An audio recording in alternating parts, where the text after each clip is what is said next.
Hey there. So I wonder how you got on with last week's annular solar eclipse in the sign of Libra. This was happening in quite a prominent part of my chart and making quite a few angles to different bits and pieces. I really felt the energy of it. I don't know about you. So, this is the weekly forecast that I do each week. My name's Louisa Tanner Munson. This is Feel Good Astrology. Welcome back if you have come here before, and hello if you're new to the channel. In this video, what I'm going to do is break down the planetary energy on a day-by-day basis, taking us from Monday the 7th of October right the way through to Sunday the 13th of October. And within that, there's a lot of information on how you might want to manage the energy going forwards. And then in the second part, I also do a zodiacal, like a sign by sign forecast. Now, I don't know, you might be looking to listen to your ascendant sign or your sun sign or your moon sign. You can check all three of those out. The moon sign will give you more of an emotional, soul-based forecast. The sun will be speaking directly to your personality and how you can shine more of your light. And the ascendant one, I think, really talks about the nuts and bolts of your life and the sort of infrastructure of it. So there's loads of different ways you can use this particular forecast. I do recommend the day by day breakdown as well, because, I will be giving you some sort of code words or thoughts about what is really presenting itself. Now, I don't know if you checked out the October forecast where I break down the planetary picture on a week-by-week basis. If you did see it, you might remember that, each time I do these, I'm looking at how many aspects are occurring, whether they're mainly with the moon or with the other planets. The moon ones are, I think, less important, apart from, obviously, the eclipses and the new and full moons. I think they're strong, but the rest of the aspects, the moon goes through them quite quickly. So when I'm looking on a monthly basis, I'm looking to see which week has the most amount of aspects between all the other planets, because they take a little bit longer to line up, and then they are exact, and then they ease off. And week 2 in October is the one that's got the most amount of aspects. Coming second with week 4. So it's like, the first week, like last week, when we were experiencing the annular solar eclipse, I put that down as the manifestation week, the week to kind of get interested with the new set point for yourself. Well, this week, I think, is picking up on that energy. So whatever you started last week and got excited about last week and decided to get a clearing on last week, the energy of that is growing, and it's already shifting. It's creating lots of to-do lists, lots of people to meet, lots of ideas to discuss and work up. You've probably created yourself a lot more work. And then so I think this is a reactionary week, because of what we learnt last week. And now we are starting to almost like do these knee-jerk reactions. Now, next week, we're going into more of a passionate week where we're learning a lot of things and changing our thoughts about things. And then the last week of October is our exhausting week. So this is the one, I think, where a lot of the action is taking place. That's why I'm sharing that with you now. So, this is an exceptionally busy week. Anyway, what I'm going to do is bring up the slides, as I like to, and talk first of all about where the moon is going this week, what moon phase we're in, and then break it down on a day-by-day basis. And there will be a couple of things that I want to examine a little bit more deeply. For instance, we are going to be between the 8th and the 12th. All of the slower moving planets, and I'm including Chiron in that, even though strictly Chiron isn't a planet, but they are all retrograde, so I will also be talking about that too. So let's bring it on now. So here's where we're at. As we're going into Monday the 7th, the moon is in Sagittarius. It pretty much starts in Sagittarius. I think it's pretty much at 0 degrees at midnight. Now, all of this is based in my London time zone. I live in just north of Lisbon in Portugal, but we're the same time zone as London, and more people know about London. That's why I mentioned it. And the Sagittarius energy is coming into Tuesday. Now, Sagittarius energy is pretty hopeful, pretty brash, pretty fun, spontaneous, wants to have a laugh. It's pretty genuine. It always wants to make things a bit bigger and a bit better. So, Monday and Tuesday on the surface with the moon in Sagittarius may well be making things a little bit more lighthearted than usual. And then as we're going into Wednesday, eventually the moon changes signs into the sign of Capricorn, where it will be for the following Wednesday, Thursday, and part of Friday. Now, the energy of the moon in Capricorn is, I would say, quite studious, a little bit reserved, possibly a little bit disconnected from our emotions. We're wanting to take practical action. We're not wanting to allow our emotions to take control of anything. We're really wanting to stay calm and peaceful. And then Friday, at some point, the moon will be going into the sign of Aquarius. Now, moon in Aquarius is really quite eclectic and quite fun, and a little bit far out. If you think of the sign of Aquarius is ruled by both Saturn and Uranus, according to whether you're a modern astrologer or a traditional one. But I think the Uranian identity here, like the Uranian influence, creates quite unstable emotions. Things can change and flip really quite quickly, and there is a real need to be as spontaneous as possible. To really kind of move beyond situations quite quickly. I've got a son with the moon in Aquarius. I know quite a few moon in Aquarius people. And, one of the things I really appreciate about them is their ability to want to be light about stuff, to kind of stay out of drama and stay out of big situations, they're almost like an observer in life, just like watching and having their own fun and quite quirky narrative going on, but they're a little bit, maybe a bit distracted, maybe a little bit absent from the sort of impact of the drama. So, we might find Friday, Saturday, Sunday. You might find that the ability to stay out of your emotions is quite a godsend. But actually, as we're coming into the end of Sunday and starting the next week, the moon goes into Pisces, which is, it's just all feeling high levels of sensitivity. That's where my moon is, and I would say it's sort of extra sensory. We're very psychic and intuitive, but also very delicate. It's a deeply delicate energy that can easily get crushed. So it's interesting, we are in a growth phase. The moon it starts off in a waning crescent and it goes into the first quarter moon phase. And during this time, I think it's good to encourage yourself with the new steps that you might already be taking. Don't kill it off too soon. Every new start is delicate as it gets going. So it's about thinking about small little steps you can take, laying down some like initial foundations. They can get stronger as you keep going, but it's like the gentleness, I think, the gentleness and enthusiasm that gets you going. And then towards the end of the week, as we're properly into the I would say getting into the first quarter phase, that's when we start to really, really move. But that's from the moon's perspective. And what I absolutely recommend you do, and I've said this before, is absolutely take some time to notice how you feel. If you watch your own moods and thoughts and feelings and energy levels every day over the course of a few months, and then you later compare where the moon was on those particular days, you might find out that, even during a time when the moon was in the sign of Sagittarius, and it's quite carefree, quite spontaneous, and a little bit, maybe takes a few more risks than usual, as Sagittarians often do, you might find that in your particular chart, and because of where Sagittarius is in your chart, that your attentions are slightly different.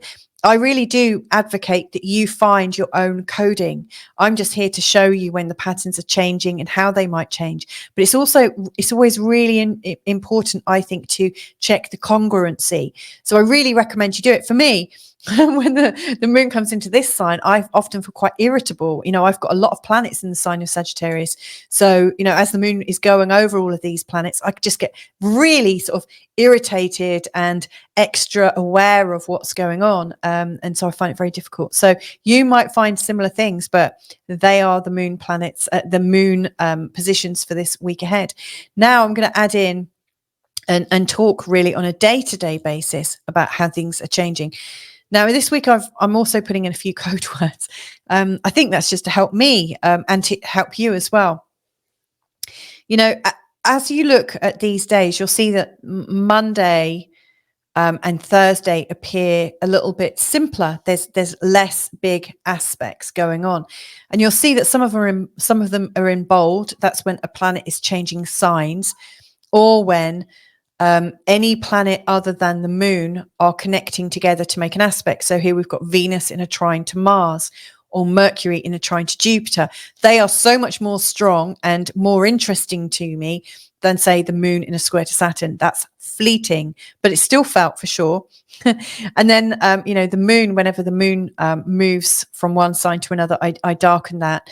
And also, going to retrograde or going direct. Now we've got Jupiter going retrograde on Wednesday the 9th, and then Pluto going direct on Saturday the 12th. Between these days, I thought that was the 8th, actually, the 8th or the 9th. But, between these days, say from the 9th and the 12th, these are times when Jupiter, Saturn, Uranus, Neptune, Pluto, and Chiron, so that's 6 bodies that are slow moving and have quite a lot to do with what's going on outside of your immediate focus. So, it's like changes that maybe go on in your environment, in your community, in your country, and, in the media, things that are kind of outside of your awareness, but somehow come in. It's almost like things are gumming up. All of a sudden, things get so obvious that you almost can't move beyond them. I think the energy kind of slows down a little bit, and it's almost like I really think it's a little bit like, if you're pulling back a catapult, and you're pulling it back, you're pulling it back, you're pulling it back, and it gets so hard to pull it back. So it's like this, it's like you're pulling and there's so much resistance. It's like there's no movement. And you might find, during these times when all of these like slow moving planets are retrograde, that it doesn't matter what you're doing in your personal life, things aren't necessarily shifting. So it's interesting. I think between these days, we would be really wise to work on the things we want to work on, in particular if they are things that are affecting us. So like you might want to do some work on do some stretches if you like yoga, or if you like to relax. You might do some changes at home. You might do something for yourself. You might take up a new hobby. You might read a book. I see these as moments that are slightly internalized and that give us a chance to refresh a little bit, and to just recognize that there's a bit of a pause going on. The world, there's lots of resistances all around, and they will free up very soon. And then it will be time to kind of let fly that catapult or whatever it is you're shooting forwards. So just in this time, it's almost like we've pulled it so far, and we're really feeling the resistance in that catapult. And that's your cue just to sit down and rest with it. All of a sudden it will feel like the world is starting to make very clear decisions and things are starting to move. And I really see when Pluto goes direct, and, I've received, some people really like Pluto. I like using and observing Pluto. I think Pluto really rings true. But there are lots of people that say Pluto is so far away, it doesn't have, it's not even a planet, it's too small. There are asteroids that are, the same size or bigger. There's lots of poor old Pluto could have a chip on his shoulder for sure, because lots of people are doubting his power. I really think Pluto has a lot to do with what is hidden, given that he's the lord of the underworld, and also what we don't like to face necessarily.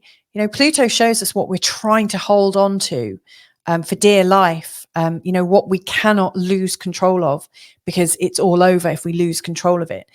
So I think Pluto speaks to some very strong self-sabotages that we might have, and real deep programs going on that you can't really access that easily. They're so far underground.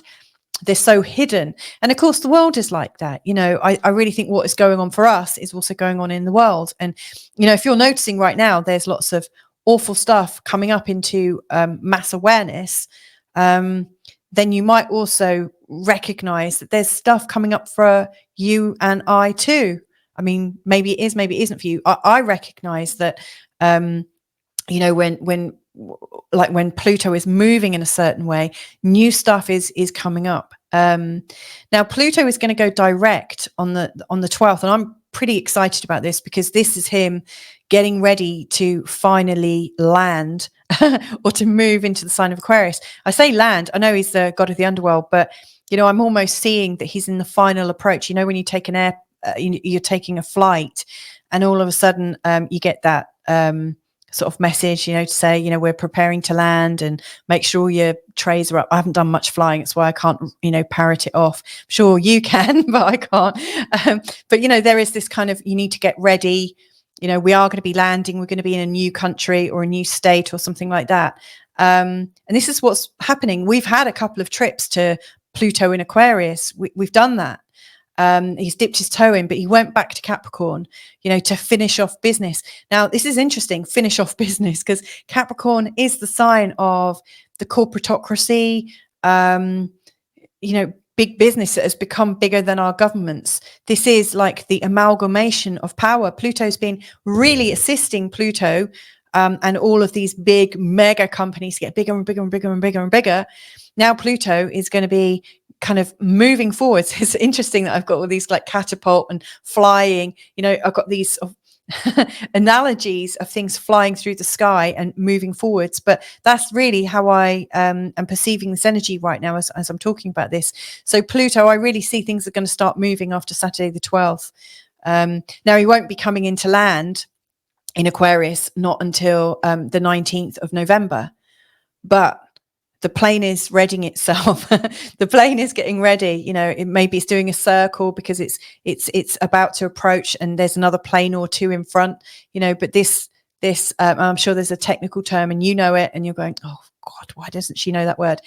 But you know, Pluto is steadying himself, and it is a forward motion now. You know, Pluto won't be back in the sign of Capricorn once it changes in November.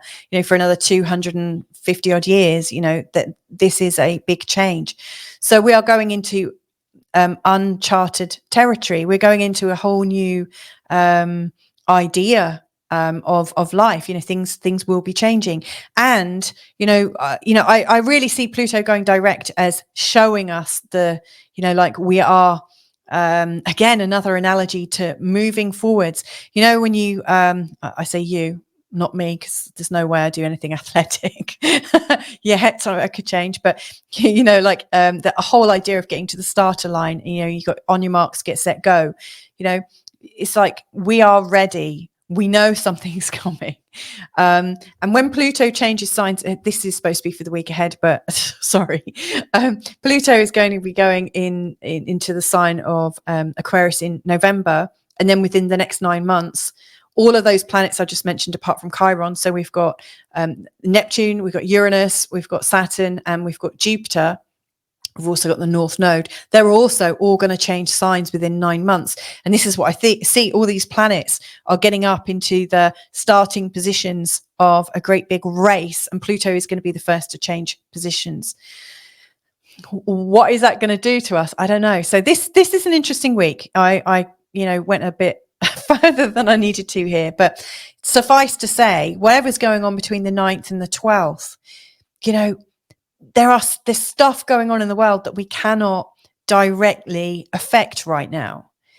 But what we can affect right now is how we feel in ourselves. And so as I go through each of these days, I really do think that between, you know, like the 9th and the 12th in particular,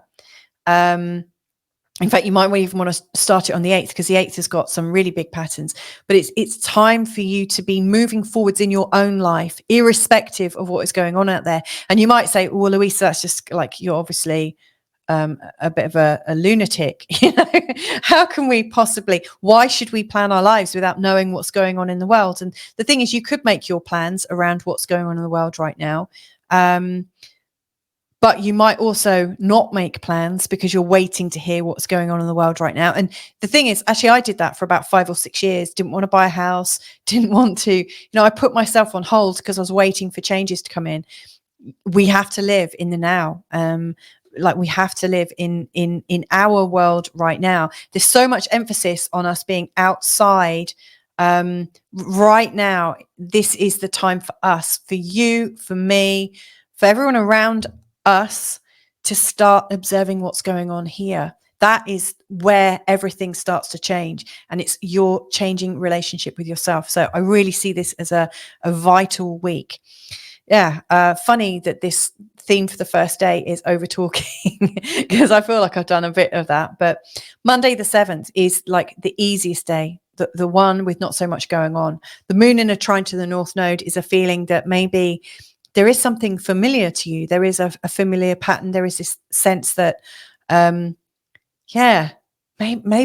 you're on the right track. You know, that sense, you might not necessarily know it out loud, but it's a feeling of well-being. Where you just recognize something, maybe the penny's dropping a little bit. So that's good. Then the moon is in a semi-square to Mercury. Now, these semi-squares can create a lot of frustration and like a frustrated urge.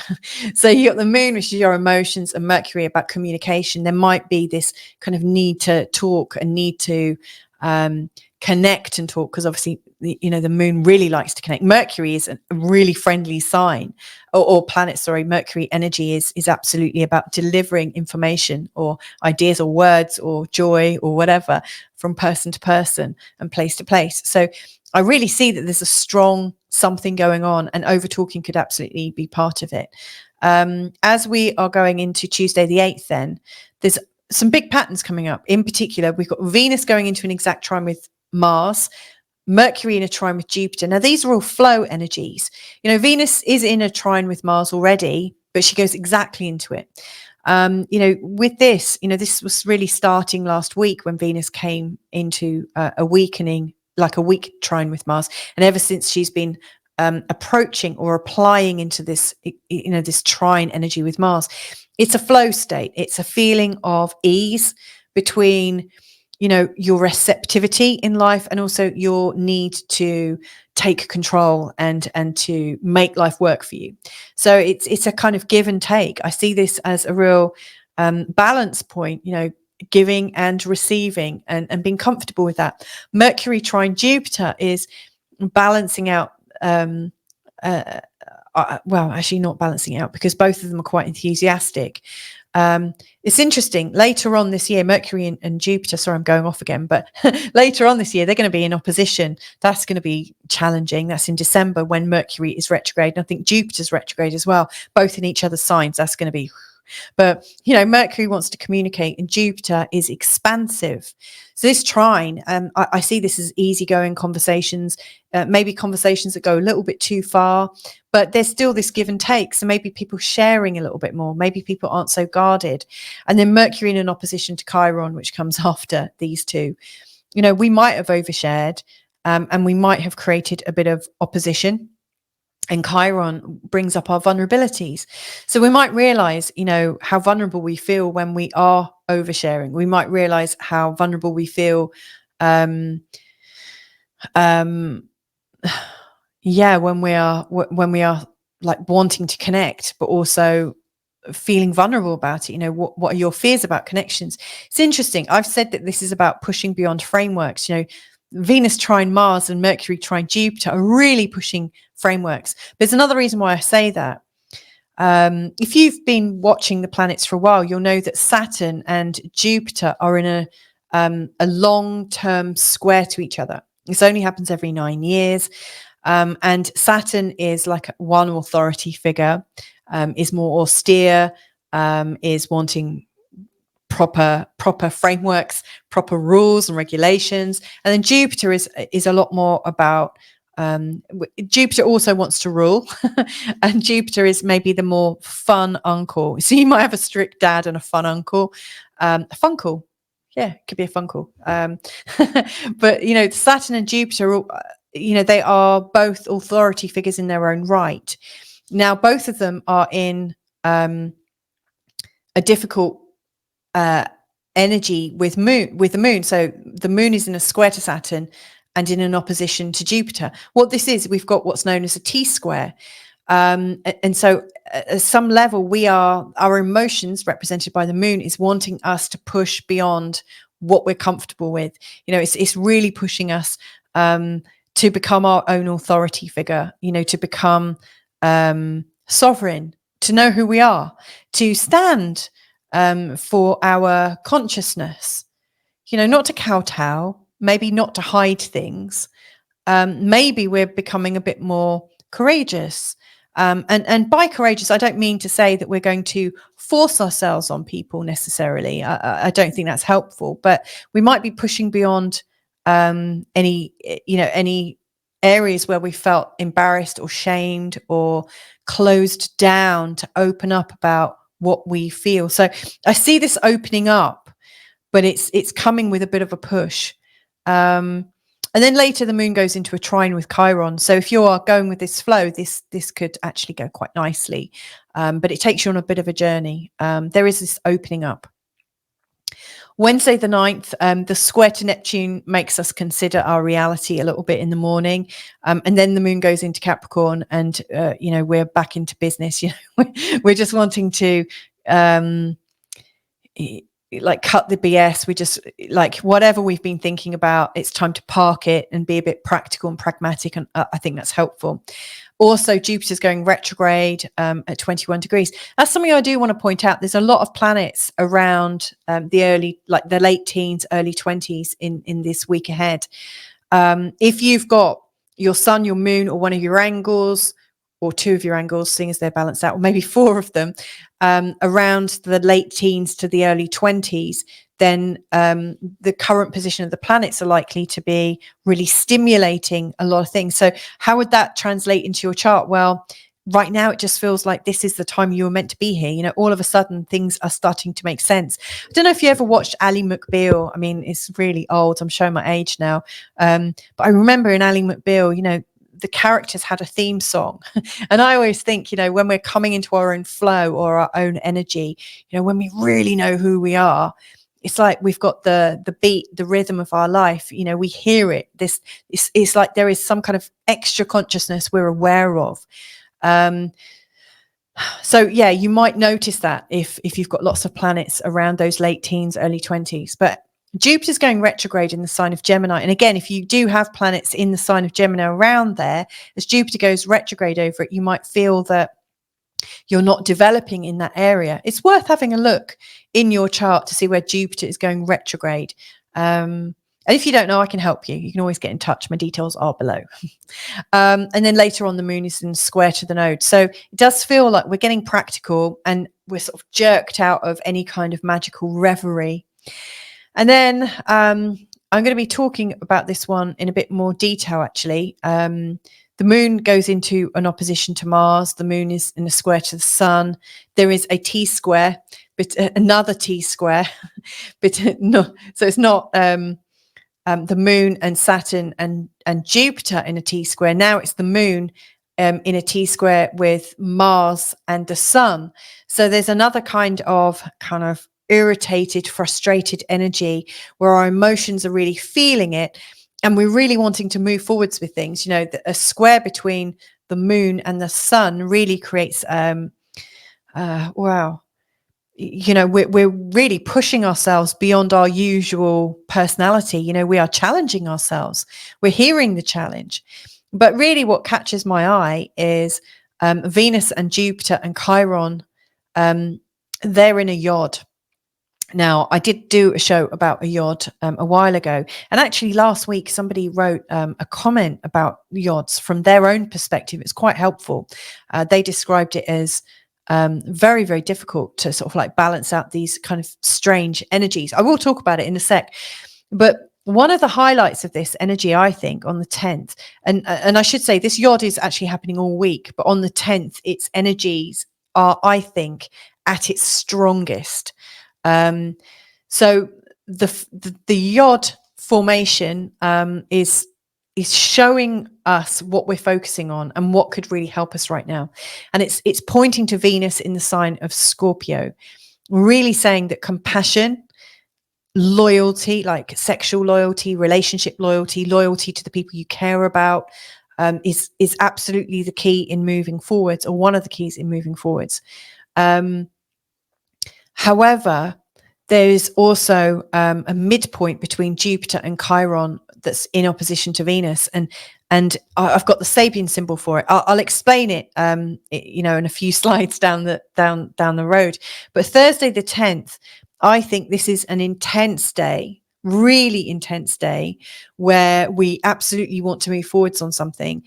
We're ready to move forwards on something, maybe something that we've been holding back on for quite some time. And actually, the way to do it is to be loyal to the people around us, and to be compassionate to the people around us. So whatever we've been holding back from doing, that we're now ready to move forwards on and have a bit of courage. Remember the people that have supported you along the way.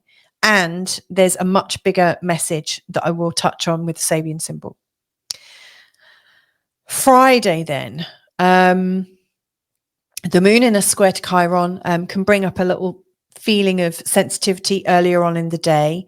And we've also got a square to Mercury that can get us a bit tongue-tied, like we're wanting to express ourselves and also trying to hold back a little bit, trying not to be too emotional. And it's so if you think about these two squares, there's this sensitivity and also wanting to talk but not talking. It's almost like a paralysis by analysis. I've said like paralyzed thoughts can get moving again. But then the moon is also making a sextile to Venus. There's a bit of flow because our desire to connect is actually stronger than our desire to be paralyzed in our thoughts. There's also the moon in a trine to Uranus, which gives us a bit of a maybe we get a bit overconfident or a little bit kind of blasé and we think, okay, we're just going to do it. And then the moon also makes a conjunction to Pluto. And so any form of relating just gets so intense at that time. I really see that, whatever is trying to hold us back, wherever we're trying to maybe gag ourselves, and not fully express ourselves in a way that could actually create a healing event, we are going to find our way through it. And again, the probably the key to this is to recognize the people that we're really connected with, in our relationships, and the people that we're loyal to and feel transformed by. It could be really scary, but it could be the start of something really new, like a new level of transparency, which I really like. And of course, as the moon goes into Aquarius, we get a greater level of transparency and also a third party perspective. If you remember right at the start, I was saying, with the moon in Aquarius, people maybe vacate the view of seeing taking everything personally, and we just kind of step out of that personal position and it gets easier. So I do think Friday is giving us a step forwards, and it's helping us get real again, without taking it too personally. And then Saturday the 12th, I think that energy continues. Jupiter absolutely goes into its exact sextile with Chiron. I love this actually. This is the first aspect that Jupiter and Chiron have had since they were in a conjunction. And, to me, this is the feeling of expansion and healing working together. It's like a really busy time where your healing goals, if you've had them, and they might be for your body, they might be for your mind, your soul, your spirit. You might be healing previous timelines. I don't know how you've got it. You might be trying to heal the planet. You might be trying to heal your family. But the whole idea of what you want to expand and find joy through, and through repairing and really feeling that the mastery of it, because obviously when there is something that is a problem that we can't face, we're not a master of it. And I think that's quite damaging. Everywhere in our life where there's something we can't face about ourselves that feels a little too ouchy, a little too raw, a little vulnerable, it holds us back. And so Jupiter coming into this sextile, I think, is really picking up on the beautiful opportunity that the conjunction had. And that conjunction was really, really special. I'm just going to pause this because I want to find out. I can't remember off the top of my head when it was. One sec. Oh, I'm glad I did that. That took me on a memory trip down memory lane. I was looking at the back copies of my ephemeris. Yeah, they came together in March of 2023, you know, as Saturn was going into the sign of Pisces, I believe, at that time. And also Pluto was dipping his toe into the sign of Aquarius. So it was quite a strong time. So this is interesting. You know, this is picking up on any healing goals that you've really had since spring of 2023. You know, are there any lingering issues that you haven't cleared up yet? Because this is one of those moments that you can move forwards with it. Deeply creative. I love that. We've also got a quincunx between Mercury and Neptune, which is, I think, slightly uncomfortable. You know, Neptune is so creative and far out, and does want to be real sort of high vibe, and to be able to help us facilitate heaven on earth, I think, in many ways. And yet Mercury is at odds with Neptune. You know, so like I really think that on Saturday there's this chance to connect to the idea of healing, and also the idea of experiencing heaven on earth, which I guess is what happens if you are able to let go of anything that ails you and anything that has held you back. You know, Mercury here is really challenging us to be able to articulate what it is we want to experience. And then Pluto goes direct, as I was talking before. It's almost like the plane is deciding to land now. We are starting to let the mythical catapult, we're starting to let things move forwards. So whatever is going on in this midweek, I really think by Saturday, all of a sudden we're noticing the power of healing as it can occur to us in our lives. And that's why I've said it's a chance to reset the healing resonance, you know, like to get into a good vibrational place. Sunday, then, the last day, Sunday the 13th, the moon comes into a trine with the sun, a trine to Jupiter. That's all sort of expanded, feels good, nice, easy Sunday morning, hopefully. Square to Venus, we might be a bit tetchy, might be a bit possessive. Then we've got Mercury in a square to Pluto. And Mercury, interestingly, goes into the sign of Scorpio, and Pluto is one of the rulers of Scorpio. So there's a very strong Mercury and a very strong kind of Scorpio-Pluto theme. I really see that as being conversations about death and dying, conversations about disasters, conversations about the depth and the core of who you are, like really digging deep. We've also got moon going into Pisces right at the start. When I was talking about the moon into Pisces is super sensitive, like feeling everything. And Mars square Chiron, yikes, that is kind of painful. You know, that is something that we're really feeling. Feels sore, feels raw, feels surprising. And we may well feel like we've touched a raw nerve. You know, like if you've got a sort of open wound in your mouth and all of a sudden, you know, your nerve gets touched, like your whole face ignites in pain. So, you know, I think Sunday is a day of two parts. You know, we maybe wake up feeling quite easy, a bit lazy, wanting to take our time. And then these energies are really coming in and pow, there's some strong stuff going on. Now, whilst that can sound disastrous, I still think this is an interesting time. Whatever is coming up right now is like the God, I'm full of analogies today. The pus coming up underneath something going on in your mouth. It's like whatever is underneath, whatever is below us, underneath our very feet that we are ignoring, we have ignored, it's coming up whether we like it or not. So again, this could be about us. This could be about what's going on in the world. Most likely it's a bit of both. And yeah, I just think if you've already done a lot of this, then it's much easier. If this is your first time facing yourself and facing the things you've kept hidden about yourself, I don't suppose it is if you're listening to an astrology channel. like moreover an intuitive astrology channel that talks about healing, I'm pretty sure you'll be very used to this and you'd have challenged yourself many times. And, you know, I actually think when you're used to doing that and you've recognized, you know, some of your patterns, you've recognized where things have gone wrong and why they've gone wrong and actually what your part was in that, most likely this can actually take you to a place of greater understanding. You might be annoyed, a bit hurt, feeling raw in the meantime, but when it comes out, you know, there is a liberation. There is this feeling, yeah, okay, I was holding this awful burden within me, like these horrible energies that I was directing towards myself. It's like you are your own pus, you know, underneath your teeth. You are the condition that is giving you the pain. You just don't realize it. And then this, you know, whatever is going on Sundays, later on Sunday the 13th, it's facilitating the gunk coming out. You know, it's helpful. You know, it might be a healing crisis, but boy, this is strong stuff. This is to help you move beyond something that's been holding you back in such a way that you can feel liberated.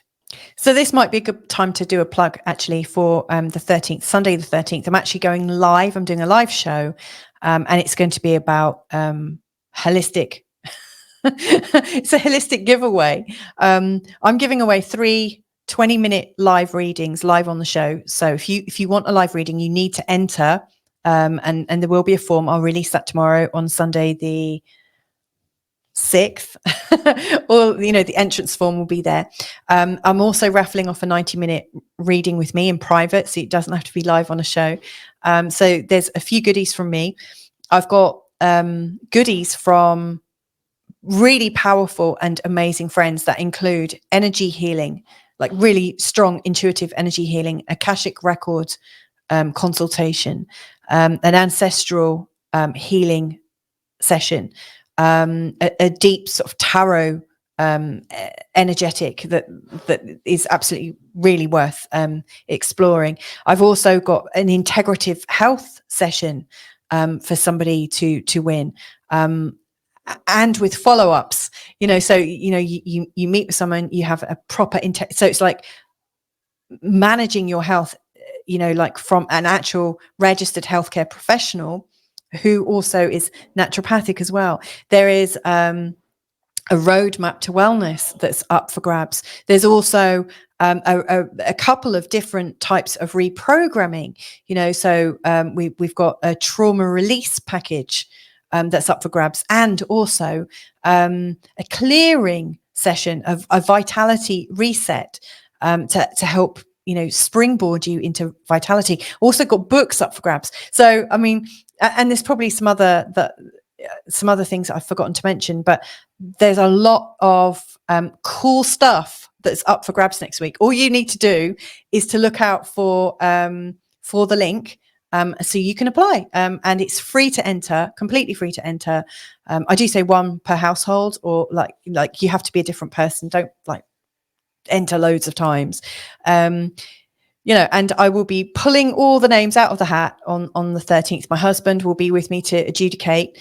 And yeah, it's a massive holistic giveaway. So the funny thing is, when I bring this back onto the page and then see all of these healing things are going on, and I'm saying, oh yeah, there's this chance to really dig in and absolutely create a chance for liberty for yourself by letting go what has been burdening you so much, what you couldn't face.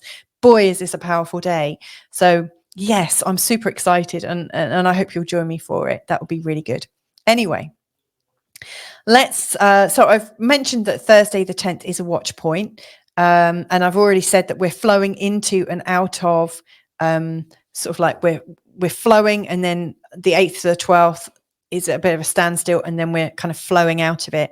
And we've got Jupiter retrograde and Pluto going direct, you know, with those dates. But we've also got these really, really strong patterns. So I've mentioned the YOD. I just want to show you where they are so you can kind of see the architecture of it. So the YOD, you've got Chiron and Jupiter, and Venus is where the YOD is pointing.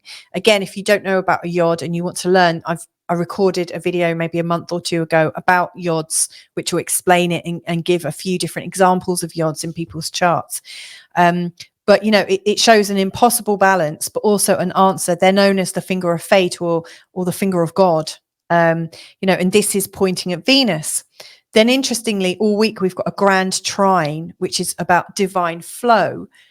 And I've already mentioned this grand trine. We've got the trine between Venus and Mars giving us a kind of give and a take. You know, we're happy to give and also receive. But it's also regulated by Saturn. So there's a kind of maturity that's growing up. You know, people are coming into a place of reciprocity and goodwill and really wanting to help each other out. And again, you know, one of these corners or apexes is where Venus is. So Venus is in a very, very strong position. Now, we've also got a T-square all week between the Sun and Mars and Chiron. So there's the Sun, and here's Mars, and here's Chiron. So that's a T-square all week. And then when the moon moves into this corner here, when it's in the sign of Capricorn, and that is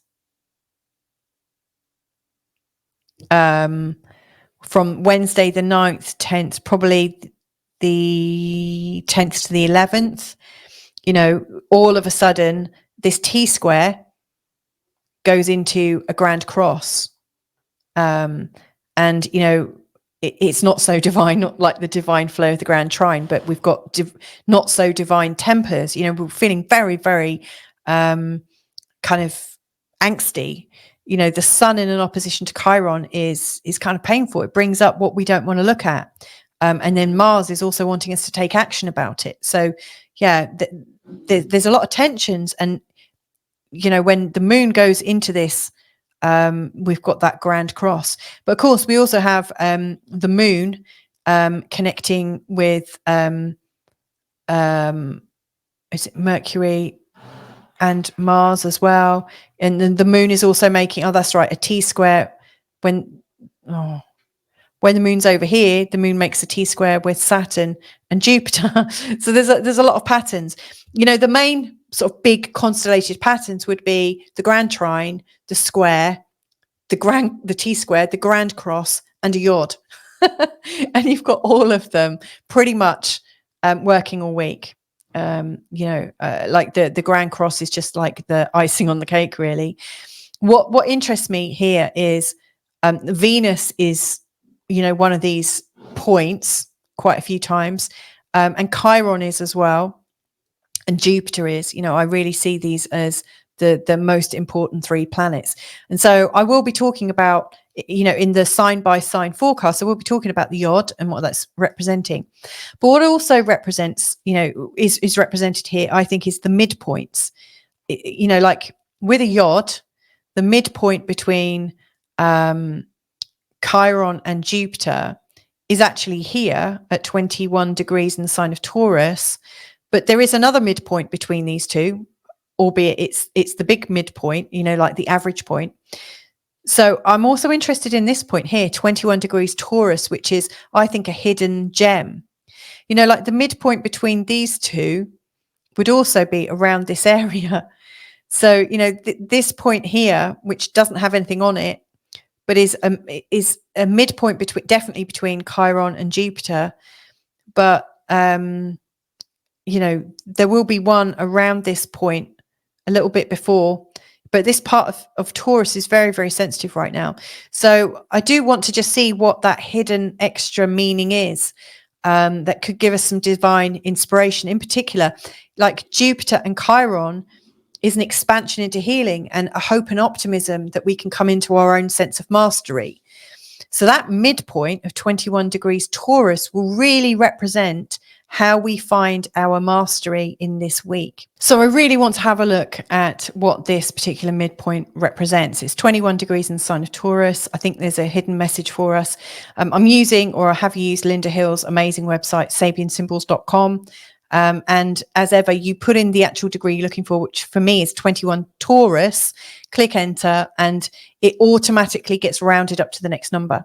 Now, the wisdom that comes from Linda Hill's website and her book is a white dove flying straight and fearlessly over troubled waters.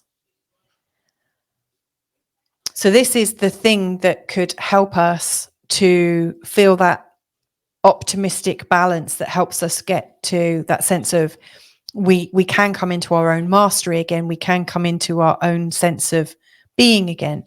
So it's saying this symbol implies a talent for bringing calm, protection, and good tidings to those who need help. That's lovely.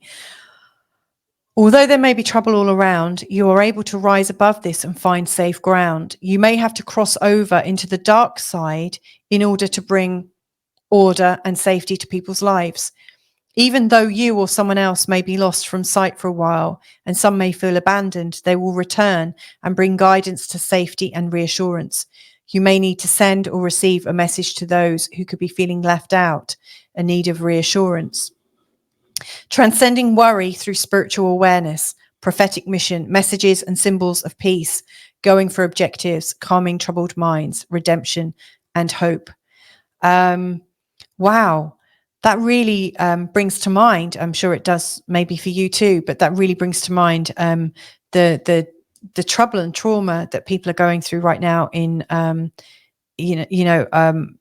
because of the Hurricane Helene, in sort of North Carolina and Tennessee and stuff. I'm really moved by that. This is the first I've seen it. I actually had to pause the video because I put the wrong one in. I'd rounded it up before going onto Linda's website. So this is literally the first time I've read through it.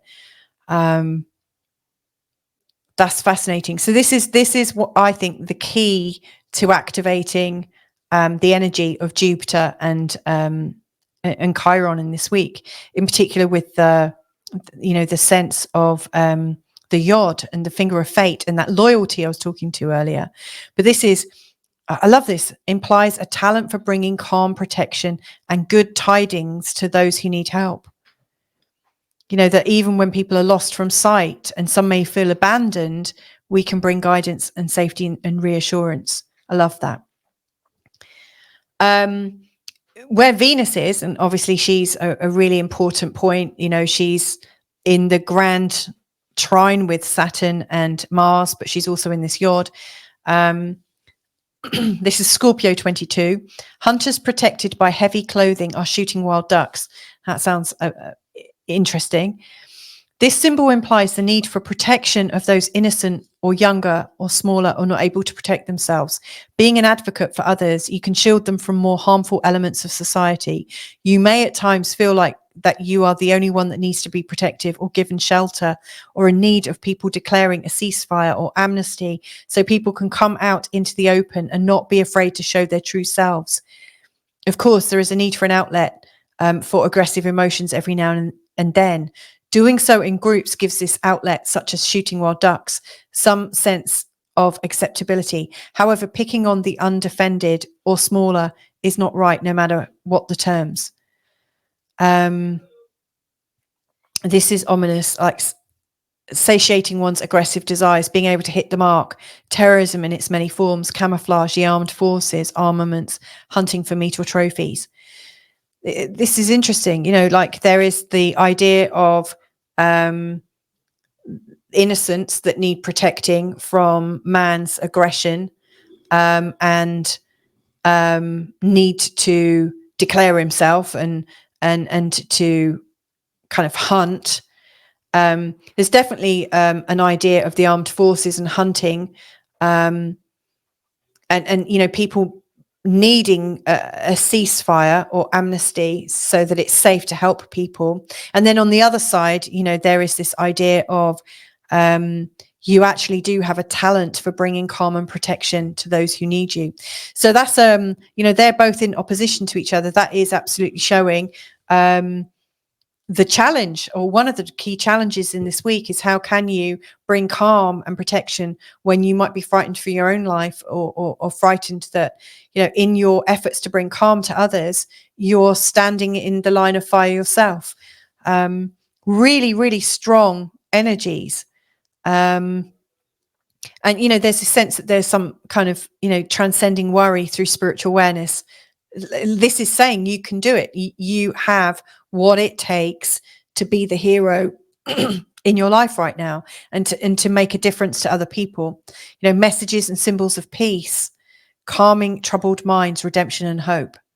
I love that. So whilst I'm talking about loving it and calm and peace and redemption and hope, I just want to thank everyone that really helps to contribute to this channel. I really appreciate you. I know who you are based on your names. I want to say, Harriet, if you're watching, I know you very generously signed up to pay me a regular payment on Ko-fi.com, where you bought me a coffee. I really appreciate that. I haven't responded in person yet because I've locked myself out of my account and I'm trying to get in touch with Ko-fi and I can't see your email address. So I really can't contact you at the moment, but I really appreciate it. It's very generous and kind of you. Thank you so much. I will get in touch when I've unlocked my account. Oh, I'm such a ditz. Anyway, let's start with the forecasts. Every forecast I do this week for all the different signs, I'm really paying attention to the T square and the grand cross that's coming up, and also the YOD and what that might mean. Also paying some attention to the fading grand trine. So again, this Venus point is really, really important. So I'll be back shortly and delivering the weekly forecast on a sign-by-sign basis.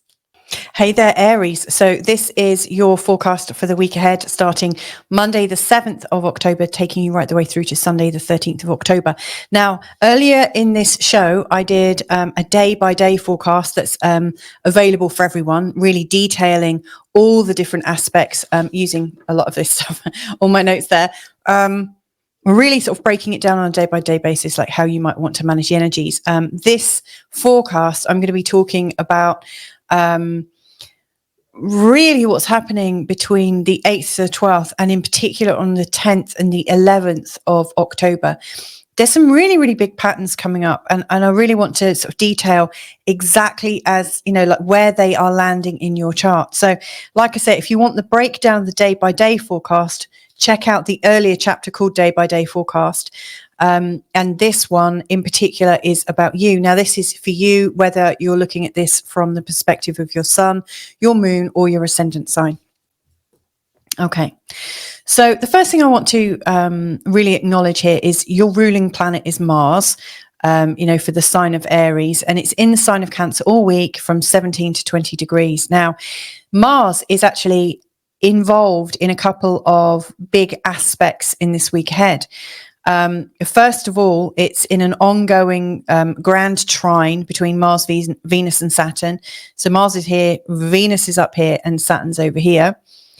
And this, I think, has been an ongoing energy, really creating a sense of give and take in terms of family baggage, and also privacy. So it's you've been learning how to be a lot more reciprocal in terms of matters of the family, the generations, how you're working within your family and the unconscious mind or the subconscious mind of your family. Like if there was a collective mind, these are all the psychic areas of your chart where these three planets are, really emphasizing that there's a give and a take energy, and a sort of real balance between being too receptive to trouble and being a bit of a pushover versus being really, really strong at home and like really pushing people. So it's like getting that balance right so that you can feel really organized and right in your unconscious mind. So that's like an ongoing behind the scenes kind of energy that's going on all week. Now, Mars is also going to be going into a square with Chiron. Now, this is exact at the end of the week on the 13th, but this square with Chiron is really bringing up some identity issues, in particular, how you fit in to the overall family feel and how you fit in at home. With Chiron here, there's I imagine there's the feeling that there's something about you that's different. There's something about you that is more vulnerable, and that your family feel quite strong. And so this is an energy that I see coming up, over the course of this week that may well capture your attention. And what's going on with this is it's also going into what's known as a T-square with the sun, and the sun's in the 7th house. So yeah, there's this sort of feeling of vulnerability that you might be different, you don't quite fit in, and then your desire to get things worked out for yourself and to feel better in yourself. Like put so much emphasis on yourself that it doesn't feel very balanced in terms of everyone else. It's almost like, are you the black sheep? Have you been black sheeped in your family? I really think some of these things are coming up. And now there's also this energy of wanting to take control of it or to work through it in quite a practical, pragmatic and active way. And so that there's this sort of ongoing dynamic. And around the 10th and the 11th, when the moon comes into the sign of Capricorn, this is absolutely really deserving of some attention. The moon up here is also saying, and what about me in the real world? So I feel odd in my family. I feel like I don't fit in. Maybe I've been a black sheep, and everyone else just seems so normal. Now I need to stand up for my rights and understand how this relates to me, because how can I stand in the world? I feel too emotional to stand in the world. So, the sign of Aries is usually quite self-assured. You usually have, that Aries component, whether it's your moon, your sun, or your ascendant. It gives you an air of confidence, courage, and determination to have your life the way you want it. And yet, and this is quite difficult. You've had Chiron going through this part of your chart for a really, really long time. And it's probably knocked your confidence and brought up some of the old wounds. But to me, I really see that they're coming forwards. And this could be quite a dynamic week where you're able to really let go of something, which is, I think, significant. Now, given that Chiron is involved in this, let's move on to the YOD that's happening between Chiron and Jupiter in Gemini and up to Venus again in the sign of Scorpio. So Chiron and Jupiter are coming into this lovely alignment. They are in a sextile, and they're really emphasizing the idea of expanding and healing and feeling really positive and optimistic and feeling like you can master those things that have bugged you in terms of your identity, where you felt raw, where you felt, where you've questioned if you're enough. And I think that's really sad, for an Aries to really question their internal value, maybe I'm just not enough. That doesn't sound like the usual kind of Aries vibration. And so this, as I see it, is absolutely to help you feel into that magnificence that you are. And Jupiter and Chiron here are really working together. Now, they're also in this slightly uncomfortable aspect, the finger of Yod, which is in the sign of Venus, and it's pointing to the greater collective of your family. This part of the chart is about shared values, shared ideas, shared expectations, and the kind of stuff that people put on you. And so, you've had these thoughts and feelings and you're wanting to get some mastery from them. And yet it also feels like, as you're exploring this, how do you do it whilst also staying on good terms with people? Like, how do you explore what's happened to you in your childhood, or how do you explore what's gone on for you in relationship to your family or those close to you that you may have felt a bit judged by, like lots of heavy expectations over? So this feels like an impossible task. And then Jupiter in the third is really showing, that you can be really bright and bubbly and strong in your community and really, really hopeful. And that actually you put a really good energy out into the world. And, there is this feeling that you do deserve, like, to have friendships and connections and stuff like that. And yet there are also these expectations that other people have put on you, and also the beliefs that have come from those expectations that are fed back into your feeling of deservability in terms of just how useful you are in the world.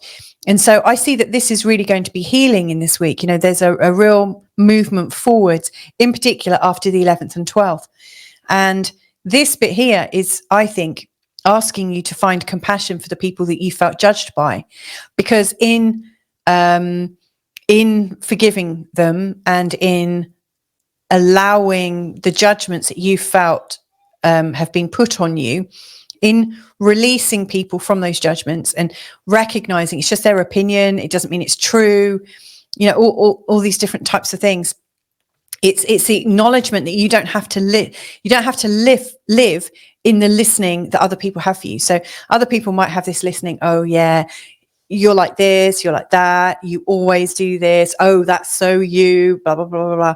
And they've got this listening. And, whenever they're going about their day, whatever they see, they're like, oh, yeah, that's you. Oh, that's so you, because it's already their mindset. It's already there. And it's actually got very little to do with you. In fact, it's about their own values and what's going on for them. The judgments that they've had on you is absolutely speaking volumes about their own needs, their own sanity.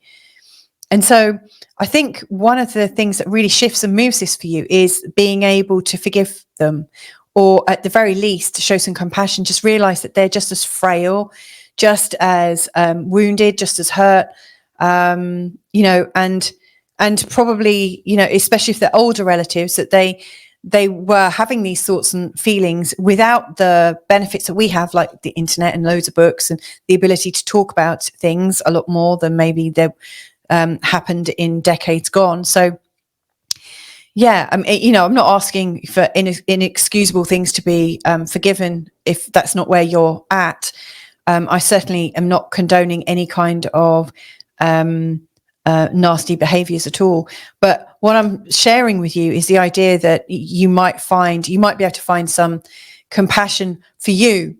Like when you're giving it to other people, actually what you're really doing is giving it to yourself. I know that sounds bonkers, but, I believe that we are actually all connected.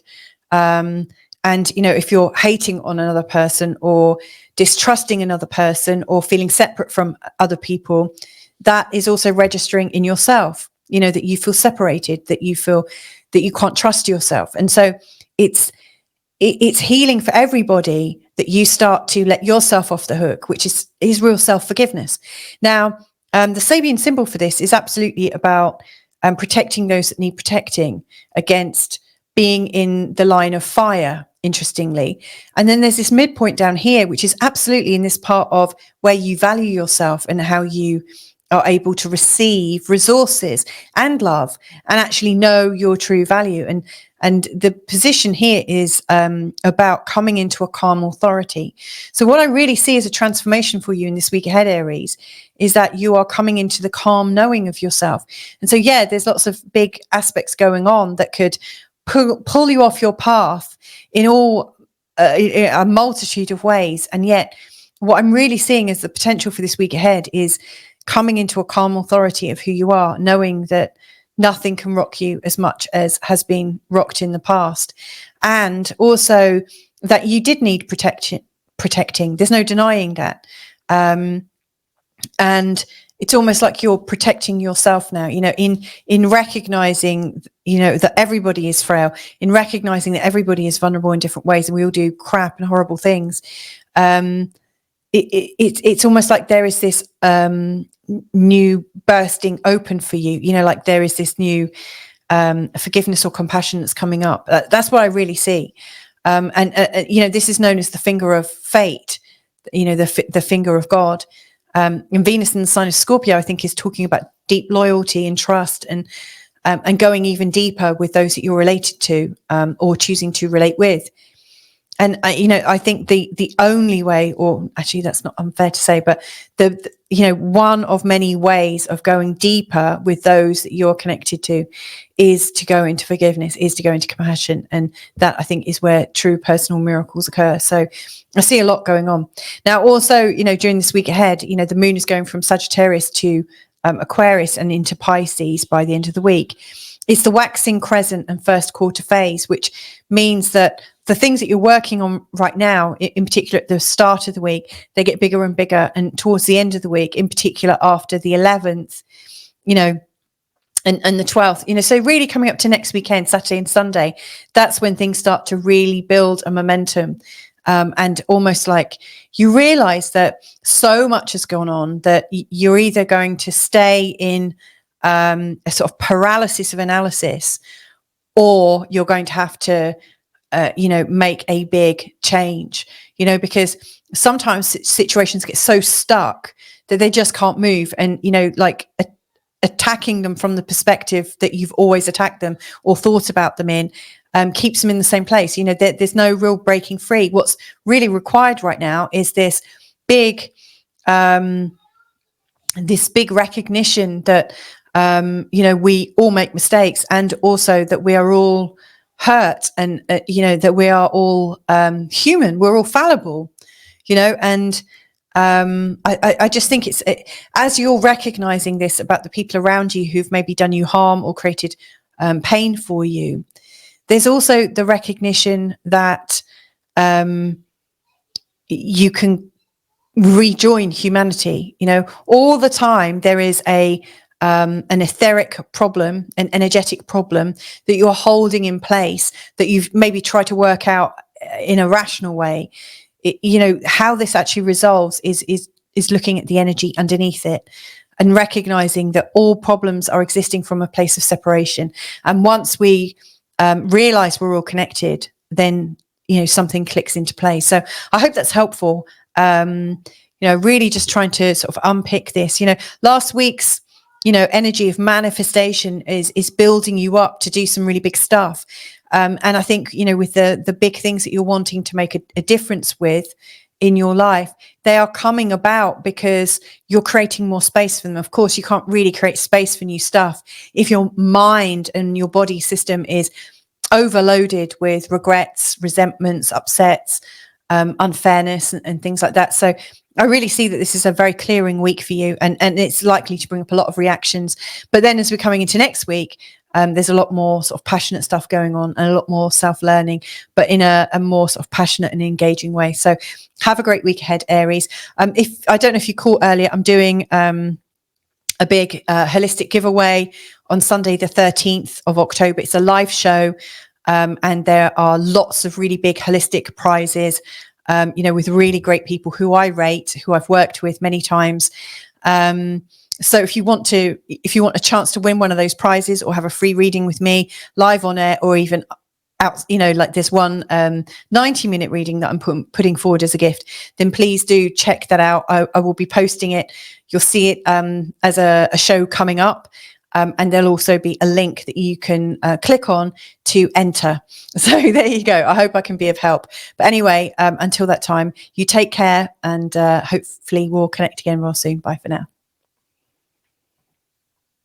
Hey there, Taurus. So this is a forecast for you, taking you from Monday the 7th of October right the way through to Sunday the 13th of October.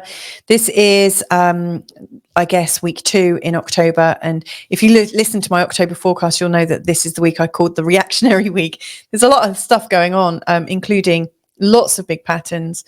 There's a YOD here that's around all week and absolutely in its sort of highest expression between the 10th and the 11th.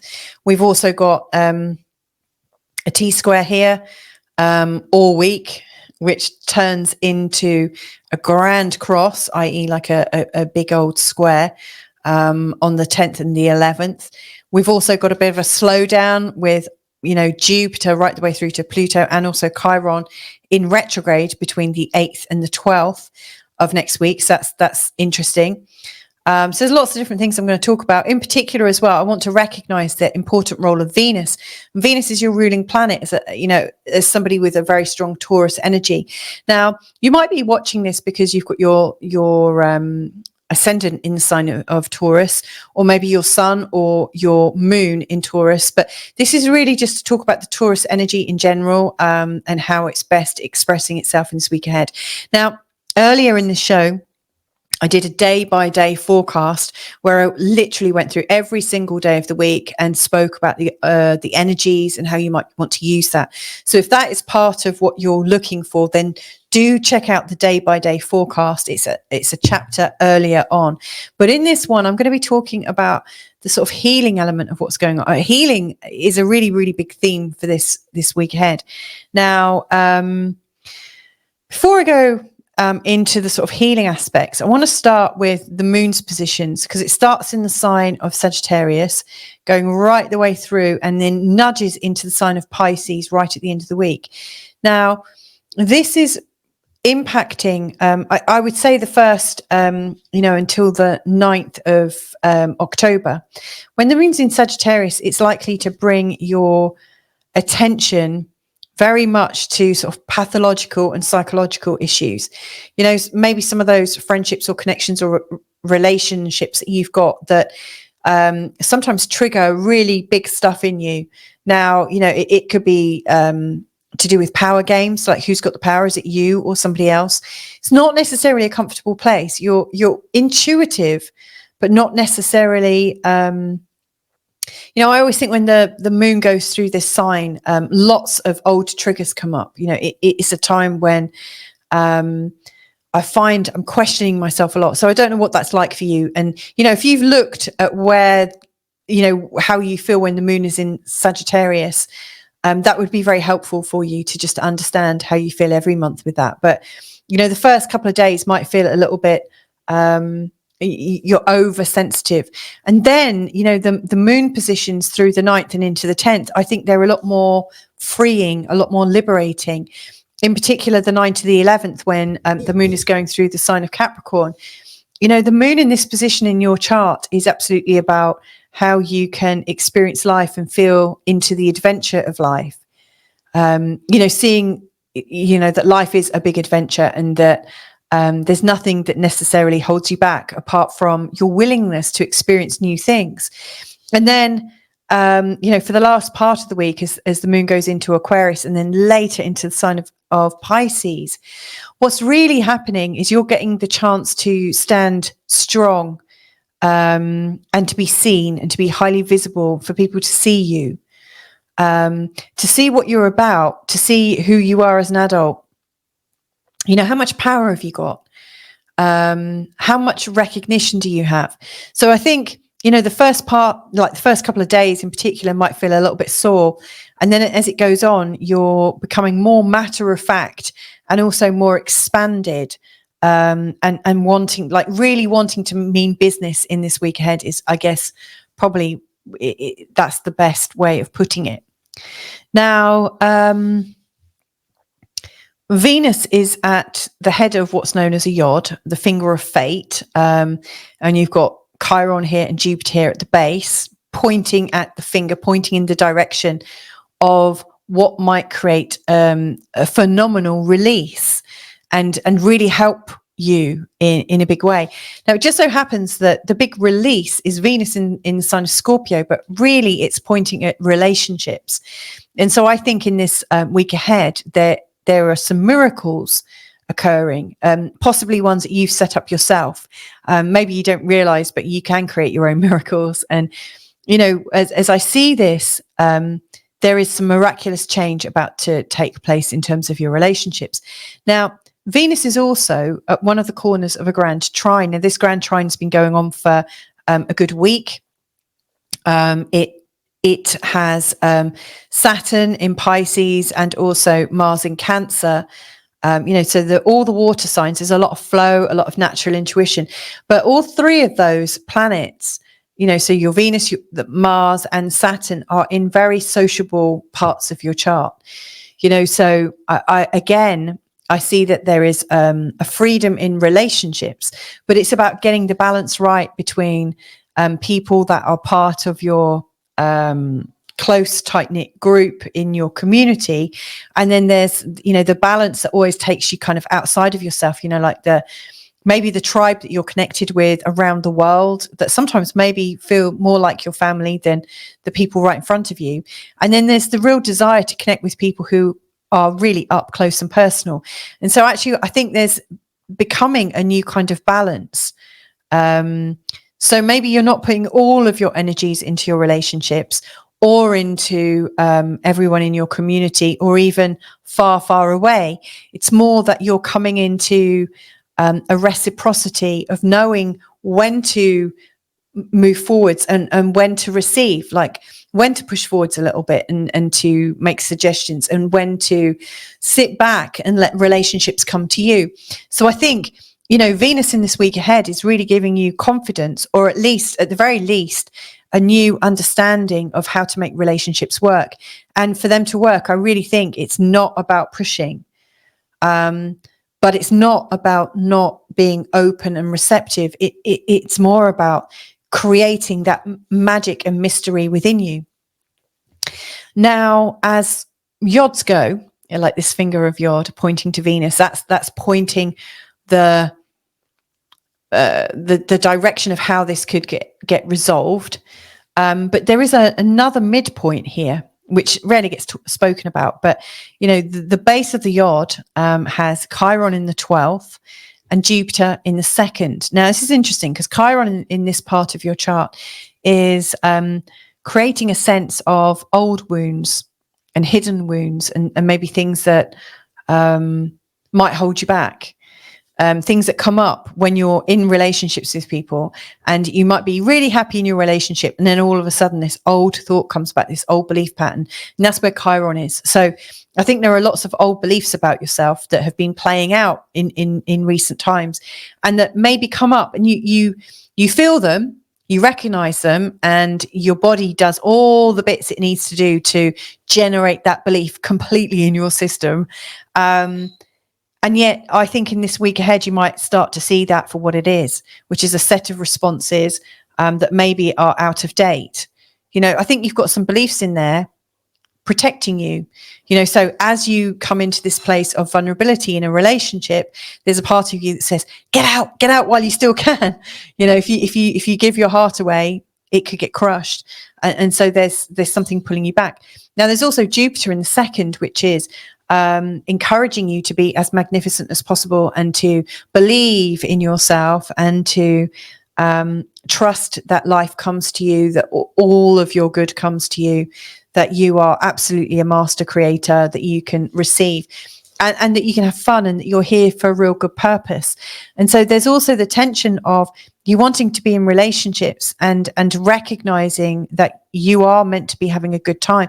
And so how do these all balance out? It's a bit difficult. Like, Jupiter here actually wants you to do less in your relationships, more to be in this place of the great creator, where you recognize that if you just feel good in yourself, the right people will come in to feel good with you. And yet this here is saying, actively don't go there, because you could become very vulnerable. And yet there is this part here pulling you into relationships again and again and again. So to me, the answer lies here and here. Now, the midpoint here is interesting. I read out the Sabian symbol earlier, and if you want to know more about that, if you go back to the chapter called YOD Forecast and Sabian symbol, you'll hear it. But I'll give you a little synopsis. The position here is about you knowing that you're coming into your calm authority, that that you absolutely have the gift within you. You know exactly what you. In fact, this symbol is also saying that even if you're feeling lost, even if you're feeling unprotected or abandoned, you can find this sense of reassurance and hope that you can bring this calm protection energy out. And where Venus is here, it's talking about protecting innocence. And so I think in terms of recognizing how to move forwards in your relationships, part of this is about understanding that the people you're in a relationship, they may well be lost and suffer from insecurities and feeling abandoned. And, they may well have a traumatic response. And you do too. And yet right now, that sense of calm, protection, and ability to reassure yourself and somebody else is absolutely here it's in your first house. And, you know, to me, that really sort of epitomizes the sort of the Taurian constitution, the calm, that feeling of poise, that feeling of groundedness. And so actually what it's saying is, I think, you know, this YOD is all about, you know, and this YOD is obviously going to move off, you know, next week, you know, there's going to be a whole new picture arising. But for this week, I think there's a breakthrough available to you, because you recognize that, that if someone around you is suffering, then you're suffering. And if you're suffering, somebody else around you is suffering. To me, what is coming up is this connection, this recognition that you are all, that we are all connected. And as you attend to somebody else's insecurities, you're also working on your own at the same time. And that is why you can be calm. That is why you can be stoic. And that's why you can have that sense of acceptance. Now, I'm not saying you have to do this all the time, but I'm just, you know, sort of describing what I'm seeing coming up in this week ahead. So I do think there is a relationship breakthrough available to you that stops you from needing to go into your past pain, and to not believe in it, and allows you to come out naturally, you know, and to find this beautiful sense of healing. So that is really, really strong. Now, in this week ahead, we do have this T-square between the Sun, Mars and Chiron. So just want to talk through that. So Chiron is here. Obviously, I've already mentioned Chiron. You know, there's a self-sabotage in the back of our mind. Those slightly difficult to understand patterns that we might go through, these old belief patterns about ourselves. And then at the same time, we've got the Sun here in the 6th house. You know, there's this kind of tension existing in this week ahead, of where you are really able to put on this show of being really normal and ignoring what's going on in the back of your mind, you know, like not paying too much attention to the pain, whilst really, really focusing on how well and how easy and organized you can be. I think you're able to do that. You know, the Taurian energy is all about the stability and the groundedness. And I think it in and of itself, that's a real sort of deeply practical energy. But again, you've got Mars here, in this place of community, in this place of friendship and connection and learning and sharing is a really, really big theme here. And so I think with this tension of pretending everything's okay, or like you might choose to ask yourself, where at the moment am I really pretending everything's okay, and just holding myself together as if I daren't let go? Because where you're holding yourself in this strong sort of, I have to make everything work or else I'm going to recognize where I'm actually weak. There's no real power there. It's really difficult to resolve. You know, this will move away from here soon. So that's good. You know, that will help to eliminate something else that's going on for you. But Mars here is really wanting to help you out. You know, Mars is saying anywhere where you've got these problems going on, these problems with yourself and what you're capable of and what your value is, that can absolutely be explored at a community level. And where you take action at a community level, and the way you can conduct yourself in terms of your local environment and the people you're working with, maybe how you're sharing your gifts with the world in a very practical way. That's one way of actually coming out of the self-sabotaging moments that you have. And it's a bit of a distraction.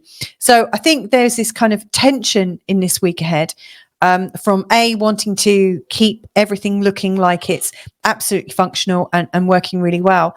And also the feeling of, the strong desire to do something in your local community and to take action. There's this very strong feeling of needing to take action.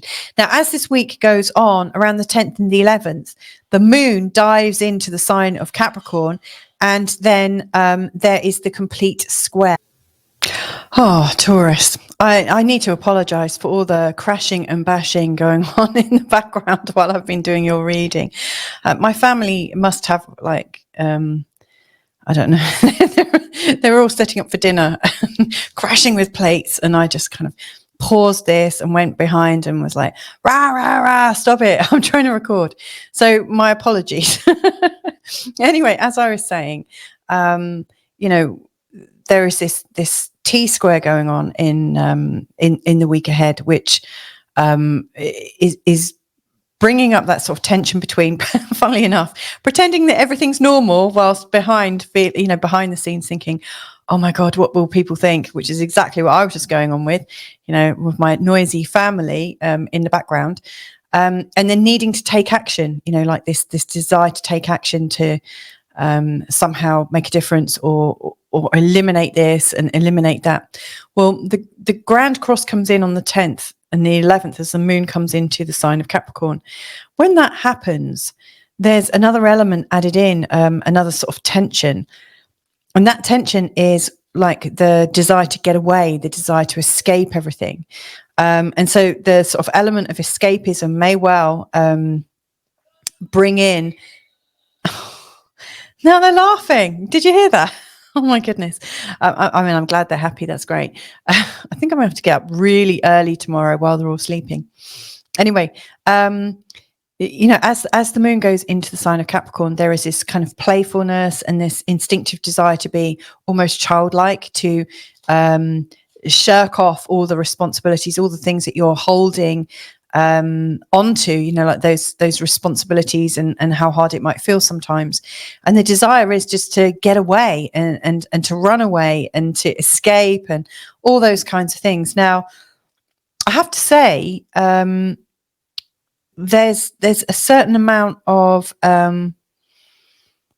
practicality with that. You've had Uranus going through your first house for a really, really long time. And so like the element of escape is actually really quite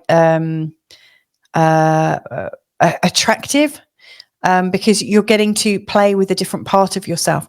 But I think really the thing to focus on is just to recognize that whatever's going on right now, that you feel like you've got to control how everything seems.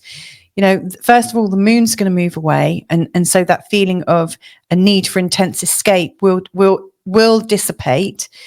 And then a few days later, actually, as we're into the following week, that sun will have already moved over here, and it won't be in this place, in opposition with Chiron, which really feels isolating. Like where you do have to put on a brave face.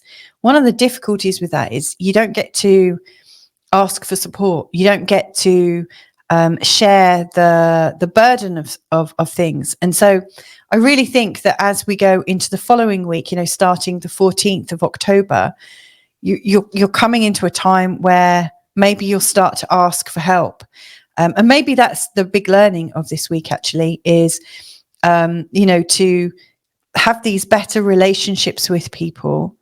Not only do you need to be ready to offer more sort of like forgiveness and this sense of what's ailing you, and that heals you when you're sort of attending to the people in your life, you're attending to yourself.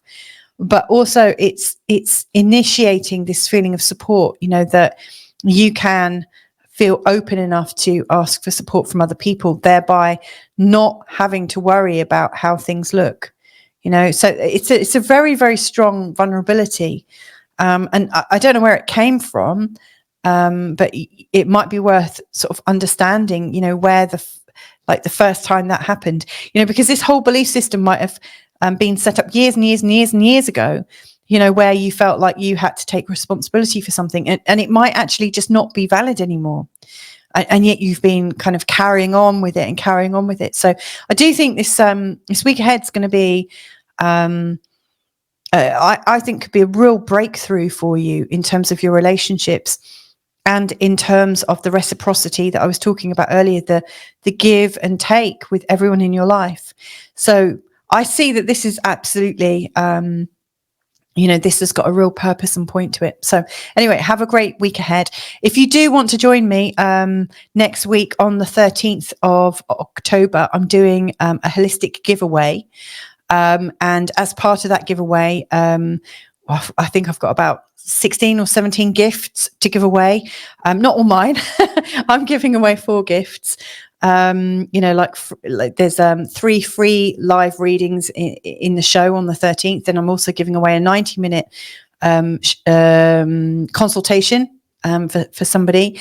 And then I've got a group of friends who've donated really beautiful, healing, nourishing, transformative, perspective changing gifts that will help to I don't know, open you up, crack you open, delve deep into all the good stuff and help you bring more of yourself forwards. And so I'm really, really excited about that. So if you'd like to win any of these prizes, all you need to do is to enter the competition. I will put links below to that. And possibly by the time I've recorded this, I'll have a link like in a ticker tape at the bottom of the video, who knows, but there will be a link so you can enter that.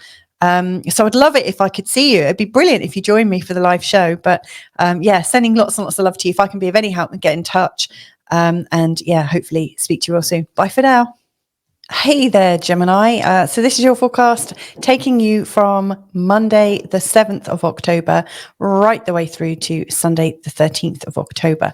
Now, this is interesting. Like last week, we had the annular solar eclipse, which I had written down as the manifestation week. This is the week ahead that I think is really about reactions. This is our reactionary week where there's lots and lots of aspects going on. Now, if you're wanting the day-by-day breakdown for this week ahead, absolutely go back to the earlier chapter called Day-by-Day Forecast, funnily enough, where I work through all the planetary energies. But in this particular forecast, I really want to zero in on some of the big patterns that are occurring all week and that seem to coalesce between the 8th and the 12th, and then even more strongly around the 10th and the 11th and what that might mean.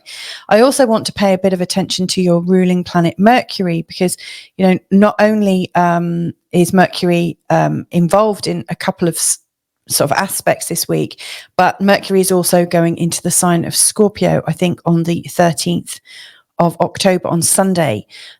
So there is a bit of a scene change for you coming up. So what does that mean? I'm going to start off by just talking about the waxing, crescent and first quarter phase that we're going through in this week ahead in terms of the moon. So as you can see, the moon starts here at the beginning of the week and takes you all the way through to just knocking into the sign of Pisces. Now, this is a growing moon. You know, it's the annular eclipse was the new moon last week. And, you know, we were sowing seeds. Hopefully you were. And now those seeds are starting to sprout. And towards the end of the week, they're going to actually get legs and start to move. So, you know, as you go through the week, your energy should get a lot stronger to want to take some actual action. And so there is this, I think, a feeling of excitement around. You know, the sign of Sagittarius, you know, when the moon is going through the sign of Sagittarius for the first, from the 7th to the 9th, it's interesting because I think partnership issues take more importance in your mind. It does appear that the people around you are a little bit more emotional than usual. Possibly a little bit more talkative than usual, which may or may not be a good thing for you, dependent on whether you are actually a Gemini ascendant, a Gemini sun, or a Gemini moon, and also dependent on your own preferences. You know, you might have a chart with lots of earth in, or also a lot of water in. So who knows? But yeah, the moon going through this will bring up partnership as a bit of a I don't want to say an ongoing concern, but, you know, it will highlight things to do with other people. It's almost like other people are just kind of in your face, the 7th to the 9th. And then at some point in the 9th, the moon will change into the sign of Capricorn. And you're wanting to take practical action. You know, it's signaling a time when it's time to not dilly-dally. It's a time to get very clear and focused, in particular in resolving any kind of hanging issues between you and other people, in particular where somebody's got an expectation of you, you know, they're expecting you to behave in a certain way. I can see that that'd be highly annoying between the 9th and the 11th. And then there's another scene change as the moon goes into the sign of Aquarius. You know, so sometime on the 11th, there's this feeling of actually just wanting to cut free and feel like the wind in your hair. and to get a greater sense of space from everyone else. And you might invite some people along on your journey, but it's about space. It's about being independent enough to think your own thoughts and not have things pushed on you. There's a real desire to grow and shift and also kind of move out of the environment where it feels a little bit too close around you. And then finally, as Sunday comes along, you know, your planet Mercury will go into the sign of Scorpio, really showing that you're coming out of this wanting to be diplomatic phase and really heading into this place of wanting to take deeper action, to be quite focused on making your life work for you. So it's less about doing the right diplomatic thing and trying to keep everyone kind of happy and trying to be creative with that. I really think from the 13th, you know, there is this move to become a lot more intense in your feeling, but in you know, you don't want to be intense for intensity's sake. It's like intense to be able to get your life in order. So, you know, you'll be taking practical action and not allowing yourself to be taken off or thrown off your mission. So there's going to be a new, you know, next week will be an interesting one for you because you're less light and easily distracted, and you're much more incisive in your thinking. Yeah, so that's the moon, you know, and also a little bit about the, you know, Mercury changing signs from Libra, where it's definitely creative, and going into the sign of Scorpio right at the end of the week. Now, during this week as well, we've got a bit of a slowdown between the 8th and the 12th, which obviously forms quite a big part of the week, since we start on the 7th and end on the 13th. So on the 8th, Jupiter is going retrograde, and then we'll have Jupiter, Saturn, Uranus, Neptune, Pluto, and Chiron. That's 6 slow-moving bodies in a retrograde position. That tends to really slow down all the thinking processes. If you want to know more about that, I do talk about that in part 1 of this video. Suffice to say, in a nutshell, I think it is creating this sense of you need to do you. Like you need to, or you might be feeling a stronger need to I've already said get your life right, but be busy around your own things, and your focus is less out there, because out there is crazy. Out there is lots of distractions, and you know, you could spend your whole day watching the news, watching social media, watching X or whatever your favorite channel is. You could spend your whole life like frittering away your valuable energy, being distracted with disaster and deceit and corruption and all sorts of different things. Whereas between the 8th and the 12th, you could also be using that energy to get on with what you want to do, to focus on yourself. It's funny, this is a growing theme, I think, most likely to do with autumn. I really think the more you come into yourself, the more you're able to connect into your own individual consciousness. And, you know, that is where you can really make changes. I mean, you can wait to make changes based on what's going on in the world, but you could be left hanging for many years. You could keep saying, well, I'll commit to something when I know such and such. You might never know that. So this is the week to actually focus on, you know, all those things that you've been holding back on making a decision about because you're waiting to see what drops. You know, you're waiting to see if this is the right time. This is the time, I think, to make choices for yourself, to think it through and not be distracted. It's almost like block out or just maybe partition your day and say, okay, this week I'm going to check in for maybe 20 minutes in the morning, 20 minutes in the evening, and that's it, I'm done. The rest of the time is my own. You know, I am in my own business. So, you know, and then when on the 12th, Pluto will start to go direct again. And then I see a real sort of energetic shift, because when Pluto starts to move forwards, he is actually almost coming into land into the sign of Aquarius. It doesn't happen until the 19th of November. But, you know, we are moving, we're finally moving out of that Capricorn Pluto pattern and into a whole new pattern. So I do think there's a bigger scene shift after the 12th. So again, the 8th to the 12th, especially bearing in mind that last week was such a creative week, a manifestation week, like where you might have already decided some goals for yourself or got clearer about who you are.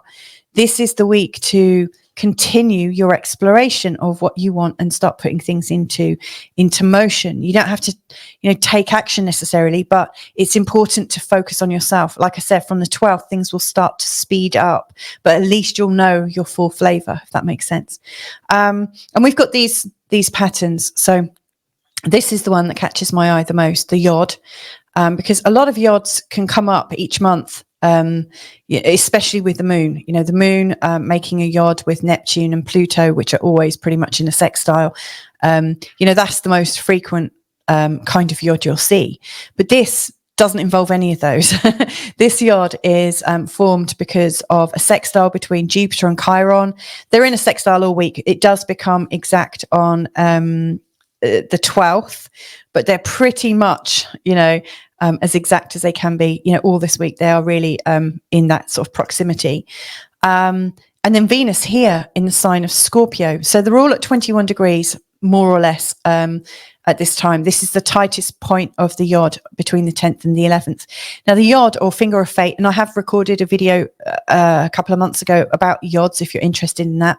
But this formation is pointing us in a direction which is really suggesting that the sum total of the chart, what you're concerned about, can be resolved through following this finger or this planet. And this is Venus in the sign of Scorpio. And for you, it's in the 6th, which is about getting your life right. As I said, your ruling planet Mercury is going to be moving into this part of the chart, into the sign of Scorpio on the 13th. So there is this kind of energetic to be moving towards getting your life right. And what do I mean by that? Like getting into a balance, between your money, your health, your home, your work, like getting the sort of all in all balance. It's a very, it's not necessarily a glamorous concern. It's not a glamorous focus, but it's so important, because if you get this right, then everything else will flow. And if you get like 3 of them right, and maybe your health isn't quite right, the funny thing is, if your work and your money and your home are quite well balanced, your health will probably fall into that balance as well. Or if you get your health and your money right, other things will start to pick up. So, don't worry if you can't get it all right, but if you can, work on 2 things and get them moving and get them cleared up, it's like the more you're clearing up space for yourself, the more you're working on the symphony of your life, like getting all the instruments playing at the right times in the right way, the more beautiful you will feel that symphony of your life, the music, the sound of it will work for you beautifully. So this is absolutely pointing in that direction.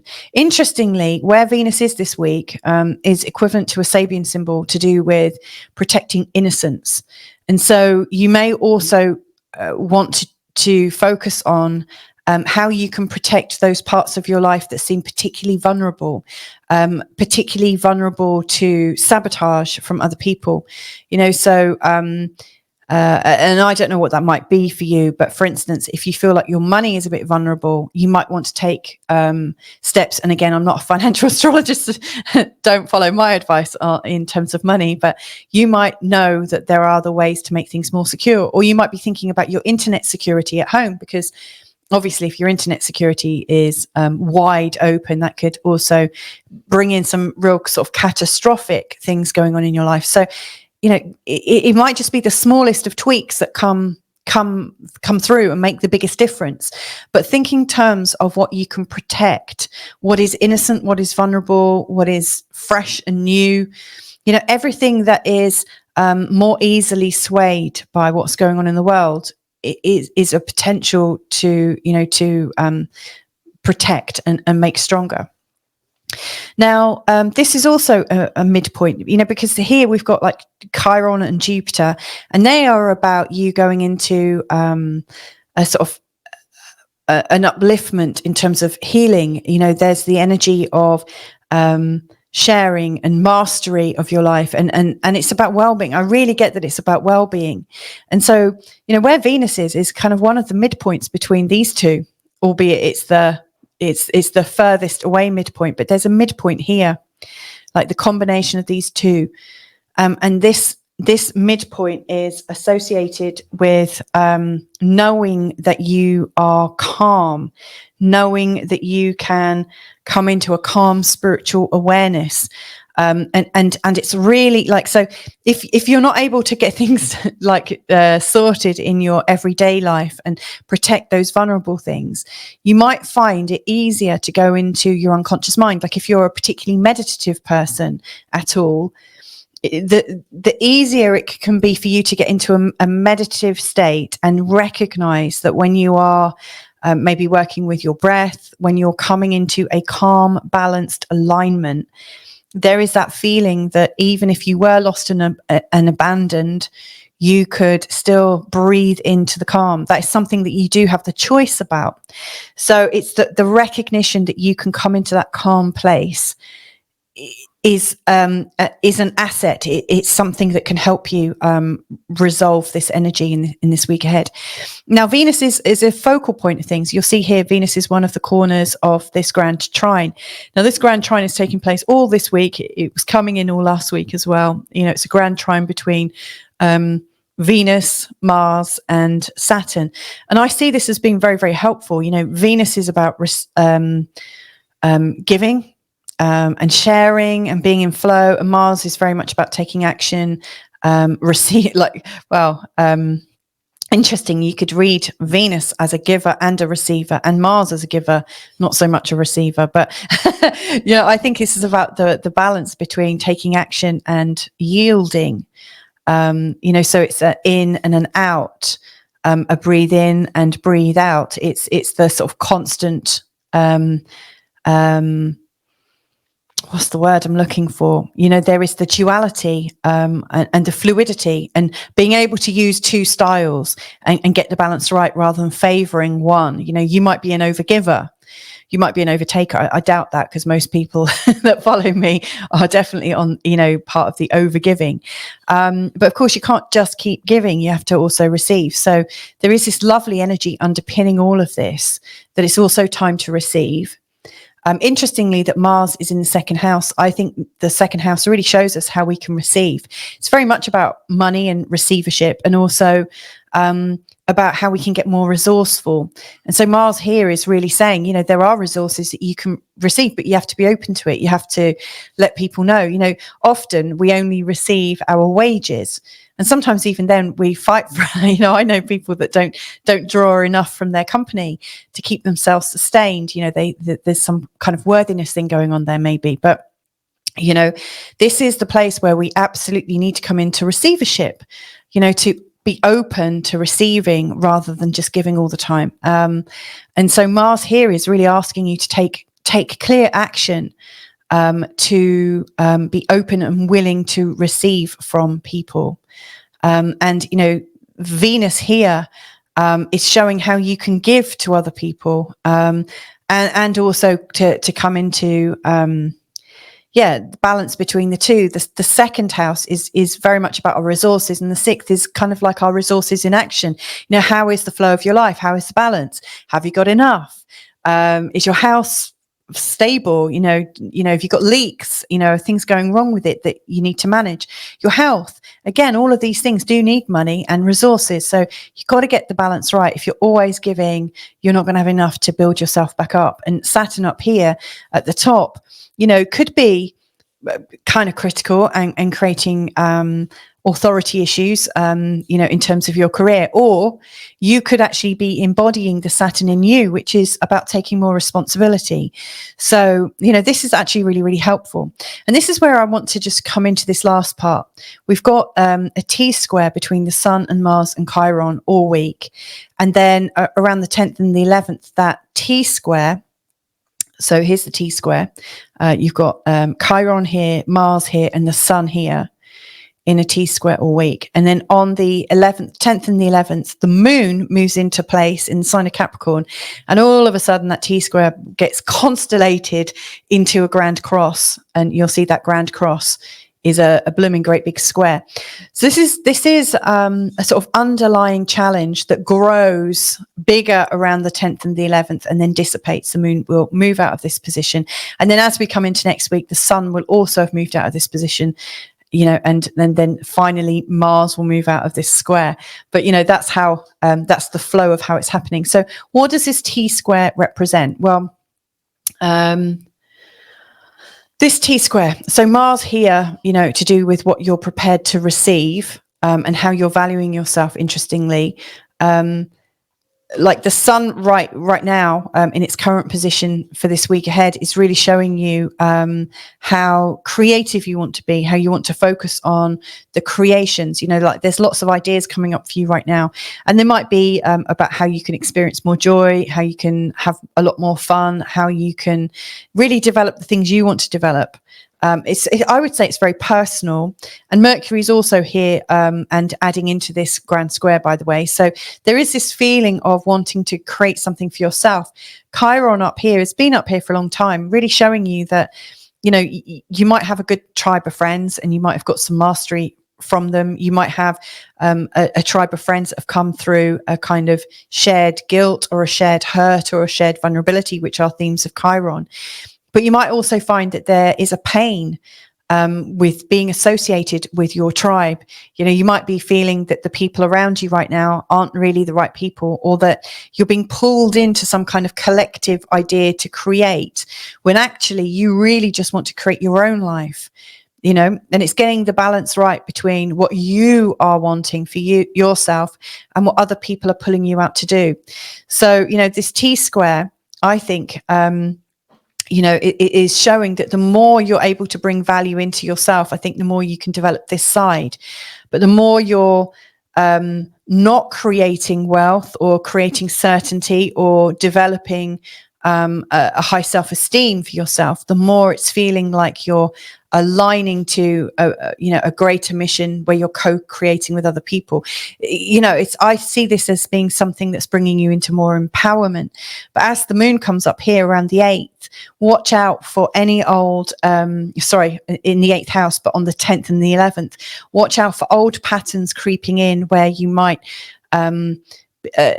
remember old, like people from your past, maybe your family, saying to you, you're so selfish, you never do enough, you don't help, you're not really contributing. Anywhere where you've heard messages about not contributing enough, be very wary of those.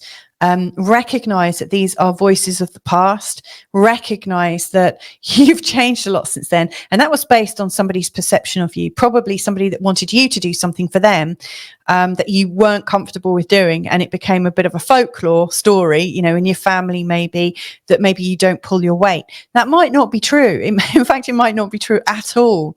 You might have just been quite a spirited child that was really wanting to enjoy themselves.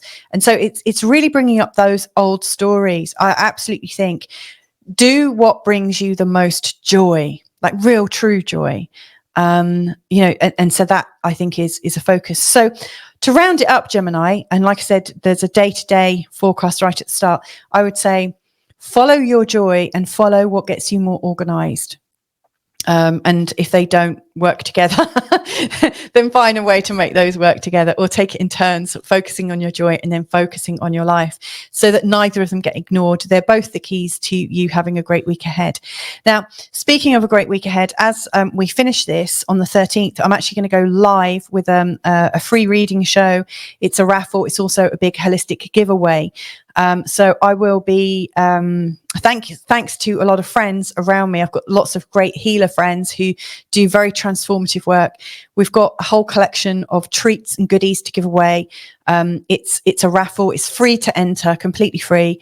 And you could win one of 3 live readings from me, live 20-minute readings where I'll be looking at your chart live on air and answering a question for you. Or you could win a 90-minute session with me, or any other host of amazing treats from my friends. So watch out for that. Anyway, have a great week ahead. If I can be of any help, get in touch. If you fancy joining the holistic giveaway, then look out for a link below, and hopefully I'll catch up with you real soon. Bye for now. Hey there, Cancer. So this is a forecast taking you from Monday the 7th right the way through to Sunday the 13th. Now, I don't know if you're watching this because you've got your sun in Cancer, your moon in Cancer, or your ascendant in the sign of Cancer. But you know what? It doesn't really matter. I'm not really focusing on those per se. I'm really talking about the Cancer energy in general for this week ahead. Now, obviously, your ruling planet is the moon. The sign of Cancer is absolutely all about the moon. And in this moon phase, we are in a waxing crescent first quarter phase. To me, what this means is, for the first part of it, it's about like growing a little bit of excitement and anticipation about the changes you might be making, the things you might be about to commit to. It's like you're creating the right kind of soil. You've already planted your seed, and you might be wanting to put some soil amendments in around it and give it a little water, a little tend to it. You might not be seeing any change right now, but you're still needing to put in with some good mojo. And then towards the end of the week, it feels like things are starting to stir into reality. And again, like positivity and gratitude really help those situations come along. Now, when we go into this week, the moon is in Sagittarius, and I think it's bringing you a bit of hope and optimism about how you've got your life worked out. And indeed, when the moon goes into the sign of Capricorn between the 9th and the 11th, it feels actually like you can have some practical time with the people around you. It feels like it's time. I don't know if you meter out your time too much, in between what you want for yourself and how you are with other people. But to me, around the 9th and the 11th, it feels like maybe the people around you are a little bit more emotional than usual. They might be a bit more demanding, but it's time to be quite practical with your friends. So, if you've got people around you and you're happy to see them, try to do practical things, where you're making something together or doing something together rather than just kind of hanging out for the sake of hanging out. I think that will feel a little bit that might bring up too many emotions, in particular for the person you're spending time with. And then between the 11th and 13th, the moon goes into Aquarius, and I really get that it's time for some objectivity. Objectivity or subjectivity? Hang on one sec. I was right first time. Objectivity. Sometimes when you're in the middle of a sentence and then you wonder if you've actually said the right word, and you can't remember how to spell "and" or something really simple that you should always know. I'm like a rabbit in the headlights. But anyway, the 11th to the 13th, it's time to be objective, to come out of the situation, seeing it from a personal perspective and kind of get a third party view. And again, I think it is about being practical around the expectations that people hold over you. You might feel a bit triggered around the 11th and the 12th and the 13th. And then as we're coming into the end of Sunday, the moon finally goes into the sign of Pisces. And I think for you, it feels very nourishing, and it feels like, oh, thank goodness, that was a bit intense, actually. I think by the 13th, you've had people up to here, feels like there's been a lot going on with people and what they're trying to pull you into, or kind of, it almost feels like they're trying to suck all your energy out of you. And that sounds really visceral, but that might be how you experience it. Just a little bit like, wow, everyone's a bit tiring. They're kind of like, sort of almost vampiric, and that's a horrible thing to say because you probably love your family and your friends, and it might just be that it's the wrong time of the month for you, not sort of in terms of menstruation, but there are times when sometimes we just actually don't need too many people around us because the feeling of their energy is a bit too much. But you will come through this. Now, I do want to pull your attention a little bit to we've got some big things going on. This is the week that I said is the reactionary week, week 2 of October. There's a lot of things going on. In fact, I've kind of drawn them out here. So we've got this ongoing trine between Mars, Venus, and Saturn. We've had this for a week and a half now. It's going on for another week. But it's quite useful. You know, Venus here is one of the planets that's on this, in this trine that is also part of a YOD. So Venus is in quite a strong position. I'll talk about her in a minute. But Mars is also another one of these planets involved in a long-term T-square that we've got all week between the Sun here and Chiron. And that's bringing up a lot of stuff. And then around the 11th and the 10th and the 11th, the moon moves into this fourth corner and creates what's known as a grand cross. So, you know, Mars and Venus are pretty strong this week and need a little bit of, it's worth paying a bit of attention to.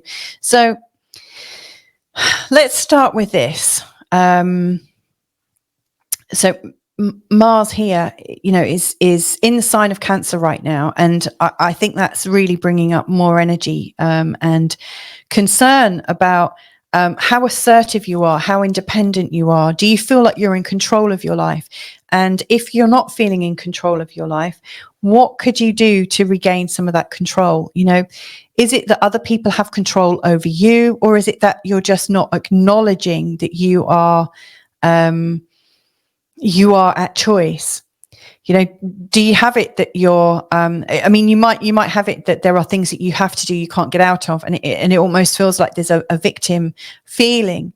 So, you know, right now as Mars is coming through this part, in this sign of your sign, Cancer, I think there's a lot going on about taking ownership, which whilst at one level it sounds like, you know, why should I take, all of this?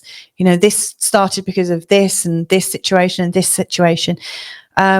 What I see is actually, it's not about making yourself wrong. And it's not about making everyone else right when they've done something to you or appear to have done. It's more about being at choice. And I see that as quite empowering. So actually, I think whatever's going on right now, you are becoming more empowered. You know, once you realize that you have a choice whether you get involved in some of these things, or you have a choice in how you feel about the things that you're involved in, you know, that's a very different thing, isn't it? You know, you have a choice as to how you feel. Like, you might, there are some things that we can't seem to avoid anyway. You know, like let's assume taxes. We could all be really, really annoyed about that. But some people could choose to feel happy about paying taxes, you know, and to feel, well, I'm contributing, I'm doing this, you know, the manifestation of my efforts is actually assisting, you know. So we can always feel victimized, or we can actually feel empowered. And I think this is one of the things that's really going on for you right now. It's powering you up. And of course, once you accept that you have a choice, you always have a choice about how you feel. You know, that's something people can't take away from you, is how you choose to feel about something. That is empowering. That is a sense of liberation. And it doesn't always happen. You know, I still feel very grumpy about lots of things.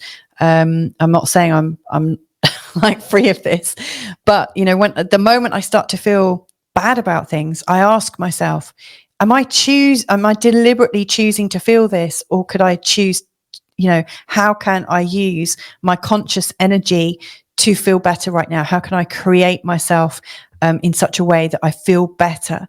I think that's the point of it. And of course, once you come into that feeling of choice, you're able to take action about things much more clearly. So this is very, very empowering, and it's working at quite a strong level, but also it's working at quite an unconscious level, because once you make a choice about something, and you know you're making a choice about something, all of a sudden it's freeing up old patterns in your unconscious mind. So this is big. And then Venus here, you know, is wanting to create and feel passionate. Now, she's in the sign of Scorpio, which really makes her passionate. And so, yeah, there's this very strong feeling that she wants to kind of lay about in bed with her partner and enjoy herself sensually. There's also the desire just to enjoy being in your body and to enjoy creating the things that you want to do. This could be quite a lazy moment in time, because you're just kind of You realize that you can enjoy yourself doing the things that you want to do. Now, these two working together, I think, are here to recognize that you can choose where you put your energy, and you can also choose to relax and choose to enjoy yourself. And Saturn up here is really showing you that, I think, in this lovely balance, that when you are choosing how you enjoy yourself and what brings you more joy, what brings you more passion, what connects you more into love, and what is helping you to feel more choice in your life, it's creating a freedom, but it's also creating a structure for freedom, believe it or not. So, these are sort of underpinning your world right now.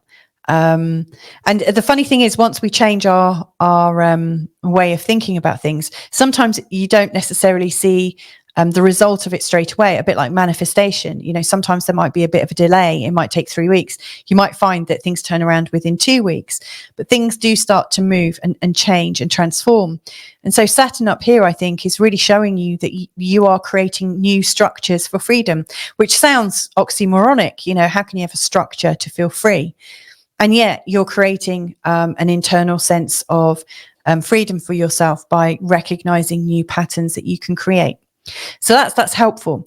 Now, how does that relate to here, this T-square that's going on? Because the sun down here is wanting to me, it feels like you absolutely want to be full of light at home. You want to be lighting things up at home. You want to be more present at home.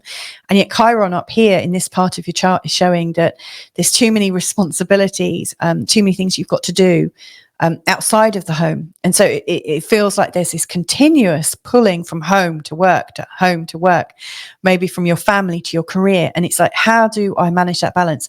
Good news is the sun is going to move out of here. So that will move away next week. You won't be feeling quite so conflicted with that. But it's still a balancing act, and Mars here is also asking you to take more control. So if you're feeling victimized because of your work and all the things that you need to do, but also maybe because of pressures from bosses or clients, or actually world economics that you think are impinging on the way you're working, you may feel that you've got no choice. You have to focus here when you really want to focus here in your home.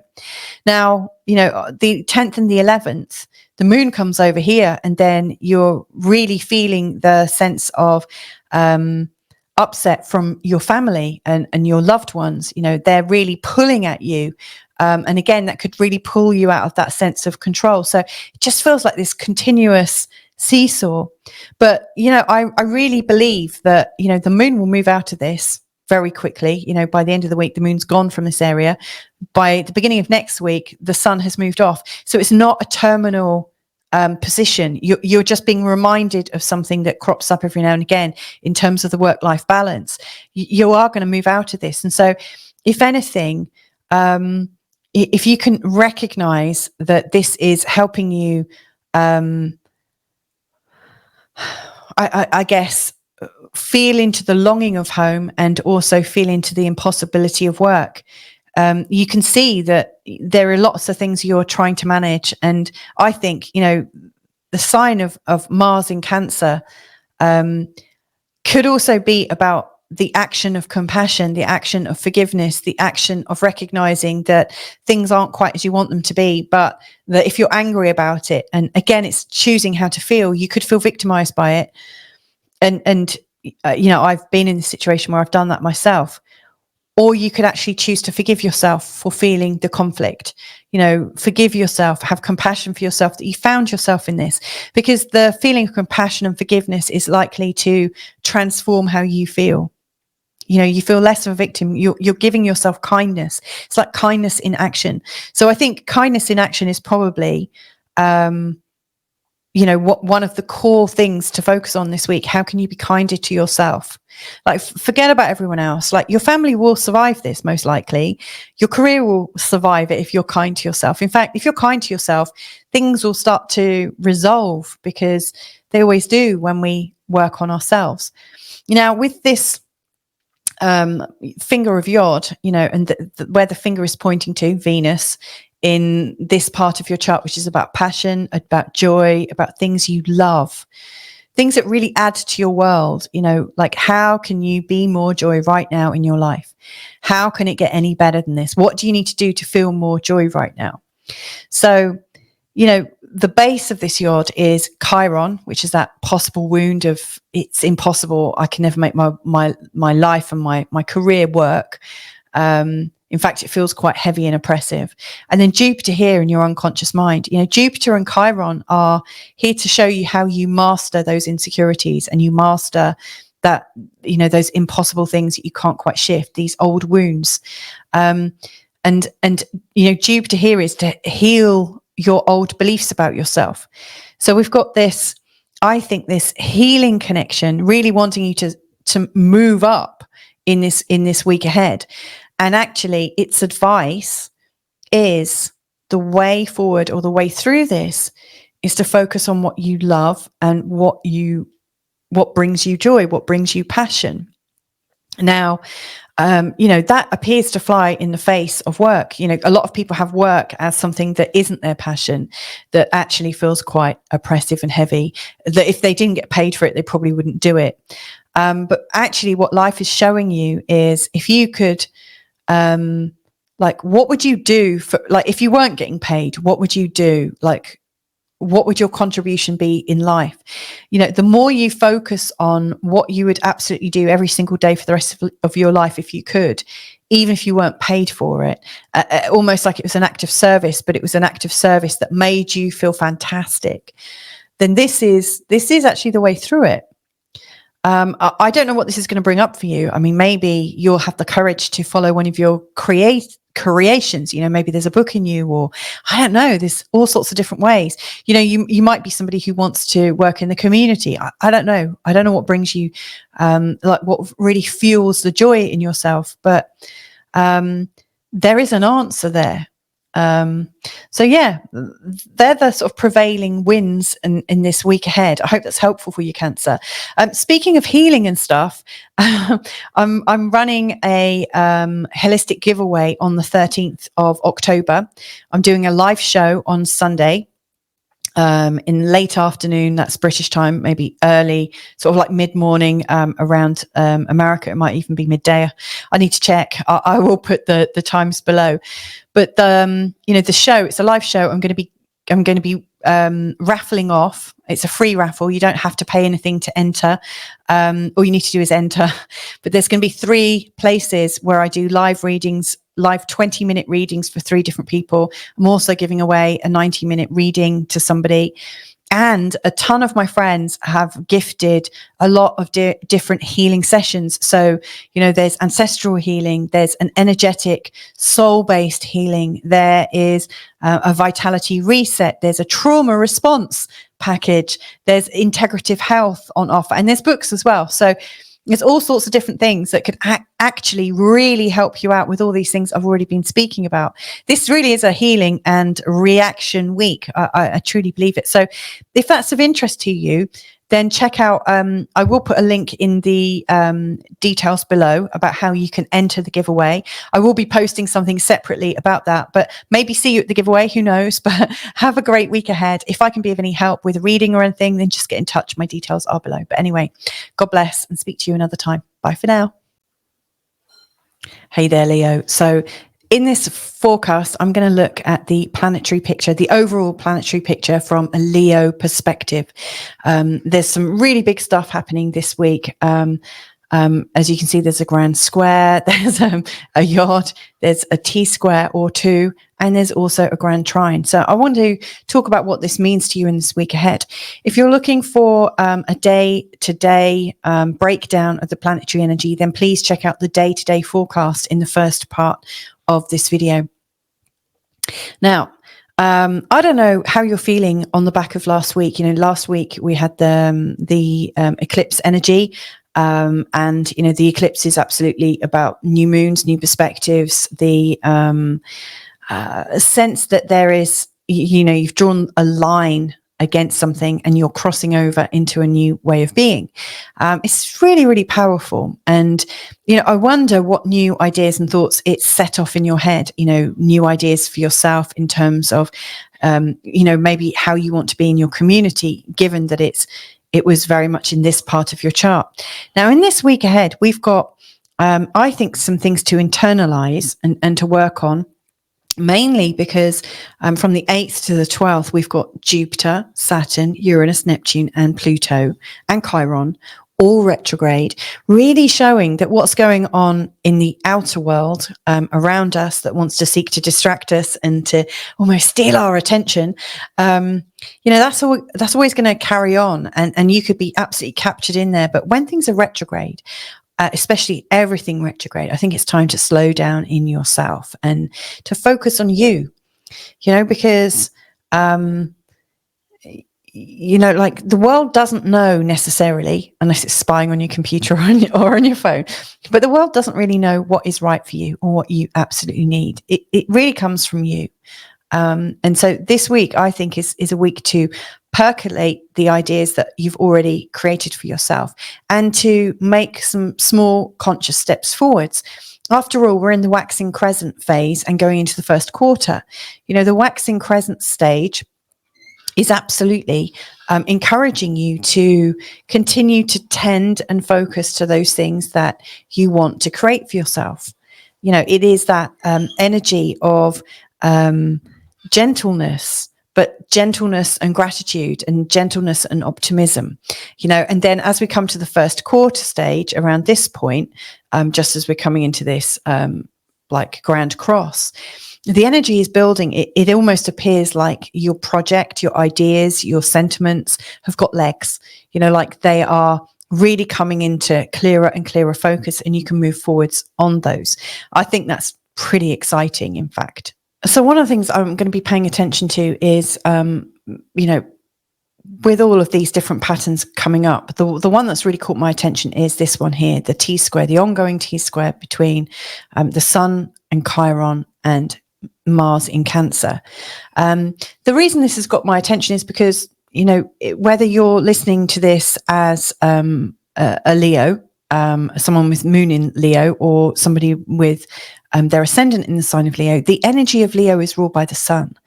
And so, the sun is important here.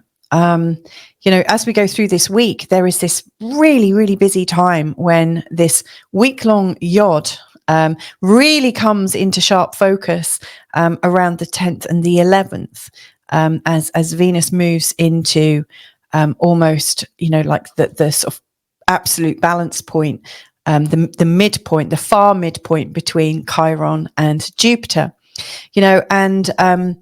this is essentially this Mars and Chiron square, it is in a T-square because of the sun, and then later in a grand square because of the moon's position in the sign of Capricorn. But everything seems to be tightening up around the 10th and the 11th in this chart. Now, there is this feeling of paying more attention to the internal because of all the retrogrades. But what I didn't say is on the 12th, Pluto comes out of his retrograde and goes into a direct motion. So Pluto is moving ahead again. What that is suggesting, Pluto is currently here in the sign of Capricorn. What that is saying to me is Pluto is almost finished his business in the sign of Capricorn now. And the next move he'll be making on the 19th of November is going into Aquarius, where he's going to be for the next 19 years. So this is a really big move. This is a big move forwards, and it's a shift. So where we might feel a little bit slowed down in this week, and where things are really coming to a head on the 10th and the 11th, I really think what's going on is, things are kind of coming to their culmination point, so that as Pluto moves into that direct position, we are, I think, not coming into land as such, but, it feels like there is something that we're leaving behind, something that we've worked out. Now, obviously, Pluto in Capricorn has all been about the corporatocracy and the amalgamation of big forces just coming together, like one shopping empire, another shopping empire, or you could change that to military, industrial complex, or you could, like change that into, healthcare. Over the Pluto and Capricorn times, these industries and organizations and movements and this, that, and the other, they have all amalgamated or become bigger and bigger and bigger by buying out smaller people. And then, the influence has got bigger and bigger. And so, the Pluto and Capricorn time, I think, has also changed our relationship, between our lives and the outer world. It appears that a few big things have a lot of direct control over us. Maybe we don't feel it per se. It goes via the government and then into us. But it feels like there is a lot of outer control and not so much inner control. And so this is what I think this week is about. This is a reactionary week in October. There's a lot going on here, and it is about to bring you back into that control in your life. We can't control what's going on in the outer, but we can control how we choose to think about it. And the more we come into that sense of feeling the control and owning the control that we have, it is, how do we feel when everything goes wrong? We can get into the drama of it, and even in the drama of it, we can still choose how we want to feel. It might take us a while, because obviously some things are deeply, deeply shocking. And some things not so shocking. But this is about how can we feel greater levels of control in our life, even when the external is going bonkers. How can we come into that place ourselves? And you might find it easier than other people. I don't know. I don't know you necessarily, but this is how can you feel more control? So what interests me here is Venus's position, the Sun's position, and Mars's position. So this is what I'm going to really focus on for you Leos. So first of all, I want to talk about this YOD because, the YOD is known as the finger of God. And as such, where it's pointing is showing us where there's a certain amount of relief and a certain amount of freedom. And so this is showing, the sort of prevailing conditions underneath it. And so the prevailing conditions here, we've got Chiron in Aries, and we've got Jupiter in Gemini. And the combination of Chiron and Jupiter is very much about feeling optimistic about healing, mastering our healing journey, mastering our growth, understanding what we might need to heal to be able to grow. It's also, I think, the energy of a teacher, a beloved teacher, somebody that might teach you something about the deepest levels of well-being. There's a beautiful energy here. And, they're working together. They are absolutely working together to create a healing balance, a healing optimism. But where they're pointing to, it's not a fire sign, it's not a cardinal sign, it's not a mutable air sign, it's a fixed water sign. So they're not, these aren't necessarily working very comfortably together. But, Venus here is in the sign of Scorpio. The Sabian symbol associated with this degree in the sign of Scorpio is about protecting the innocence. And, it's highlighting this area to do with your home and your family. And so to me, what is going on in the outer world, the more you can kind of see it, but not react to it, understand this big stuff going on and still think, okay, well, that's out there. I know, I'm aware of it, but actually what counts is how I protect my family. The sign of the planet Venus in the sign of Scorpio is about loyalty, I think. Deep, deep passion, deep connection, very transformative connection, and the lengths that we will go to stay related to people, and to relate to them. I think it really talks about the strength of our relationships, and when you combine that with the Sabian symbol, which is about protecting innocence from the discharges of everyone's toxicity.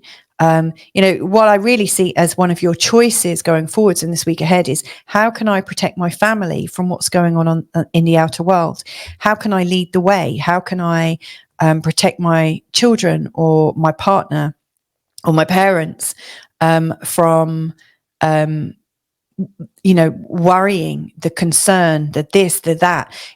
I almost feel that you're taking a pastoral role, in leading the family in such a way that you're able to bring some sense of spirituality or context, a different kind of context that allows everyone to heal in a certain way.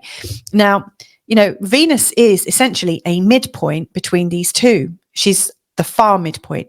The near midpoint is 21 degrees in the sign of Taurus. And that is associated with the Sabian symbol to do with having the calm acceptance, the calm protection to help those who might feel lost and abandoned, and to know that you can bring reassurance at a spiritual level, a deep spiritual level. And it's in this very high and authoritative part of your chart up here. This is where you can become an authority. So really what I'm seeing, first of all, is there is a change in you in this week ahead, whereby you are leading the way, helping people to feel more protected, but also more reassured. You might be reassuring them in how they can protect themselves. You might be teaching people about I don't know. It's not for me to say, but I really see that this is like your calm authority, your ability to recognize that you can be a steady hand whilst there is a storm going on. Sorry to use that analogy. That you can keep your head, you can keep calm, you can be the light if times are dark. There is, I think, a very strong feeling of faith. Even if you feel like all faith is lost right now, this to me appears to be almost like like this feels like a biblical time. And again, I'm not using the idea of the Bible, to ignore other people's religions or anything like that. But, I really feel that this is a test of your faith. And the more that you are able to stay calm and be the calm, you're helping to protect the innocents around you, protect the people around you, and you are becoming a leader in your own right. And Leo, if you think of the energy of Leo, it's, the king of the jungle. It's the sign that's associated with royalty. This is a regal position. You are rising up in the true way for you. You're rising up for the right reasons. You are coming into a leadership position in this week ahead. Maybe you're only leading your family, and that is actually enough. You might just be leading yourself. You might be the calm authority that allows you to move forwards. You might be coaching yourself, but this is a really, really strong energy. And it's super strong around the 10th and the 11th. Now, Mars here in your 12th house is really wanting you to take action on thoughts that scare you, thoughts that terrify you, thoughts of self-sabotage. But Mars is about taking action and having courage and finding the courage. And so Mars here is encouraging you to look at the things that you've ignored, the things that you've needed to ignore actually to stay sane. It's encouraging you to kind of lift up and see what's under the bed or, behind the curtain. It is encouraging you to face your nightmares and know that you have the calm authority to be able to see them, and also realize that who is the most important. Are you going to be ruled by your fears, or are you going to see that things might happen and understand that there are risks in life all the way through? But when you don't face them or ignore them, you actually create more danger for yourself. So it's about coming to terms with the things that are frightening you and also taking action about it. And again, I don't know what that's going to look like for you, but I almost feel like that is tied into you becoming a protector of other people. So, you can't protect other people if you can't see the true risks of what might be going on. So, again, I really take comfort that the planets are kind of aligning to help you come into a leadership position in whichever way you're doing that. It might be that you're facing things so you can keep your livestock or your pets or your plants or whatever it is that you're tending to. It might be you're helping your community. It might be you're helping like elderly parents or something, but you're leading the way. And to do that, you're having to face the things that you've been afraid to. And Saturn here is showing you taking responsibility. Like even if things in your family have baggage, even if there's a whole heap of baggage and expectations, and even if you feel like you don't have the strength to do it because of old belief systems that you've got from these very people, you're taking responsibility about it. So this is quite a tough and also a deeply changing week. Some really big stuff's coming out, Leo. Like full kudos to you. You've got it. You really have got it. You've got what you need. You are your greatest resource right now. Now, the sun in the third house is really showing up in this area of responsibility for the community and shining some light in your community, even when it's really hard. You are able to I don't know, it's like you're connecting to an inner power that is radiating out from you. Now, again, Chiron is in the 9th house. Chiron here brings up wounds to do with the unknown, and the wounds of knowing too much. And of course, right now, it feels like we're in times are very not only reactionary, but kind of revelatory. I'm realizing this is sounding a bit like a religious sermon, and please forgive me if that's what you're getting from me, because I consider myself not to be religious in a conventional sense at all. I feel like a child of God.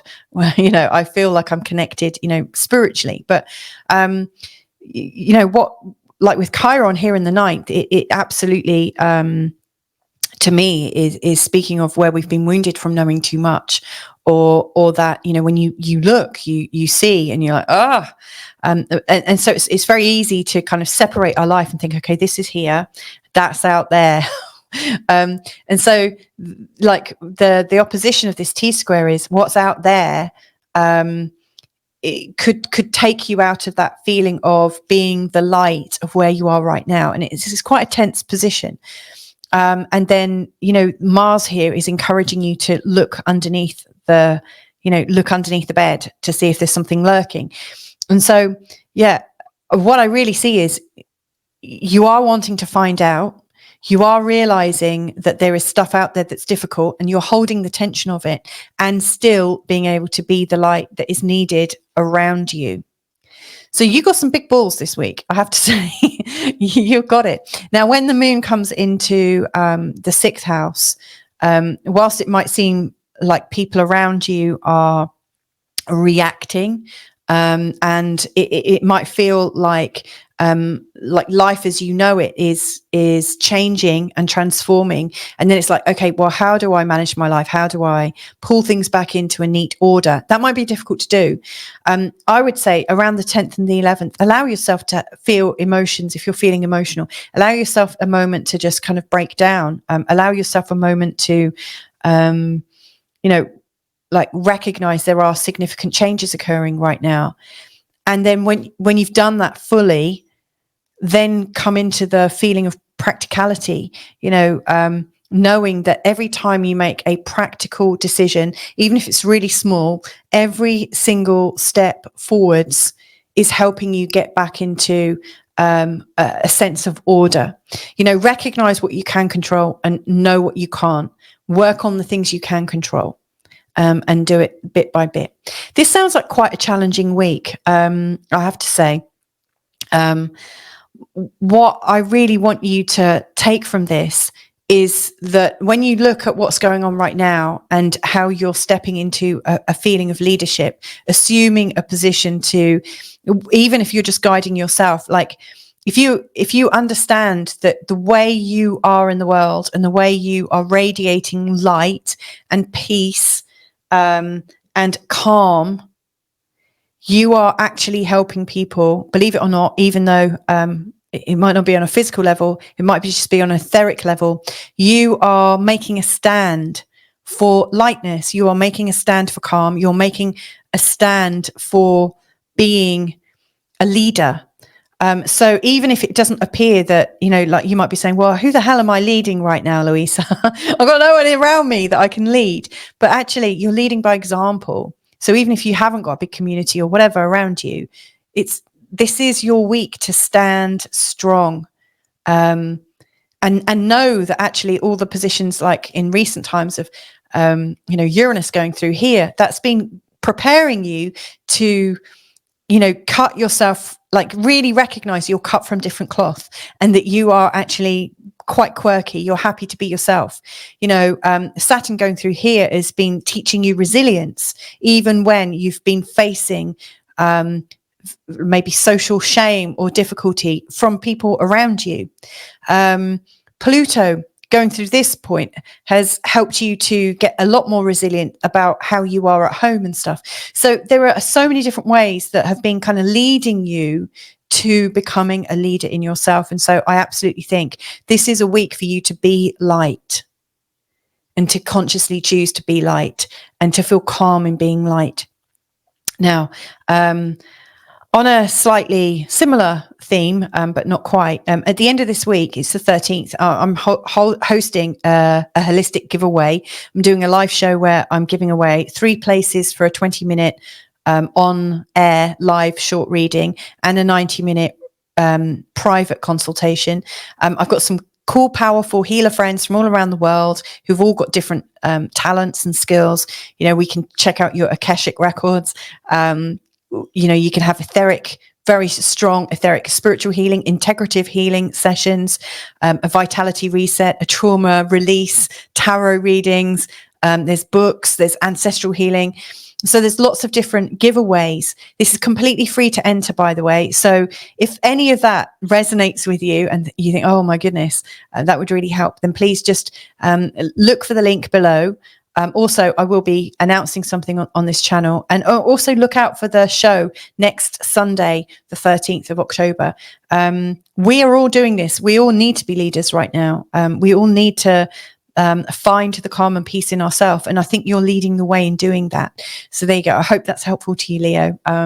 Lots of love to you. You are absolutely coming into a place of courage. And, I'm, what's the word? Humbled by that. So there you go. Lots of love to you and catch you next time. Bye.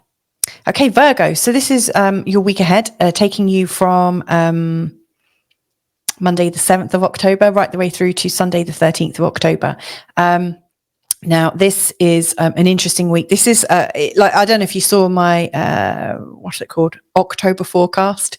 In my October forecast, I break it down on a week by week basis, and I said that week 2 was going to be the reaction week because there's so many different aspects happening, loads of big planetary stuff. I've laid it out here. We've got a YOD pretty much all week, but really tight between the 10th and the 11th. We've got a T-square all week, which turns into a grand square or a grand cross around the 10th and the 11th. And between the 8th and the 12th, we've got Jupiter, Saturn, Uranus, Neptune, Pluto, and Chiron all retrograde. So Jupiter goes retrograde, and that starts all that off. And then on the 12th, Pluto goes direct. So we've got some kind of stuff going on. Now, your ruling planet, which is Mercury, is going into Scorpio on the 13th. So we've also got a planetary shift, a planetary change for you. Right now, Mercury, at the start of the week and pretty much until the last day, until we get to the 13th, it's in the sign of Libra, which is absolutely about, the energy of the way you're thinking and feeling. It's all balanced. It's about finding peace. It's about finding a concerted, what's the word I'm looking for? You probably know what I want to say. It's like finding the connection between people, but the agreed connection. There's a word for that. I can't remember, but it's very collaborative and absolutely joining people. And so your thoughts have been, how can I work more consistently with people? To come into some kind of agreement. Well, from Sunday the 13th, actually, you're coming more into facing real things, talking about real things, showing loyalty and depth and perception, and maybe facing darkness, like absolutely being able to face it and talk about darkness and talk about different things that are very, very stirring, but very much from the perspective of your community, and your friends, so it's less personalized, and it's like you're starting to want to talk more openly with people as the week goes on. So this is quite interesting. We're also in the waxing crescent phase and moving into the first quarter around the 10th, the 11th of October. Now, this is a phase about steady growth. Initially, you're still kind of bedding in your new thoughts, and with the moon in Sagittarius, you may well, for the first 2 days of this week, 7th and 9th, you might be feeling a little bit more optimistic at home. You might be, trying to feel kind of settled at home and a lot more, just like enjoying your family a bit more. And then as we're coming into the 9th to the 11th, the energy is building a sense of creativity and a need to sort of tap into your purpose a lot more. And then as we come towards the end of the week, the 11th to the 13th, it's mainly in the sign of Aquarius, which is really about you wanting to take some possibly creative and spontaneous action at home, and how you're managing your life, your health, all aspects of all those things that you have to do on a daily basis are coming into much clearer view. And then as we start next week, the moon has gone into Pisces, and there is another shift. I think next week is going to be a bit more social. So let's have a look. Let's break these down. Now, if you do want the day by day forecast, check out my day to day forecast in earlier on in the session, where I literally sort of say this is how it is on this day, and so on and so forth, which will take you through the whole week, and give you a real sense of like which are your days to move forwards quite dramatically, which you might prefer to just sit back and observe. But anyway, you might get a sense of this here as well. So first things first then, this energy, the grand trine between Mars and Venus and Saturn, it's ongoing. It's been going on for a week and a half. It's still persisting for this week as well. And then it's going to break down as we go into the next week. It's been very helpful. Mars in Cancer is really showing where you're taking action, in particular around your friends and networks. Maybe you're being a bit more visible in terms of how you appear. Maybe you're finding that you're having a bit more of a voice, with your friendships. But you might actually find that they are being a bit defiant. So you might actually find that the people that you're connected with, like outside of your family and friends, like a little bit further away, maybe your tribe, your online tribe, maybe it feels like people that you've been connected with, maybe because of a political view, a religious view, or, because you share a world view with people. You might be finding that there is something that seems a bit too assertive, maybe a bit aggressive, or a bit too forceful, like the outside world is almost kind of asking you to get involved or pushing you to get involved. You might be feeling that they're a bit bullyish. So that's something that I think is going to come up quite a bit. So my question to you is, how can you feel less impelled, less pushed into taking action? And how can you feel like you are taking action towards a community vision without feeling weakened by it? So it's like, how can you flip it around from feeling like you're being pushed into something, whereas you're volunteering for something? Like, how can you feel at choice? That's my question to you. Now, the sun here, which is in a square to Mars and also an opposition to Chiron, the sun here is about you like feeling the value of who you are, and recognizing the resources that you have around you, recognizing your income, recognizing what you're doing to create that income. And it's encouraging you to remember what you're here for. Like, I think it's pulling into your purpose and to your self-esteem. Like, the sun going through this part of your chart is to help you realize your value, your true value. And, Chiron's for a long time has been going through this part of your chart, which is bringing up old stuff. You might have found since 2017, there's been a lot of different things challenging you about the old beliefs that you've held about yourself. Like, you might have gone through your whole life believing you're not worthy for one or many reasons. And, like, you may have felt like it's time to do something about it. Chiron through this is awakening us to the old feelings of victimization, the old feelings of isolation where we felt a little bit suppressed. But it's all through other people's views. It's like what we've decided to hold as true. It's other people's visions of you, other people's expectations that they've put on you, their baggage that you've chosen to own as your own. And so the sun here is in direct contrast, is saying, hang on a second, I'll be the judge of what I'm going to carry into my persona. Thank you. And what's really going on right now is that you've grown in strength and you've grown in magnitude, and you now know that you're not going to allow yourself to hold those views of you. You know who you are. So I think this week is really bringing into sharp focus how far you've come, and also how far you were under the thumb of other people, or how you put yourself lower than people for a really long time, like went into servitude for other people in a way that's really not helpful. I don't think it's required for any of us to do that. I think we can all be ourselves and be magnificent. I think when we really are in our own power and feel comfortable and feel like we know ourselves, I think we all naturally do come into service rather than feeling that we're forced to be of service. So I think there's a real balance there. And I think this is what you're becoming a bit bolder about. And, and the sun and Mars in that square is really showing you how you can be bolder. And it might be pushing you out of your comfort zone quite considerably. And it's coming from this greater tribe, or this, like some idealistic view that you've had of the world and the people that you're connected to. But you might find that now you're coming into your own sense of who you are, that you don't necessarily need to be so strongly connected. So whatever's going on, I do think is here to show you how much brighter you are, and how it's okay to make your own decision. And like I said, as the moon is going around, when it comes into Capricorn around the 10th and the 11th, then this feeling is stronger. What the moon here is asking, how much joy have you had because of your ideals? How much joy have you had from being part of something?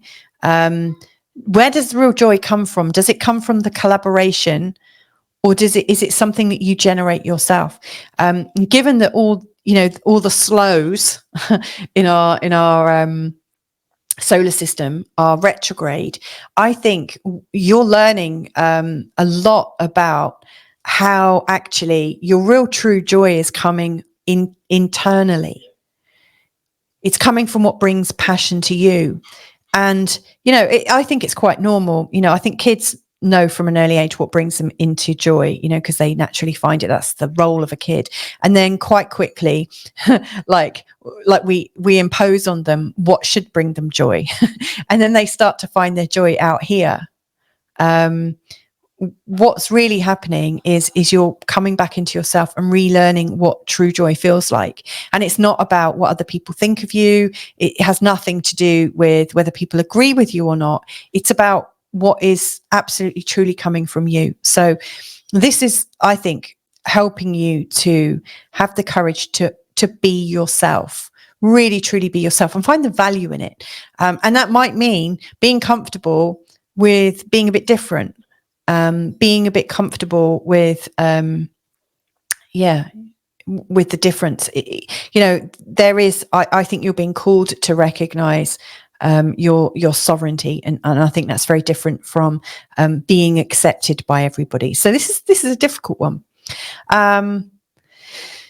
Now Venus is the finger of the YOD. She's pointing the way of where things will probably resolve for you, and she's in the sign of Scorpio. So it's so funny that I'm talking about your own sort of like sovereignty, your own ability to feel strong in yourself, because where she's pointing is actually into the community.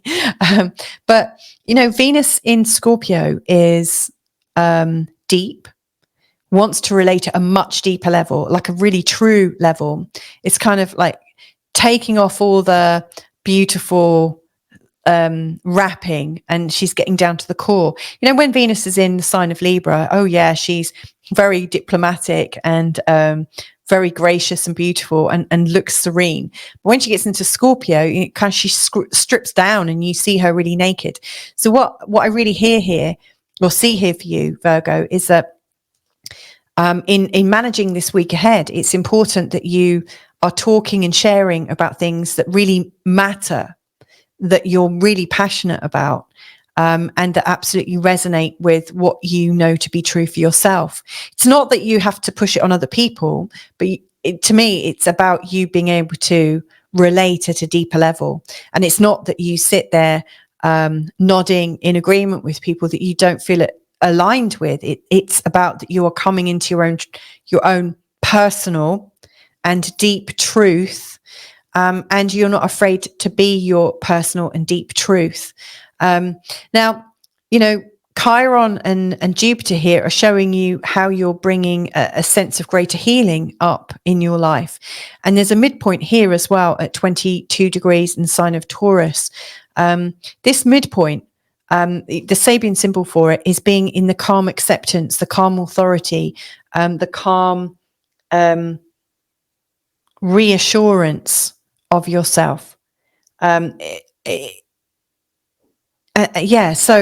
I think, if you're not able to be comfortable being yourself and discerning who you are, and being able to talk about it to people when they're asking you and wagging their finger at you in a judgmental way, it's about how can you feel calm. The quicker you can get into a calm and peaceful state, the quicker you can articulate what it is you're feeling. And it might just be that you get into a calm state and say, you know what, this isn't something I want to talk about with this energy around it. When things are calm, when things are non-judgmental, when we come into a place of peaceful listening and constructive, a constructive energy, then I'm very happy to go deep and talk from my authenticity and from my heart. And right now it's not that. But as soon as we come into that calm place, I will engage with you at a much deeper level. And so I think this is, again, building a greater level of trust and casting out anything that seems like, feels like, sounds like BS. So yeah, this is a very strong week for you, suffice to say. Things are really transforming in terms of your relationships, in a big way. This is helping you really stand for who you are. And it doesn't mean that you're imposing. It's just that you are yourself. And it is felt, with your intimate relationships, your local community, and on a bigger scale. So I think this is really about you valuing yourself. So I hope that's helpful, Virgo.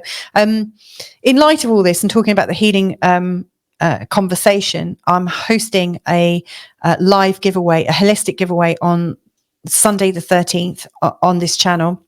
I'm going to be doing a live astrology show where I'll be giving 3 free 20-minute consultations, mini consultations, where I'll be answering a question for people.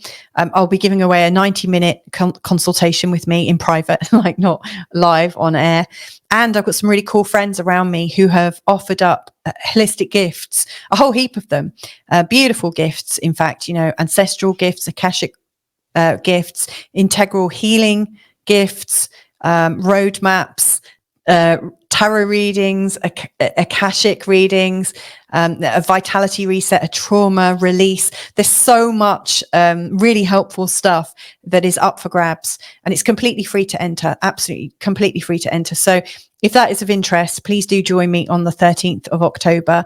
And also just look for the entrance form. I should put a link in the description below here. And there will be a link on my channel too. So have a great sort of healing week. This is a week of discovery for sure. And I really hope that these gifts can reach you in various ways. Speak to you soon. Have a great week. Be yourself. Really do. Lots of love. Hey there, Libra. So I'm looking at this forecast for the week ahead, taking you from the 7th of October right the way through to Sunday, the 13th of October. This is a pretty big week. And Venus, actually, your ruling planet, she's phenomenal, really phenomenal. She's absolutely one of the biggest. She's a shining star in this week ahead. Here she is, right down here. So if you're looking for a day-to-day forecast, I've really covered that in the chapter earlier on called Day-to-Day Forecast. Check that out, and I'll break down the planetary picture. But in this one, I'm really talking about the overall patterns. We've got this grand trine that's going on all week. It's been around for a week and a half already. This is its last real week, and it's dissipating next week. That's comprising of Saturn, Mars, and Venus. Venus is moving away. Mars will move away. So they will be exiting this pattern. We've also got a T-square between the Sun, Chiron, and Mars that is with us pretty much all week. And then around the 10th to the 11th, the moon is moving into this place to turn this T-square into a blooming great big grand cross or a square. And then the moon will shove off. And eventually next week, the Sun will move out of this position, and eventually Mars will move away from Chiron. So, all the planets are moving at different speeds. They come into these alignments and then they move out of them. But, we've got a grand cross showing up as well. And we've also got a YOD. Now, again, this is something that is coming into being a little bit slower than usual. It's comprising at its base from Chiron and Jupiter. They're already in a sextile. And then the position of Venus is securing this position. Venus is going to be at 21 degrees.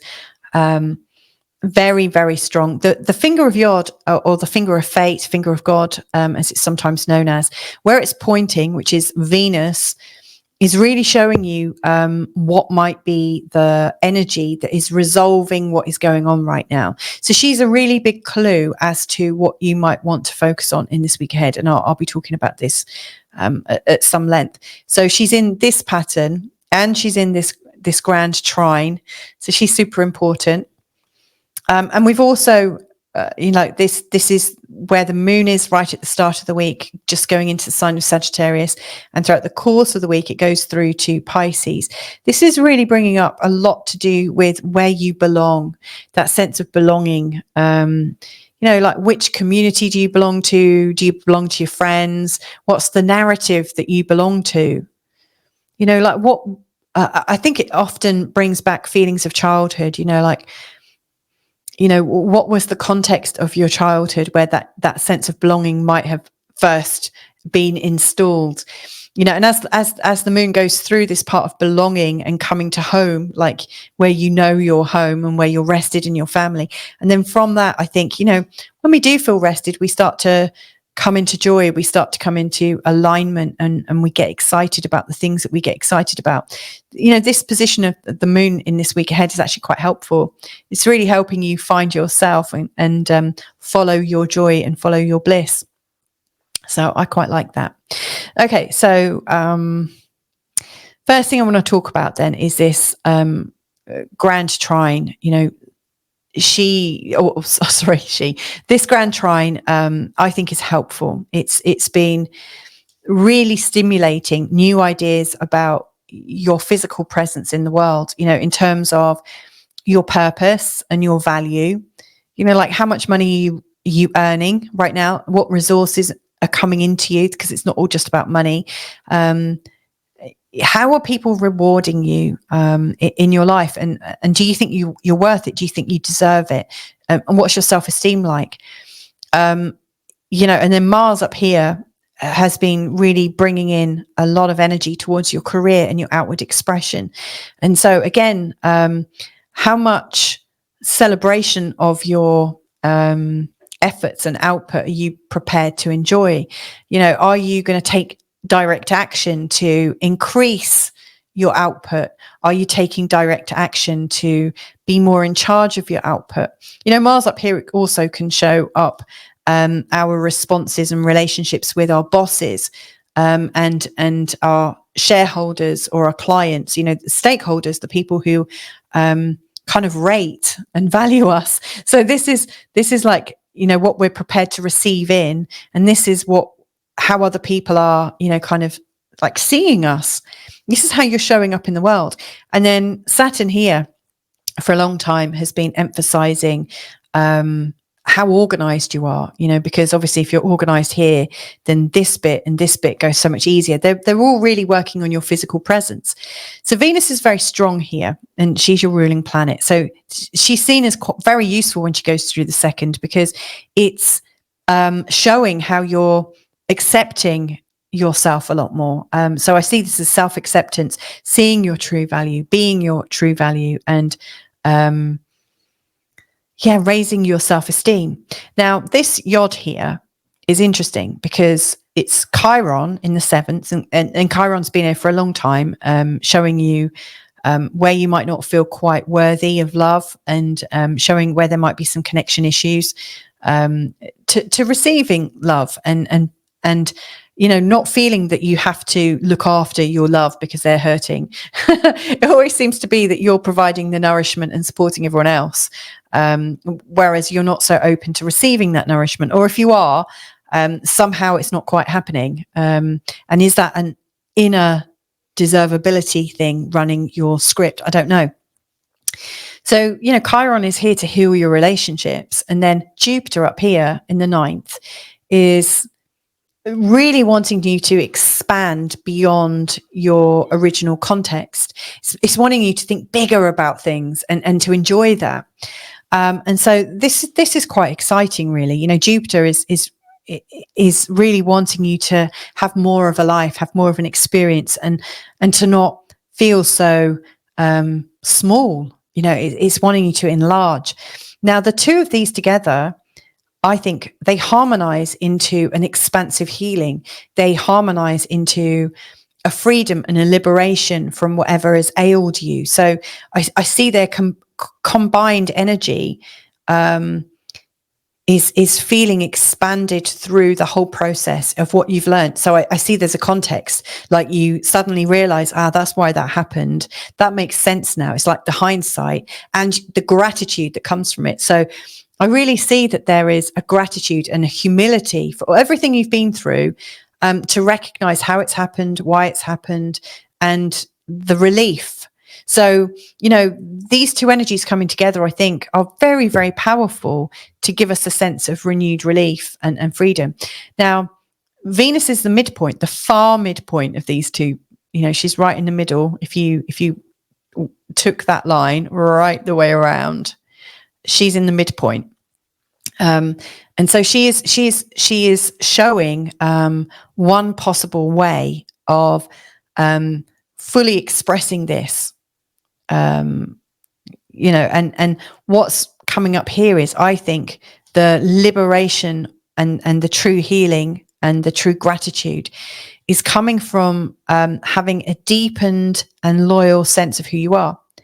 You know, you've got Scorpio in this position. Venus is in Scorpio, and here she feels very, very deeply. She's intense. She's passionate.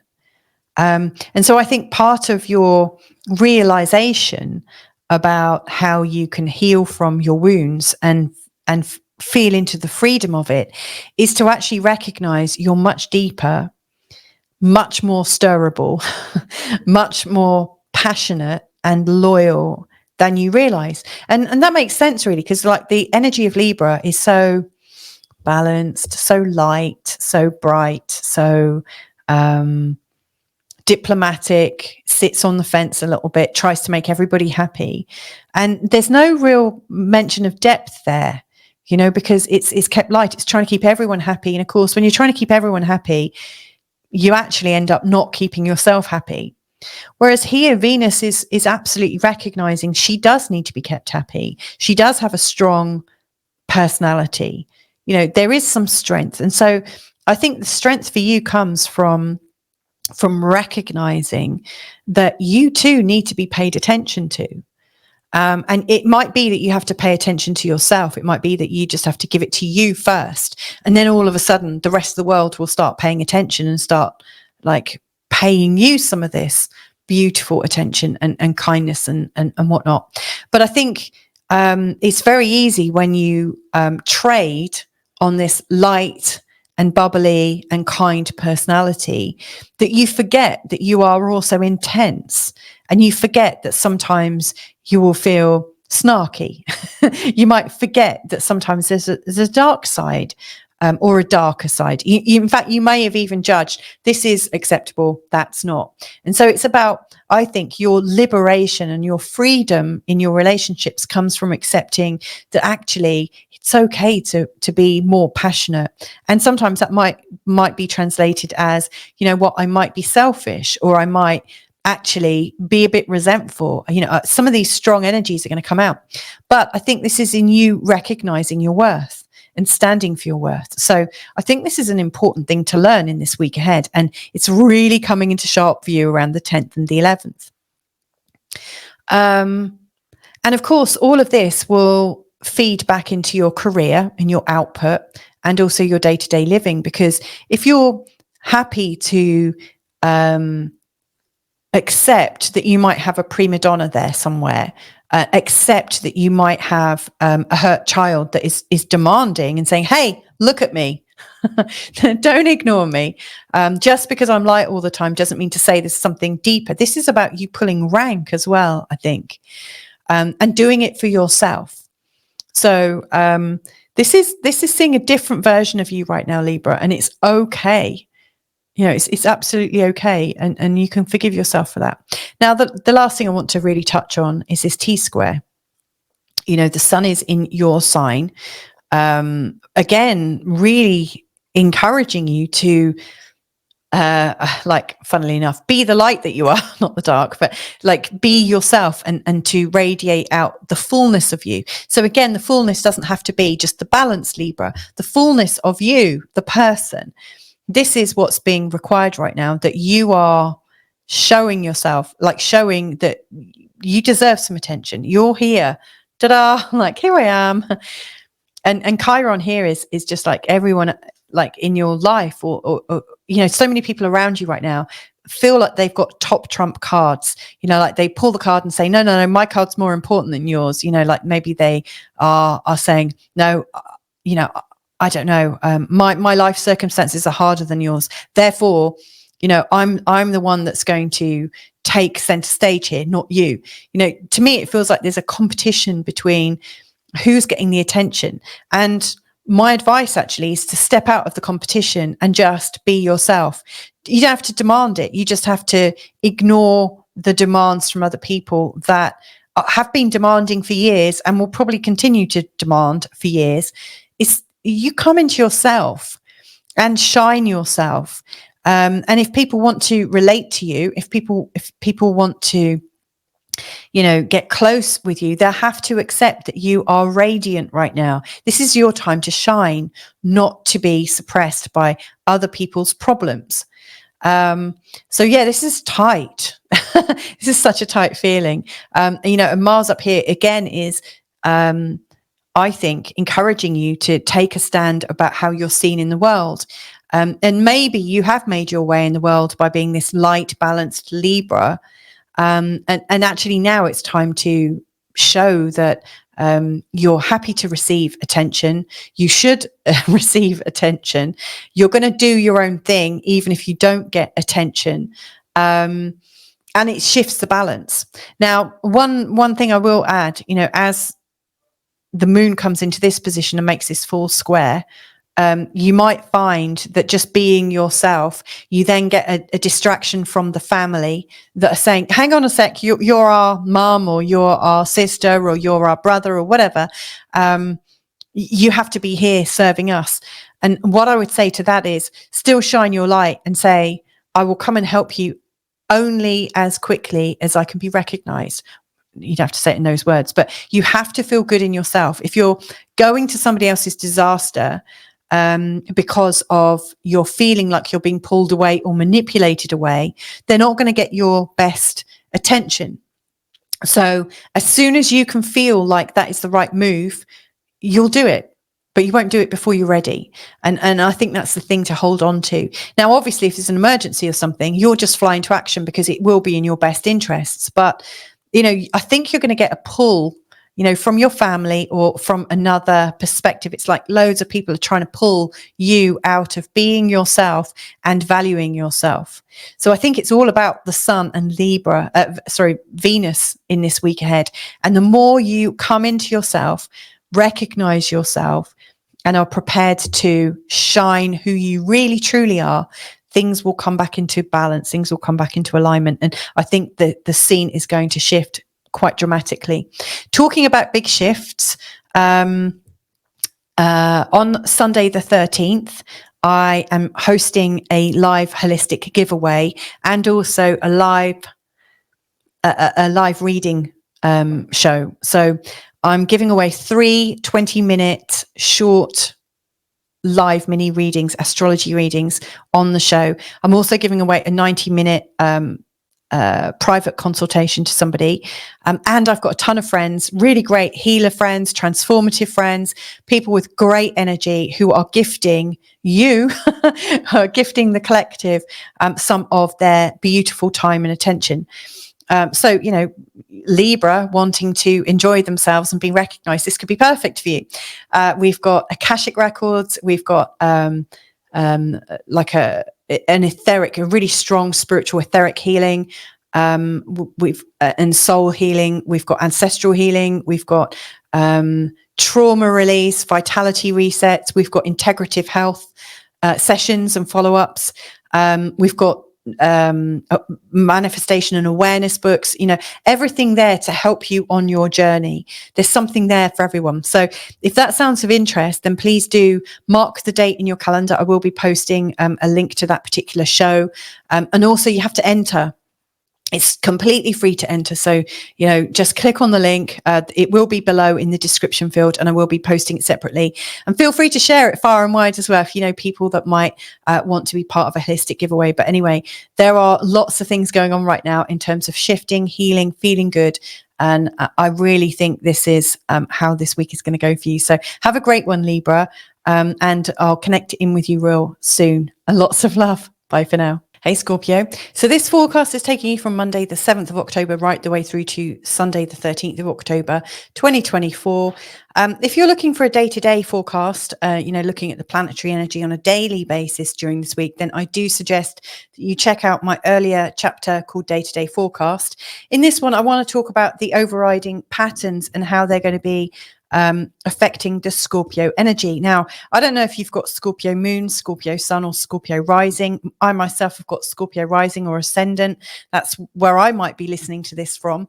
But whichever energy it is, wherever you've got your Scorpio in your charts, this is a forecast for, like the soul of Scorpio. It's talking to the overriding Scorpio energy. And as such, Mars and Pluto, the two rulers, they will be coming into this. Mars is actually really important. Mars is actually forming 2 points of 2 different patterns that are going on in this week ahead. And as you can see, there's a lot of patterns going on. So what I'm going to show with this forecast is I'm going to talk about the different patterns. There's not many weeks where there's a grand trine, a T-square. Actually, there's a few T-squares this week, but I'm just showing one of them. So there's this T-square that then turns into a grand square, and then there's a YOD. Now, you might get a YOD, like the most common YOD is formed by the moon, Neptune and Pluto. It happens every month, without fail. But this YOD is with 2 slow moving planets. We've got Chiron's not a planet, but Chiron and Jupiter, and then Venus. This is a much slower forming YOD that lasts around a bit longer before fading out. So this is quite unusual. And now I did record a show about a grand cross and also a YOD. So if you've got that in your own chart and you want to check it out, do look back. I think they were posted a couple of months ago. But, the YOD is very much about, it's called the finger of fate, the finger of God, the finger of YOD. It is pointing. And the way I see it is pointing to what might bring you freedom, what might resolve what is going on for you right now. It's really deep, and really mystical as well. I really truly believe that. So I will be paying attention to the position of Venus as well. And although she's not one of your ruling planets, she's very strong. She's in your sign right now. And funnily enough, at the end of this week, Mercury will be coming into your sign as well. So yeah, your sign is coming into prominence. Now, during this week, we're in a waxing crescent and first quarter moon phase. What this means is we are still building on this waxing energy that started last week at the time of the annular solar eclipse, the new moon. And as with all new starts, gently does it. It's time to gently get into the energy of the new things we're growing, the new things we're creating. So if you, for instance, if you like gardening, if you sow a seed, you might notice when that seed comes up, it's absolutely delicate. It's really, really delicate, and you can't do too much with it. You have to let it grow a little bit stronger before you maybe plant it out in a new pot, bed it out, and grow it out in the full sun. You really need things to grow significantly more before you can get more active and dedicated with it. So right at the start, things are very, very delicate. So we're in the delicate phase, but the phase to lovingly care very gently. We're in that phase for the first, really up until about the 10th. And then between the 10th and the 11th, we're going into the more direct phase where things have grown legs, they've grown roots, and, they are ideas that we can pick up and really run with. So it's interesting, we're in a slow growth phase that gets faster as we go through it, and the moon is going to be coming into this sort of exciting place where we're talking about our money and what's coming in for us and how we might feel about ourselves, our self-esteem. Then, we might be thinking about how our energy can be used in the local environment, how we can be a little bit more busy in our local community space and with our friends and stuff. And towards the end of the week, I think we're coming back into the home a little bit more, relaxing a little bit, enjoying being home, and noticing how we can feel a little bit more grounded. I think that's really important, because as we go into the next week, starting on Monday, the 14th, the moon will be in Pisces, and, we will be coming into a very sort of creative, new start for the week ahead. This week, I don't know if you've listened to my October forecast where I break things down on a week by week basis, but this was the week that I said was the busiest, and I called it the reactionary week because there's just so many big patterns going on. So yeah, this is a deep and strong one. So the first thing I want to pay attention to then is really, I'm going to go with Mars, seeing as it's one of the rulers of Scorpio. So Mars isn't shifting much. It never does in the space of a week. It's just going forwards 3 degrees in the sign of Cancer. It's in the grand trine with Saturn and Venus. It's been there for a week and a half. It's going to be there all this week, and it will start to fade out next week. But Mars up here is creating this very strong impetus at the moment to learn and to share and to broadcast and to and to find freedom. Like the 9th house is about spirituality, belief systems, politics, philosophy, law. Like the greater context of life, the big mysteries of life as well would come up on that. And also like the sense of space, the sense of movement, the sense of needing to get away, like the 9th house is about the adventure of life, so it's either coming to us in our minds, and our hearts and our souls, like with this information that can expand us, but it's also the desire to get out and about and expand physically as well. But Mars here will have really lit a fire under you in some way. For me, I'm crazy I'm in this massive learning phase and a massive sharing and teaching phase right now. Absolutely about this energy for sure. So I don't know how it's working for you. And then Venus in the first house, I always call this like a facelift energy, because Venus, in this part of our chart is associated with us coming back into our own beauty, and it's slightly glamorous. It's it's quite adorable. In fact, it's about us starting to shine a little bit, to come into a place where there's an easy flow in our body. There's an attractive flow in our body. There's a feeling of a generousness in our personality. There is a feeling of ease.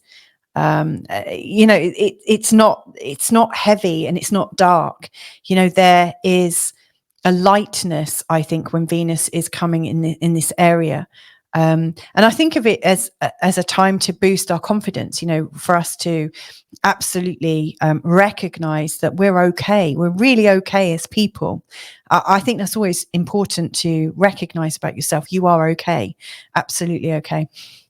And then Saturn over here at this point, at this moment in time, Saturn is really getting us to practice what we're good at, and what brings us joy. Saturn has been for quite some time getting us to tune into our skills, what we need to do more of, where we might need a bit of discipline, and how we can bring more dedication and structure around the things that light us up.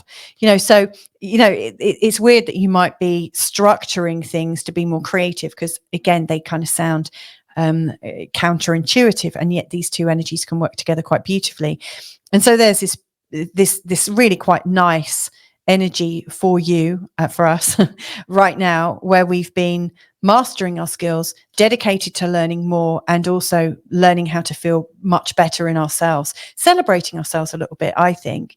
Really nice, beautiful. Now, Mars is also involved in this ongoing T-square. So you've got Chiron, which has been a long-term resident of Aries. Chiron shows us where we might feel a bit vulnerable, feel a bit raw. And it's been going through this part of our chart. So you might have been aware of how you're not necessarily feeling completely healthy. Something hasn't felt quite right. And that might have extended right the way through your home, your money, your work. The sixth house is it's a workhorse of a house, I have to say. It's where everything comes in, and is there some organizing principle where everything just seems to work well? Chiron in this place just shows us where our life falls apart, and also how we might need to master our life in new ways. And of course, it can seem too big to handle, like when you're trying to get a balance between your work, your home life, your house, your health, your diet, your money. It can seem like an impossible task when Chiron is going through this part of your chart. And yet it's important to be kind to yourself and not push yourself too much. Now, this is where it comes in, because Mars up here with his excitement for life is taking your energies outside of learning and organizing your life perfectly. So like your desire to be out there and doing stuff and interactive and sharing your stuff, it's pulling on all of your resources at home. Is it making your life easy, hard? How are you managing your time? Is that depleting your health, etc., etc.? So it's a real sort of balancing act. And then the sun here, it's interesting, because like you need a lot of energy here to keep your life going and getting it in balance. But when the sun is going through this part of our charts, our energy is really pulling us to be a bit sleepy, to have a bit of a rest, not to push ourselves too hard. If anything, it's saying that this is the hibernation time, because soon enough, the sun is going to come into the sign of Scorpio, and then it's game on. It's like, wake up, Scorpios, it's time to shine.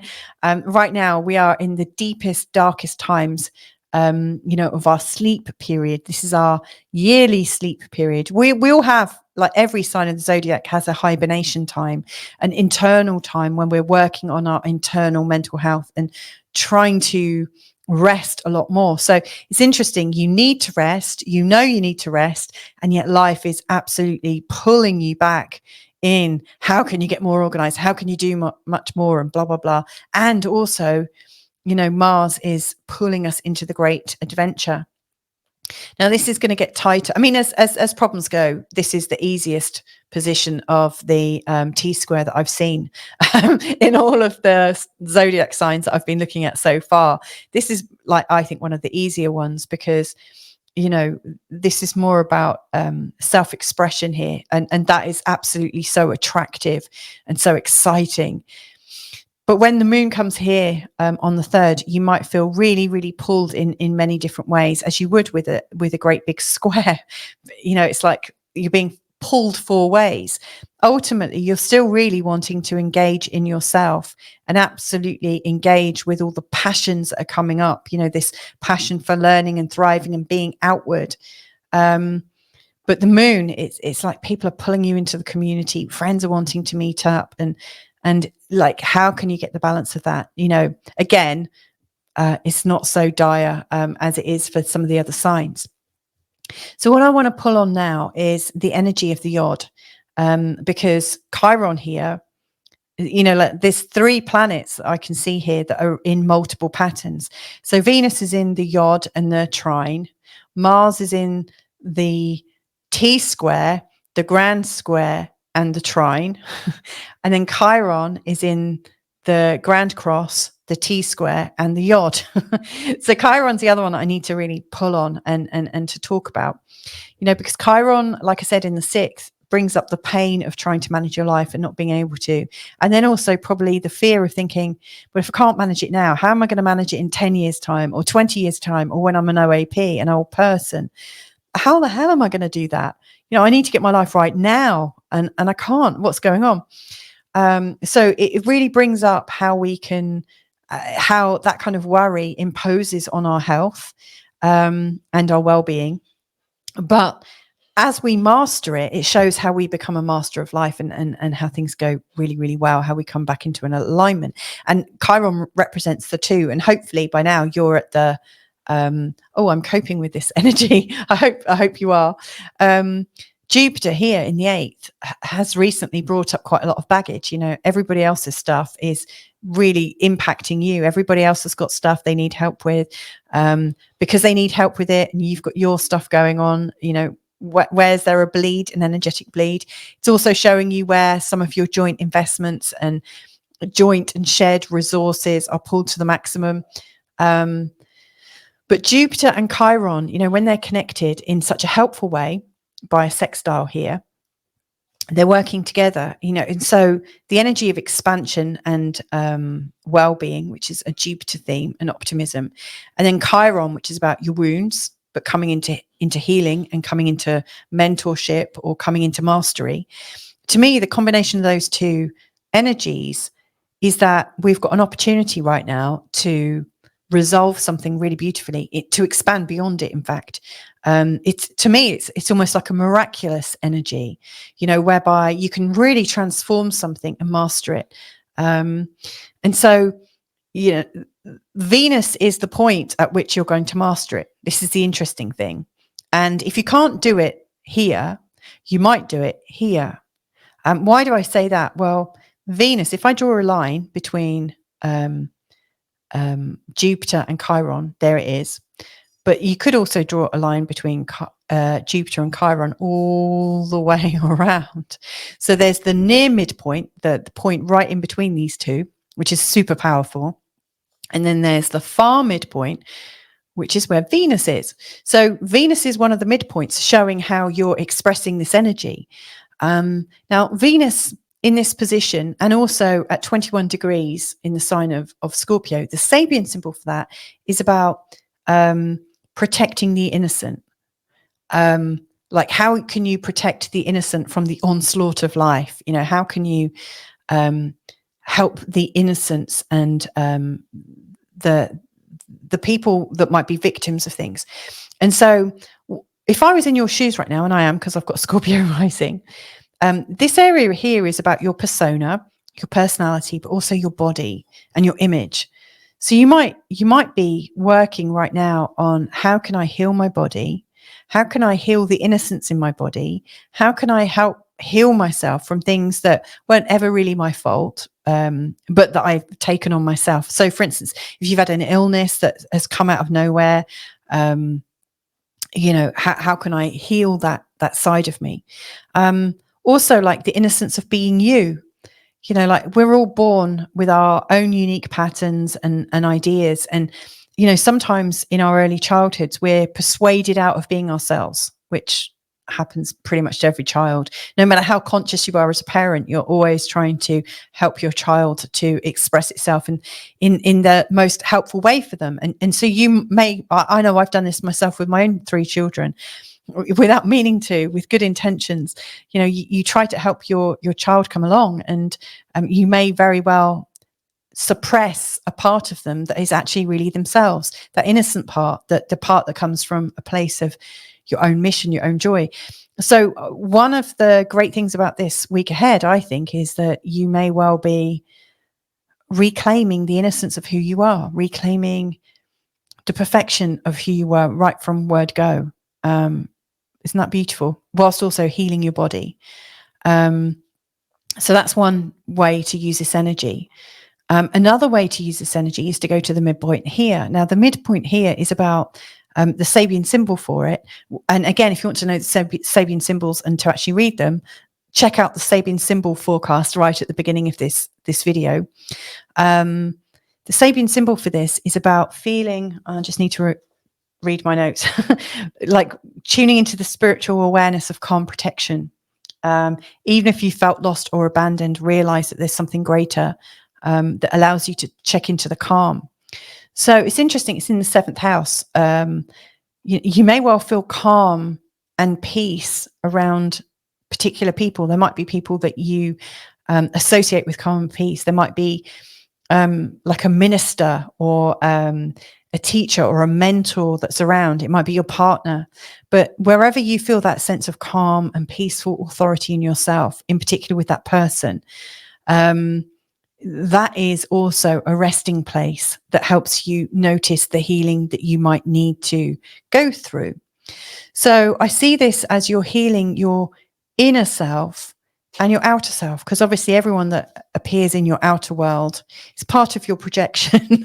It's part of, like we attract people, we notice things that are different about, like, oh, I don't know, we're going into metaphysics now. And actually, you haven't got time for this. This is your precious reading, so I don't want to put a load of extra stuff in it. But you are healing the inner and the outer.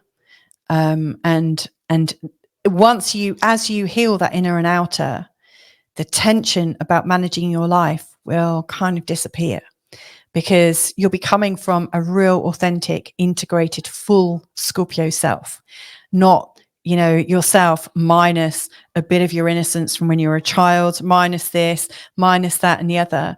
This is a full integration of who you are. So this is quite exciting for you. So I feel like I'm going to leave that there, but I didn't mention about Pluto. Now, between the 8th, on the 8th, Jupiter goes retrograde and he joins.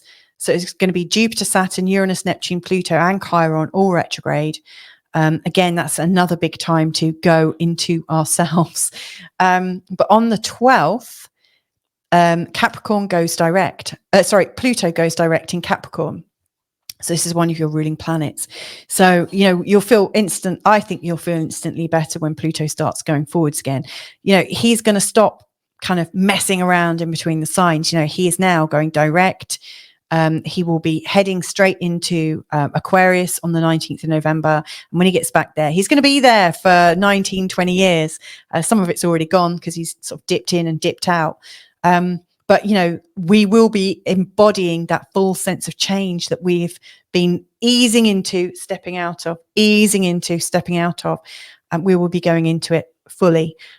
So I think that is also a sign to all Scorpio energies that it's time to move forwards. What better way that you can do that than by attending to yourself? So there you go. Speaking of attending to yourself, on the 13th, which is actually the end of this week, and completely by surprise, I was hoping to do it today, but ran out of time. So I bumped it up a week. And it's actually the perfect time to do it next week, because next week is all about healing. And so on the 13th of October, I'm doing a holistic giveaway and a free astrological reading show. So it's like a call-in show. Only you don't call in, you enter. You fill in a little entrance form. And I will be picking 3 names out of the hat to do 3 separate 20-minute online Q&A. Like, if you've got a question, I'll answer it, live on air. I'm also giving away a 90-minute consultation, not to do on air, but in private. And I've got a team of great pals who are healers and mentors in their own right, all of them with a very unique set of skills, all donating a prize. So we've got beautiful soul-aligned energetic healing. We've got Akashic record checking.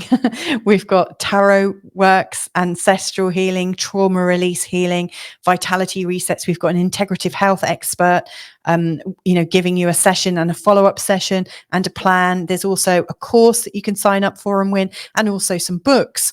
So there's a lot being given away. And all you need to do is just enter. So the link will be down below. I will be putting another link in a post very soon. But yeah, absolutely. If this can help you in your transformation, then give it a go. And please do join me on the 13th. I'd love that if you join me for the live show. So anyway, lots and lots of love to you. Have a great week ahead, and hopefully catch up with you real soon. Bye for now. Hey Sagittarius. So this is a forecast taking you from Monday, the 7th of October, right the way through to Sunday, the 13th. Now, this is a big week. I don't know if you've looked at the October forecast that I did. It's a week by week forecast. And I did say that week 2 was going to be the reactionary week because there's so many aspects between planets just like meeting up, but not necessarily the moon. I was looking at all the other planets, and this is the week with the big patterns. Now you'll see here, there's a grand trine, there's a YOD, there is a T-square. There's actually a few T-squares this week, but this is the one I'm choosing to talk about. And then there's a T-square that turns into a grand cross, or a square, according to how you want to say it. That's a lot of energy. that's a lot. Now, the Grand Cross is formed by the sun and the moon, and those are by far the most popular or common Grand Crosses, but it's still a cross. It comes in and it goes out. It's really sort of manifesting around the 10th, 11th of October. Interestingly, the YOD is not using the moon. It's with Venus, Jupiter, and Chiron. It's one of the rarer YODs, and it's coming up. And again, it will be easing in during the week and easing out, but it's coming into its prime around the 10th and the 11th. So that's kind of interesting. We've also got a bit of a retrograde situation. So Jupiter goes retrograde on the 8th.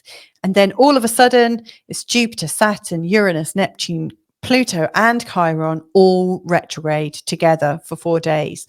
And then on the 12th, Pluto starts moving forwards again. So we are coming into this kind of like the energy is pulled into this standstill.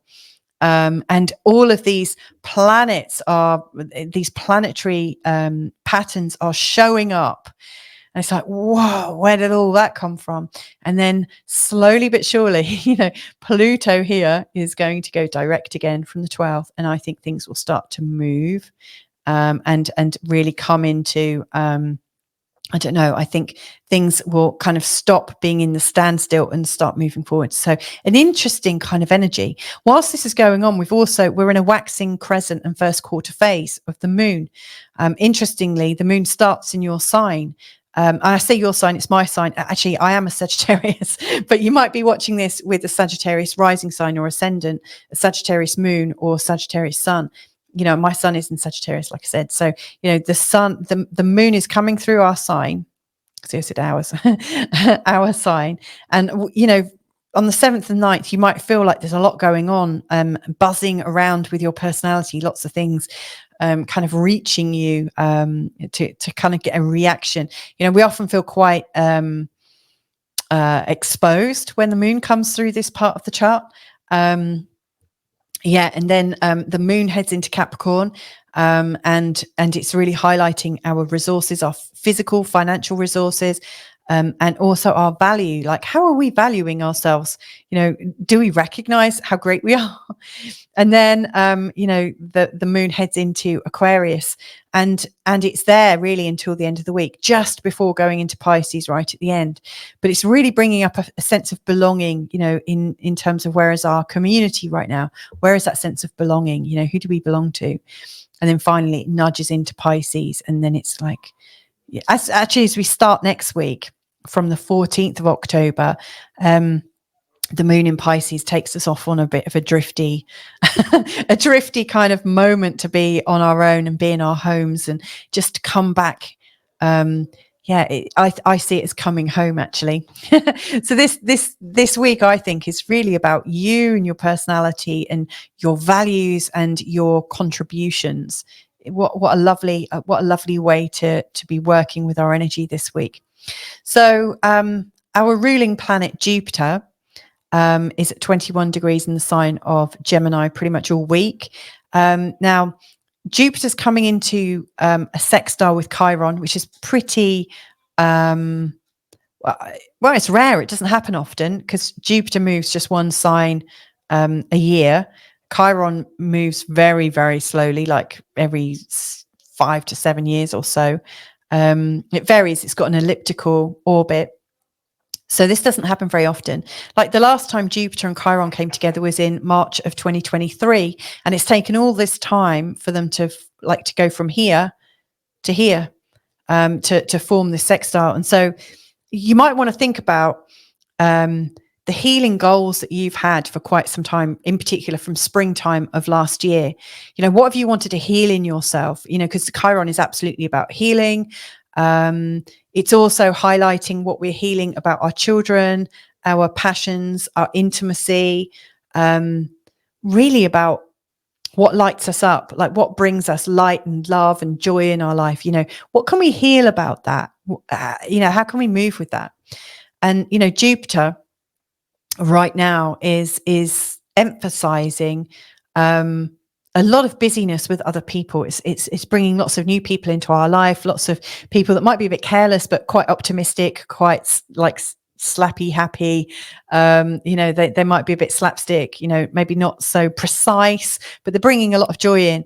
And so there's this kind of joyful healing of energies for you that's available in this week ahead. And it just so happens that Venus, who works very beautifully with Jupiter, actually, Venus is the finger of fate. She is where this YOD is pointing. And Venus, at the time of this, at the time of this reading for you, is pointing into the place of your unconscious mind, your unconscious programming. And so how can you use Venus to enjoy more of this healing energy? How can that come about is the big question. That's the big opportunity for you in this week ahead, is healing something really deep about what brings you joy. As these aspects go, this particular YOD, I think, is not so testing as other YODs in other people's charts, but it's pointing very much to an inward acceptance of who you are. According to where it's pointing, it's really giving you inner resources. To me, it feels like you are healing the inner energy, the unconscious mind, your unconscious beliefs and programs about yourself. You might be meditative. You might be doing something in solitude, in quiet, on your own. So it's not something that you're doing with other people necessarily. It's how you are relating to yourself. So yeah, we'll touch on this as I go through. So that seems really, really important. Now, what is supporting all of this, I think, is this grand water trine that's been going on, for the last week and a half. It's going on throughout this whole week, and it will also be dissipating next week. So this has been quite a nice grand trine that's been persisting. Saturn here in our fourth, really changing the way we are at home, getting a lot more organized at home, creating consistency with some determination. We are putting in a lot of effort to make things work at home.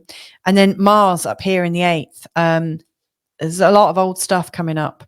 It's stuff we might have buried under the carpet, to do with shared resources. Maybe you've got investment programs and plans, maybe you've got a mortgage. But that what you're sharing in life with somebody else, I think really is captured here, including baggage, like emotional baggage, shame, blame, guilt and anger, resentments. It's all coming up. Mars's energy here is bringing it up, so you cannot ignore it. But it's also helping you to take action about it. And then Venus here in the unconscious mind. To me, these three are really helping you get your life right in a beautiful way. So again, that's persisting, that's helping you in this week ahead. So let's have a look at this T-square then, between the sun up here in the 11th, which is highlighting your connections to people, your friendships, how many more brilliant people are coming into you because you have a shared dream. This is the time when you're meeting and connecting with so many cool people who are on the same pathway as you. This is really powerful. And yet Chiron here in the 5th is really showing you how you're wanting to maintain the things that you're creating, and maybe there's not enough space for everyone else. And then Mars's position here in the 8th is really showing you, do I want more people into my life? Because if I have more people coming in, there might be more shame, blame, guilt and anger and resentment. Sometimes it seems much easier to manage things at a real sort of home level, but it creates some hurt about that and some insecurity.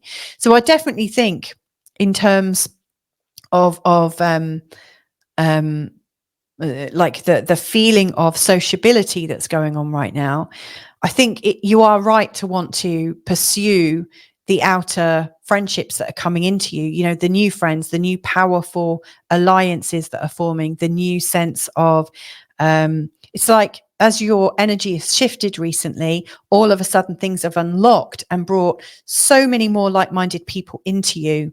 And yes, your old fears could be like, wow, if I have more people coming in, this could go spectacularly wrong. Why the hell would I do that? But that's your old fear. That's your vulnerability talking.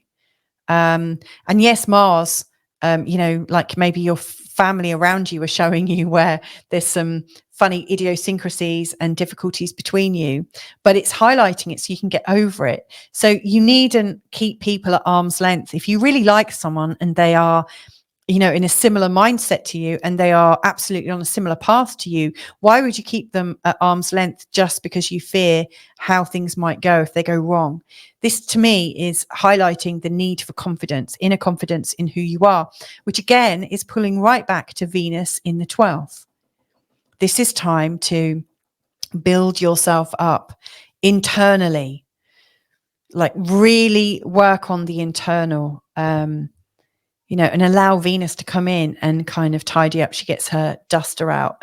She's dusting off all of your old beliefs and she's looking at them and she's looking at them. She's giving them a cuddle. She's giving them a bit of love and realizing that actually a lot of your insecurities, a lot of your upsets, your belief systems, they've come from a place of pain and isolation. And so, the more you can do to help yourself, like instinctively, the more you do that, the more you'll be able to come out and feel freer. And I think it will be so much easier to be connected to people in the world. So I think the position of the Sun and Venus here are really lifesavers. They're showing you how you can be more social, but it's through taking care of yourself first, letting go of the hurt and the pain of separation so that you can absolutely be yourself. As the moon comes into this position here, you'll be aware of the cost that you've carried with you, and maybe in the past some of this old pain and baggage and embarrassment and shame has come from not having a high enough self-esteem in the first place. So outside interests have come in and taken advantage of your sweet nature. They've taken advantage of your openness. You've taken advantage of your transparency, your desire to be straightforward and open and friendly. And you've learned at your detriment, that sometimes people will exploit that. And that might have closed you down. And fair play if it has. I understand that. I've definitely been there. And And yet there's a cost to that. And so I do think, between the 10th and the 11th, the true cost of shutting yourself down will become available to you. You'll see it. And as this will ease off, quite considerably, so just allow yourself to notice where you're holding like-minded people away from you, where you're stopping collaborating. Because the thing is, Sagittarius, you're ruled by Jupiter. And Jupiter's in this part of your chart right now, bringing as many like-minded people to you as possible. And the sun is adding into that. Right now, this is your time to explore your connections with other people and to see how beneficial they are to you. So please don't, please be open to the possibilities of even stronger collaborations than you've ever had before.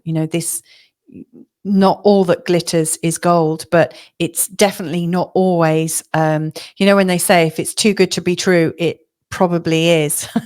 That's not always true. I admit that sometimes it does seem to be, but sometimes miracles happen too. So I think in this week ahead, Sagittarius, this is the time to be your true optimistic self and to believe in miracles. This is a really, really healing week. Speaking of healing, I'm doing a holistic giveaway on the 13th of October, right on the end of this forecast, basically. So it's a live show. I'm going to be offering 3 live free 20-minute readings for people, and also offering a 90-minute session for somebody in private. That's a gift, a giveaway gift. And I've got a whole heap of friends who want to donate some holistic gifts as well. All you need to do is enter. It's a free giveaway. I will put a link below, and I will be linking in the community page on this YouTube channel, and sharing out in other ways as well. As you can join and share it with other people that you think might be interested in a holistic giveaway. For instance, we've got energy healing, we've got Akashic records, we've got trauma release work going on, sessions, a whole trauma release package, an integral health package, really, really strong one there. We've got tarot readings. We've got so much that we are collectively sharing with you. So yeah, please do sign up or join us. Join me on the 13th of October. And yeah, join me as I pull the names out of the hats and do the readings. So there's a lot of help available, not just from me, but I mean, there's help available everywhere. There are so many people that want to collaborate right now and to work and to create joy and to create miracles around the world. And you could be one of them. You are one of them. Don't forget how miraculous you can be and how much you've got to give. Seriously, this is the time for us all to absolutely be our best selves, to know ourselves, to recognize that we have fears and to work beyond them, move beyond them. This is a time for us to change our paradigm. So have a fantastic week ahead, Sagittarius, and hopefully catch you next Sunday, or some other time for another connection. But anyway, have a great week ahead. And if I can be of any help, just get in touch. Lots of love. Bye for now. Hey there, Capricorn. So this is the forecast for the week ahead, taking you from the 7th of October right the way through to Sunday the 13th of October. So starting tomorrow on Monday the 7th. Now this is interesting because like last week's forecast was absolutely about the annular solar eclipse and the new moon. Obviously it started at the same time, and the possibilities. I really saw it as a manifestation week ahead. And I don't know what's manifested for you so far or what new desires or things that you have in life. But if you saw my October forecast, which is a week by week breakdown, you'll know that this week, the second week, is the reactionary week. This is the week where I think everyone's going to have some very strong reactions. There's a lot of big patterns. And as you can see here, we've got a grand trine. We've got a grand square. We've got a T-square. Actually, we've got a few T-squares coming up this week. We've also got a YOD, or a finger of fate. So this is big energy. Now, also, on the 8th, Jupiter goes retrograde, which means we'll have Jupiter, Saturn, Uranus, Neptune, Pluto, and Chiron all retrograde for 4 days. And then on the 12th, Pluto, which is currently in your sign, goes direct. And this, I think, is really helpful for you, actually. This is symbolizing that it's time to really move beyond existing patterns. But the energy of these retrogrades, I think, for those 4 days, it's a time to absolutely be as internalized as possible, insulate ourselves from what's going on out there, not because it's not important or it doesn't matter, not for that reason at all, but because you matter more. That's the point here. Is, we could spend all of our, I'm not advocating for selfishness or being unkind to people, absolutely not. But, sometimes we focus on so many things outside of ourselves that there's nothing left for us. And this is where I think this needs to stop. I don't normally talk quite as definitively as that. I don't think you need to stop that, but I'm inviting you to put yourself first. Really, really, truly inviting you to put yourself first. And yeah, so this mass retrograde energy is to encourage you to go internal, like go inside, not try to fight the reality of the outside world, but recognize what you can change inside you. Truly. Yeah, so let's have a look. And obviously your ruling planet, which is Pisces, is forming one of these big these big planetary alignments, this trine between Saturn, Venus, and Mars. This has been great. I think this has been a fantastic energy. Like I was going to say Pluto and then patterns. Saturn, there you go. That is actually Saturn and Pluto merged together, isn't it? Pattern. Oh, anyway, Saturn in Pisces. Lots of people belly ache about Saturn a lot. Saturn's got a bit of a bad reputation. He's a bit of a killjoy, and people don't have a very good idea of him. But I do see that there are some benefits to Saturn. Saturn brings up a level of regularity and consistency and determination to sort things out. Saturn can be very useful to start new things. Like if we're building something new, we need good foundations, and that's where Saturn comes into his authority. Saturn does want to be recognized in his authority, and I think that's where it goes wrong, actually, because Saturn is also quite powerful, or absolutely wants to be powerful, and sometimes undeservedly so. So yeah, Saturn, like all planets, have a positive light and also a negative light. But in the sign of Pisces, in this area of your chart, I think, and also in this lovely grand trine that has come up between Venus and Mars, it's really helpful in helping when to receive and when to take, when to give, when to take, when to share, and also when to conserve. So Saturn is, I think, really helping you to discern where you're putting your energy right now. That's important. And also to conserve and also manage your energy in light of your local community and where you get a sense of belonging. Is it your time right now to build a solid base of people around you? Are you meant to be taking a stronger part? Are you meant to be contributing more in your local community? Because if you are, Saturn's going to help you. But if you are doing that, just be absolutely careful that, the Saturn energy of wanting to take over the community doesn't become more important than the actual task of serving your community. So, Saturn's interesting, but for now, I think that's quite helpful. I guess what really catches my eye is what's going on here, with this cardinal cross that is emerging and coming up at the 10th and the 11th. You'll notice that there's a lot here between the 10th and the 11th. This is the big moment in time. And it just so happens to correspond with when the moon is in your own sign, in the moon of Capricorn, going through this part of your house. Why I'm really saying this is the most important one to look at is because these planets forming these connections are in your 1st, 4th, 7th, and 10th houses. These are the most important houses. They're the angular houses. They're the ones that are creating the movement. It's ruling your family, your love, the people really closest to you, and also your outer world, and also your body and your personality. And so the T-square that's going on all week, interestingly, you've got Chiron in this part of the home, like really showing you that there are some ongoing situations at home and in your life, and possibly with your family, where there's a certain amount of pain going on, where that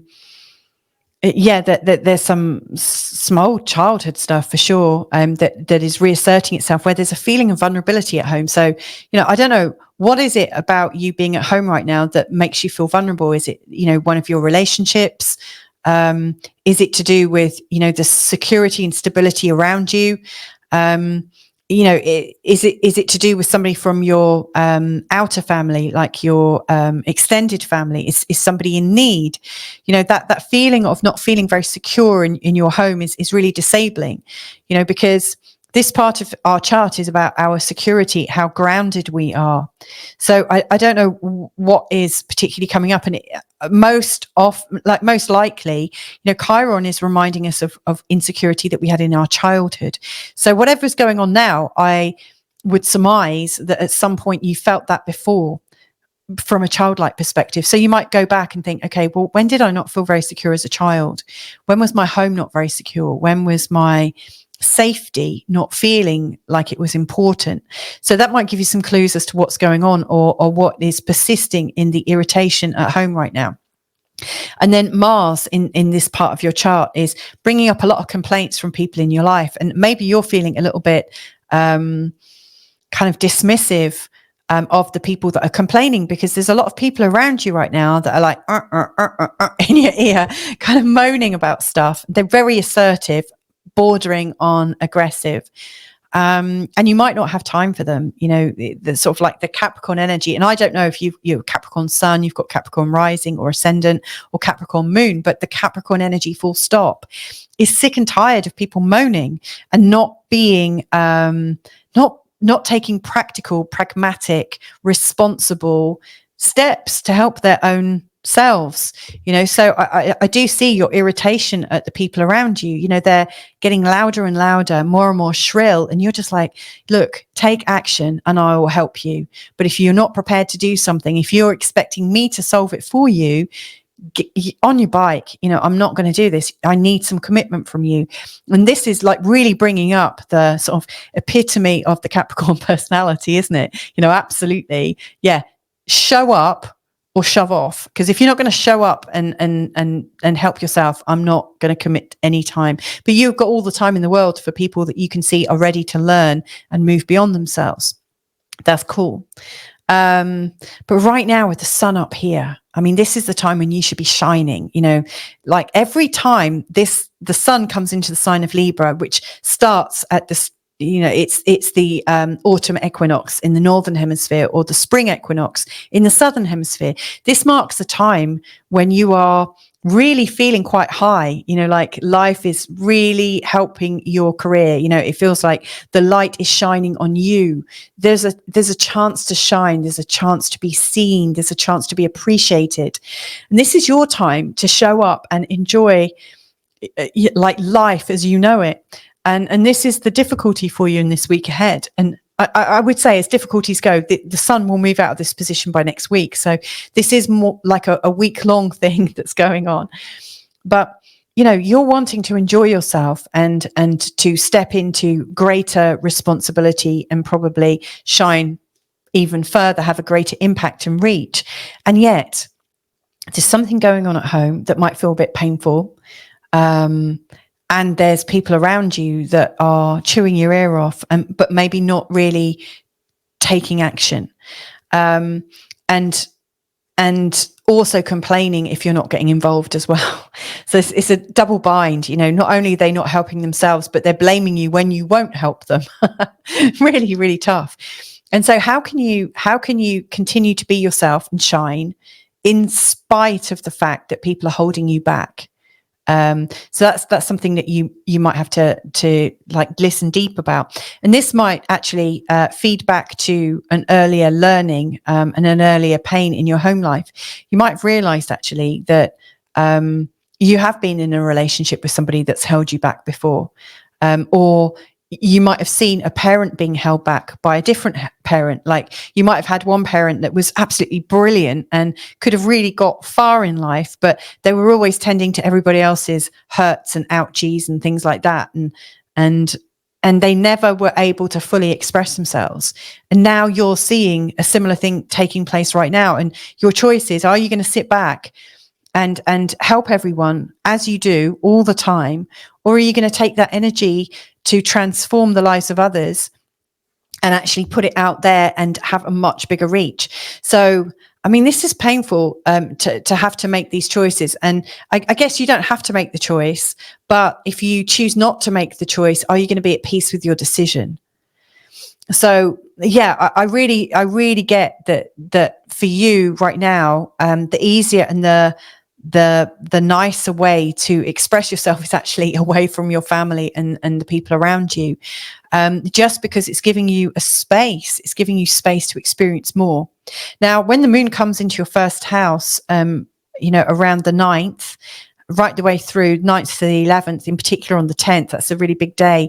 You might be feeling this so much more, and you'll be feeling quite emotional about it. So woe betide. I lived with the Capricorn for 11 years, so I really know this. Woe betide anyone that tries to put you in a box or tries to make you wrong on those days, because trust me, if anyone does that, they're going to get short shrift from you. You will be like, okay, enough, back off. And that sort of kind of well-known Capricorn slightly cold sounding truth might be ringing in their ears. So yeah, you're likely to be feeling quite emotional yourself, and most likely absolutely wanting to just enjoy yourself, like your body, your image, and your rising career, your status.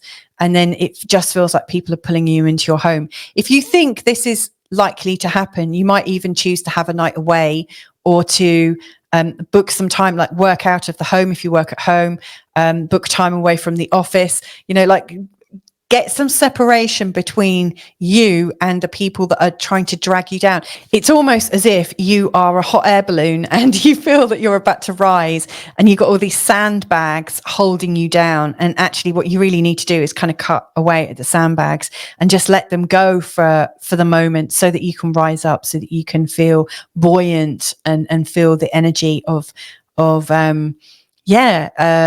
enjoying what life wants to give you right now. Now, that's not to say you have to stay up there and not check in with people after a while, but you are you have one of these opportunities right now to feel expanded and to enjoy your life. So I absolutely think your Capricorn way of doing things, whilst it's not always easy for people that aren't carrying the Capricorn energy, it's necessary for you. You need to put yourself first.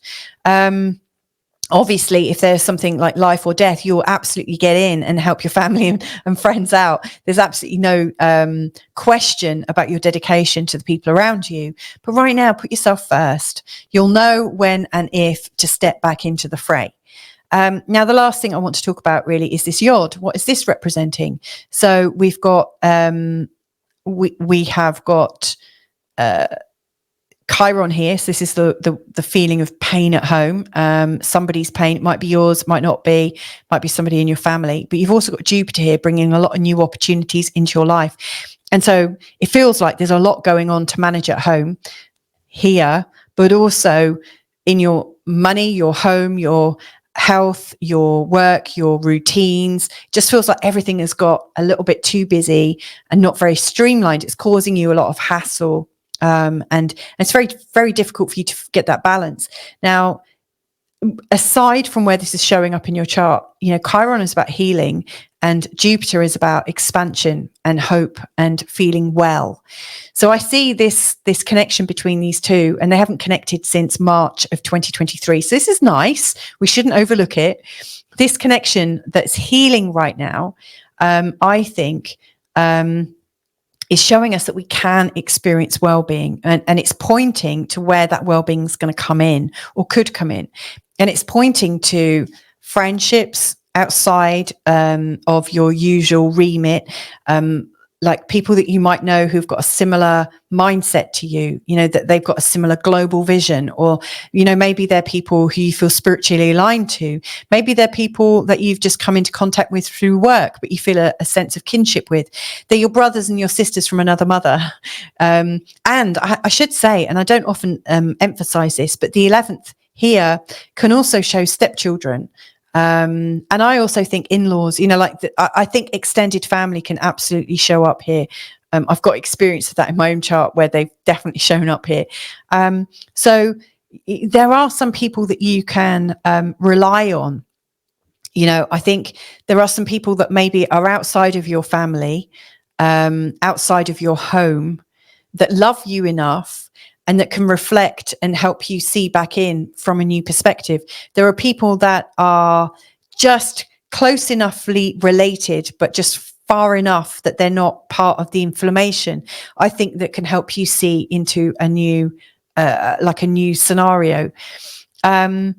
Also, I think this is also showing you when you take your consciousness outside of the place where you're feeling that pain, like your home and how you're managing your life. When you take that perspective outside of there and you're looking from the outside in, I think that perspective will help you as well. So, you're not resolving this by diving back into the home and organizing your life, because you can't see the wood for the trees. But if you can take a real sort of abstract view of it and maybe get help from somebody who's gone through something similar, or maybe somebody on your extended family who can lovingly see into this for you, I think there will be some miracles that occur. This is your time to rise up for sure. And there's nothing to say that you can't do that whilst also creating change in your home and in your life. And if you attempt it from a further perspective, like further away, I think you'll have so much more success. It's I guess in many respects, the further away you stand from it, the quieter it seems. It seems less of a problem. A bit like if you're taking a bird's eye view of something, you're flying way up above the problem. It looks smaller and all of a sudden it looks more manageable. So use the power of perception to be able to work through this. And I think that will be really helpful to you.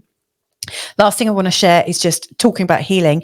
On Sunday, the 13th, literally in a week's time, I'm going to do a live astrology show where I'm going to be reading, doing 3 20-minute-ish short live readings for people who've entered into a free holistic giveaway.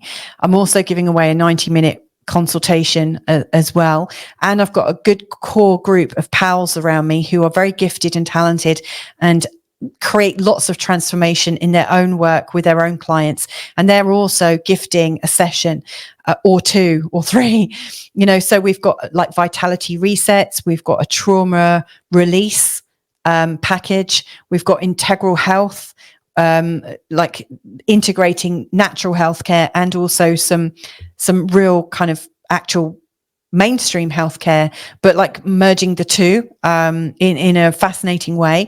And we've got a roadmap to health, which is really beautiful. We've got etheric energetic healing. We've got Akashic records, tarot readings, ancestral healing. So there's so many different things in this holistic giveaway. It's perfect timing, actually. And I didn't time it for astrological reasons. That's the hilarity of it, that in this week that I see as being absolutely all about healing, as I'm looking at it now, it actually is when this holistic giveaway is taking place. So if that resonates, then look out for the link. I'm hoping to post it below. It might come... I might put it in after I've launched this, but I will be talking about it. I will be putting the video up so you can see it and know to check in on it. So please do join me on the 13th if you'd like to. And yeah, if I can be of any further help outside of the holistic giveaway, then please do just get in touch. All of my details are below. So anyway, sending you tons of love. Have a great week ahead. Put yourself first. This is your time, baby. Bye for now. Hey there, Aquarius. So I'm looking forward to doing this with you because this is quite an interesting week. And I think consciousness is, one of the key components of interest in this week ahead. So this is a forecast taking you from Monday, the 7th of October to Sunday, the 13th of Oh my goodness, I keep getting this wrong. 7th of October, Monday until Sunday, the 13th of October. It's a week ahead. If you want the day-by-day forecast, click and have a look at the earlier chapter called Day by Day Forecast. But if you're really wanting to know more about the Aquarian energy, this is an overview of what's going on for the week ahead for Aquarius. Now, that might be for you as an Aquarian ascendant or rising sign, you as an Aquarian sun sign person, or you, if you've got your moon in the sign of Aquarius, it's also very useful. This is the week. If you looked at my October forecast, where I look at the energy on a week by week basis, this is the week that I said was reactionary. It's the one with the most amount of aspects going on. Boy, is it busy. We've got a grand trine here. We've got a T-square, which turns into a grand cross. And we've also got a YOD, also known as a finger of God or a finger of fate. To have this many big sets of aspects is unusual, to say the least. In particular, because this YOD isn't formed just by the moon, Neptune and Pluto, which is by far the most common YOD, which happens every month. But this is a really unusual one. Chiron and Jupiter haven't been in aspect to each other since March of 2023, and Venus, moves roughly one sign a month, but right now they've all aligned into this YOD. This is quite special, very, very healing. So yeah, let's dive in. I should say one of your ruling planets, which is Saturn, is also in the grand trine. So is also part of these proceedings. And you'll see that Venus is, in a corner of the YOD and a corner of this grand trine. Mars is in a grand square, a T-square, and also a grand trine. So Mars is super important. And then we've also got Chiron here, which is part of a grand square, the T-square, and also the YOD. So I think Venus, Mars, and Chiron are really hardcore this week. So anyway, the moon phase in this week ahead starts in the sign of Sagittarius, going all the way through to just into the sign of Pisces. Mercury is going to be changing signs from Libra and going into the sign of Scorpio on the 13th. We've also got the waxing crescent first quarter phase of the moon. So we are working slowly growing, and then around the 10th, 11th, all of a sudden it feels like we're starting to move faster. Like when you turn your car on and you just come out of parking and you put your foot down. Immediately it's just a little bit slow, and then it seems to get faster exponentially. And you have to obviously take your foot off the accelerator because it just seems to get faster. But it's like that this week ahead. We are slowly getting moving, and then we start to really move a bit faster. Now that's with the moon, that's with our emotions, but it's funny talking about the accelerator, because we've also got a break going on as well, because we've got on the 8th, we've got Jupiter that is going retrograde. We'll have Jupiter, Saturn, Uranus, Neptune, and Pluto and Chiron all retrograde together. That's 6 solar system bodies. And then from the 12th, so there's 4 days of them all being retrograde. And then from the 12th, Pluto starts moving again, getting ready to come fully into the sign of Aquarius in November. So this is interesting timing. So the moon is moving and starting to move faster. During this time, there's some retrogrades going on, a lot of retrogrades, slowing everything down and internalizing things, making us look inward rather than outward to have our needs met. And, at the nexus point of this, I think the 10th and the 11th, the YOD is really, really strong. And on the 10th and the 11th, the Grand Cross comes in. So, yeah, Aquarius, I just think, in this week ahead, around the 10th, 11th, this is time to really focus your energies inward, to recognize you might not be really doing stuff that's affecting the outer world right now. But what you're doing and need to do is absolutely working internally. Now, I want to start just by commenting on your ruling planet, Saturn. You know, in this week ahead, he's coming to the end of this grand trine with Venus and Mars. This has been coming in like for the last week and a half. It's here all week, and then next week it's going to fade away. So, you know, the effectiveness of this grand trine, I think it's important to use this energy. You know, this is energy that's going to help you. And Saturn is in your second. Now, Saturn going through the second can be it can feel a little bit difficult in terms of your money and earning more, but you can also use Saturn to help you build more in a consistent way. You know, so when you're working with your money to make money work for you, and working with your resistance to receiving money, which is strong. A lot of people don't feel deservable. A lot of people don't think they're enough. This is working on your receivership. The more you can get ready to receive and be welcome to receiving, and then how to manage it when it comes in, that's really important work. And where you are working on that, you'll be helped.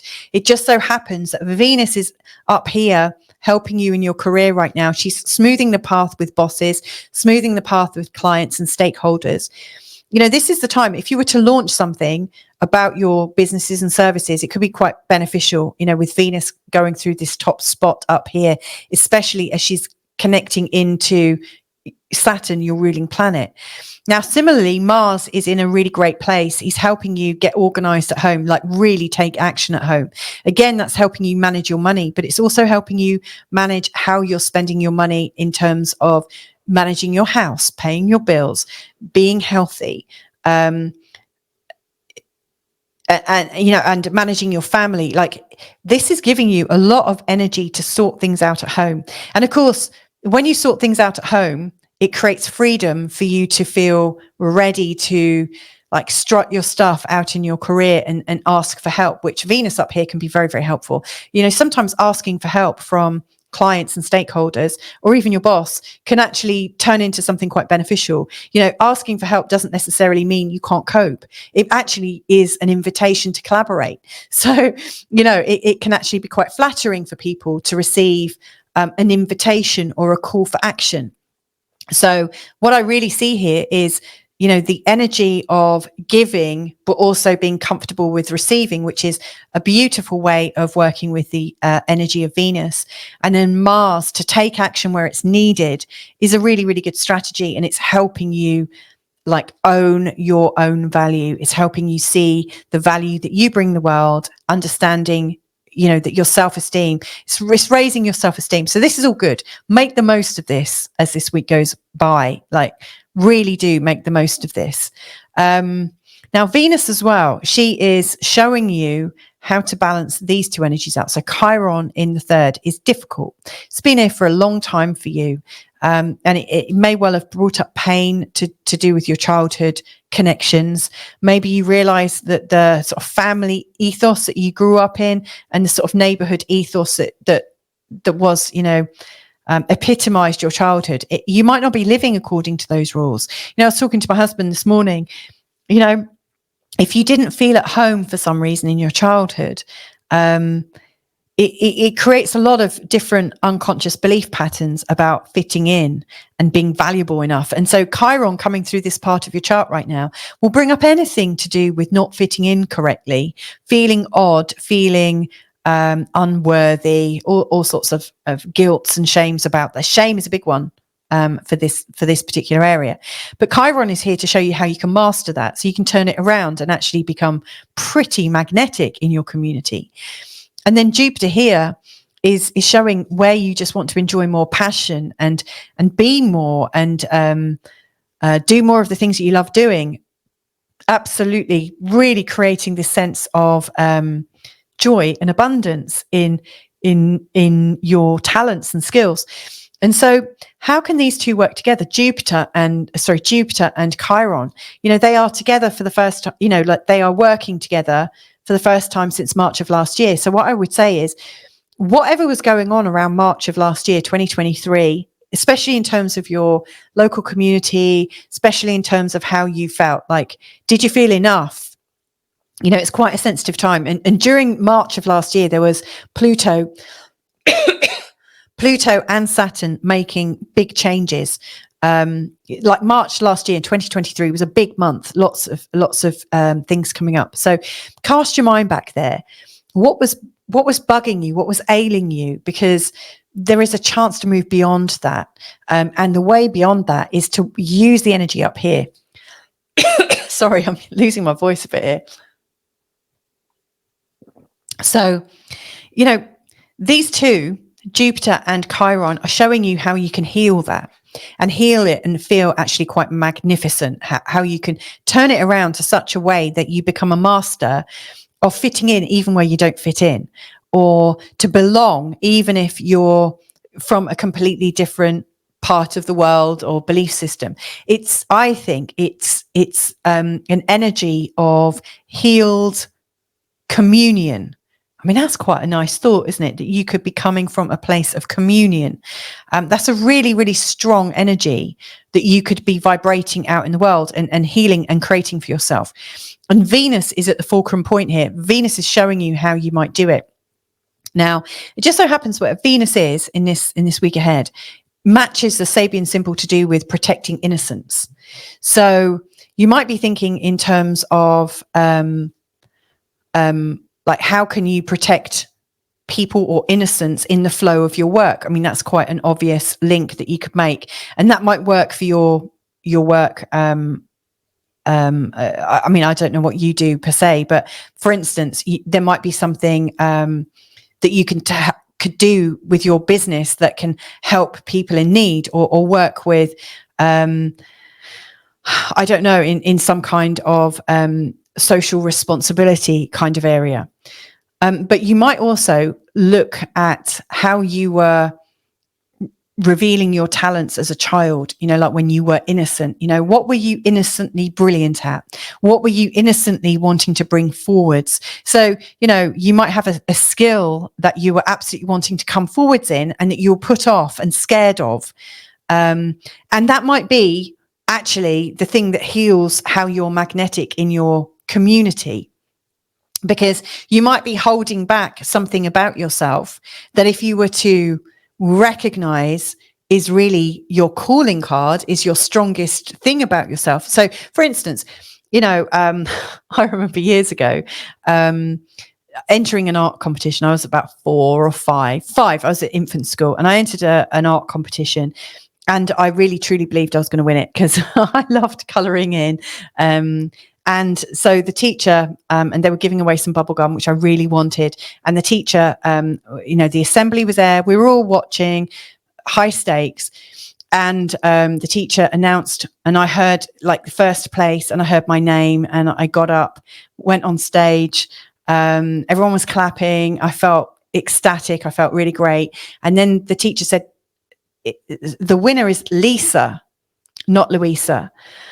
And like 5-year-old me wanted a hole to open up and to be swallowed. I just wanted to hide, because I really believed that I was the winner. And obviously, when you're 5, things like that really make a difference. And I was actually sort of unceremoniously like pushed off stage. The real winner came forward and obviously got the bubble gum. And the shame that I felt of standing up and saying, I'm brilliant, look at me, and celebrating the fact that I felt really good, that really held me back for a long time. So things like that might happen, where you think you're good and you get knocked down. Anything like that would really like tie into protecting the innocence of you. Back then I believed in myself. Actually, what the real travesty is I stopped believing in myself at that point. That a part of me stopped believing that I could be good at art, or that I could win a competition, or that I would come into the public eye, of school and do well, or that people might be celebrating or clapping for me and going, "Yay, you're so good." So that's an old story from my database, my old database of embarrassment and shame. But you might have one yourself. So think about, where were you innocently doing your thing and innocently being brilliant in your own way, where you might have made a mistake and got shamed in public.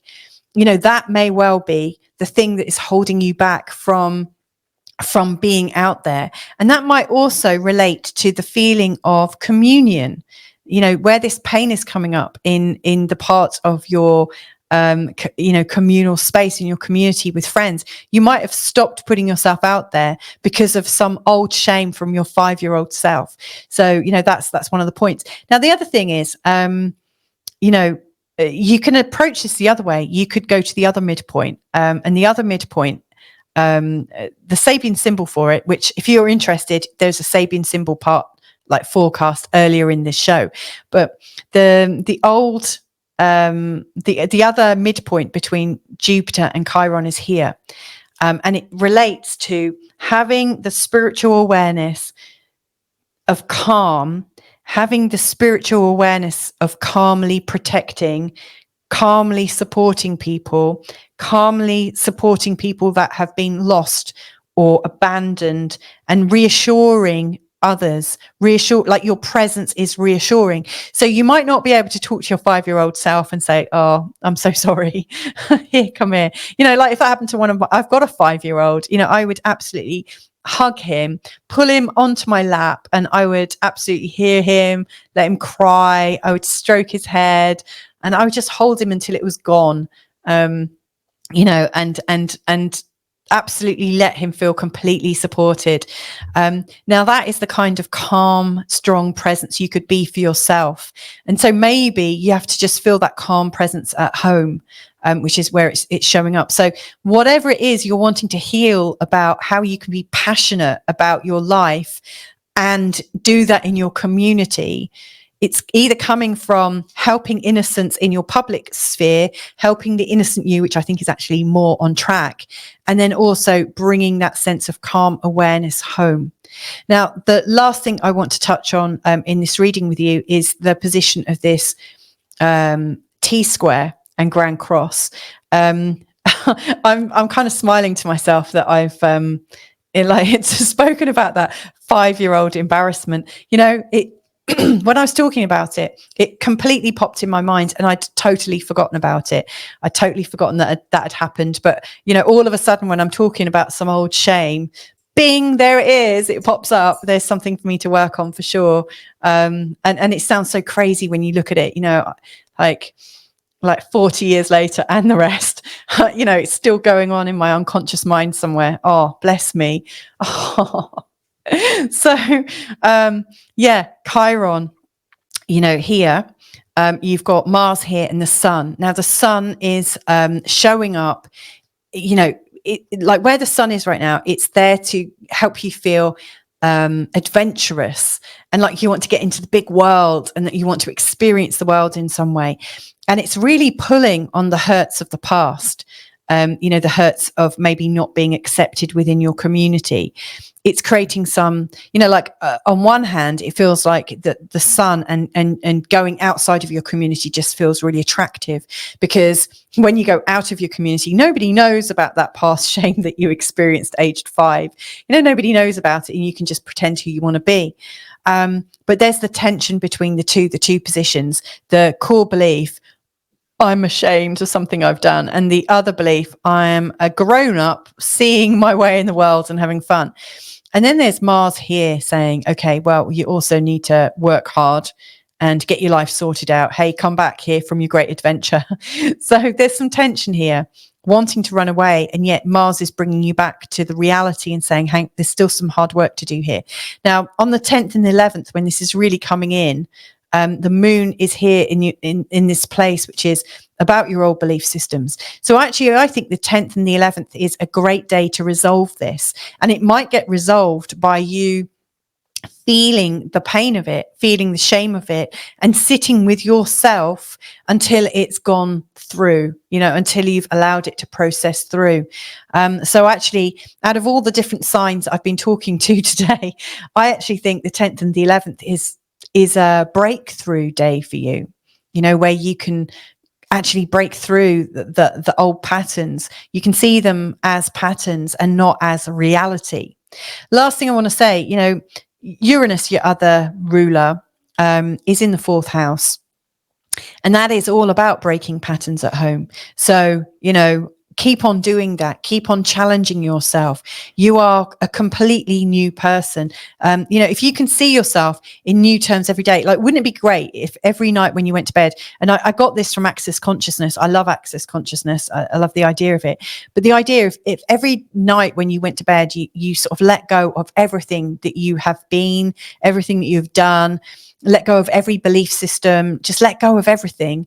And kind of go to bed feeling empty and free and liberated, so that when you wake up in the morning, you recreate yourself, but you get to choose what you're putting in, like let go of all of those old patterns and recreate this sense of new for yourself every day.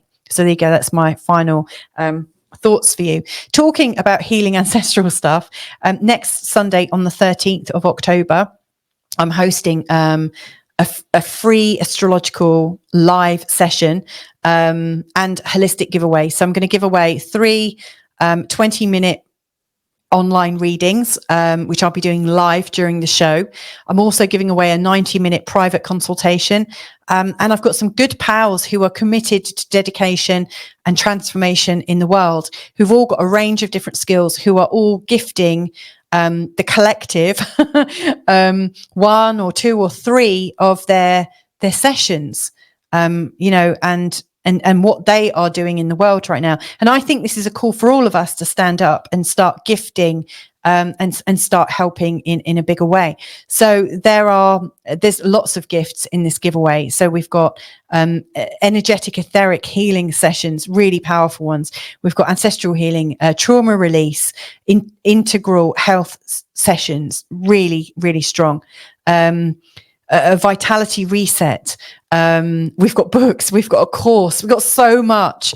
And I might have missed one off, but I'm, just free flowing here, but there's a lot going on. So if any of that sounds interesting, then please do sign up. You have to enter it to win it. It's a giveaway.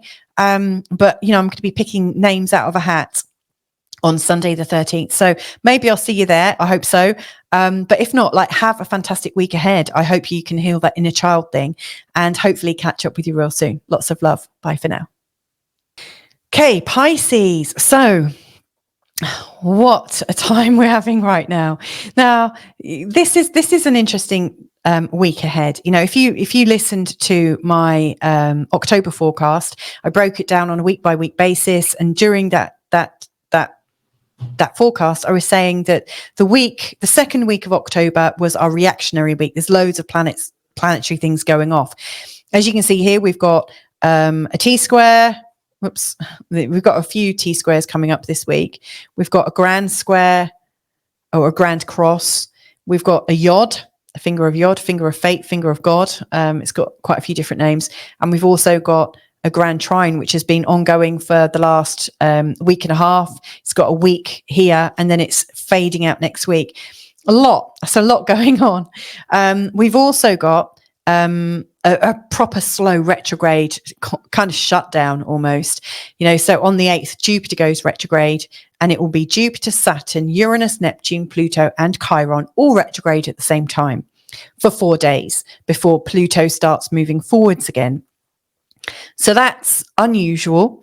During this week of very strong patterns, we have got on the 10th and the 11th, the YOD really comes up strongly, so where everything is being pointed to is, I think, a description of where we might feel a sense of salvation.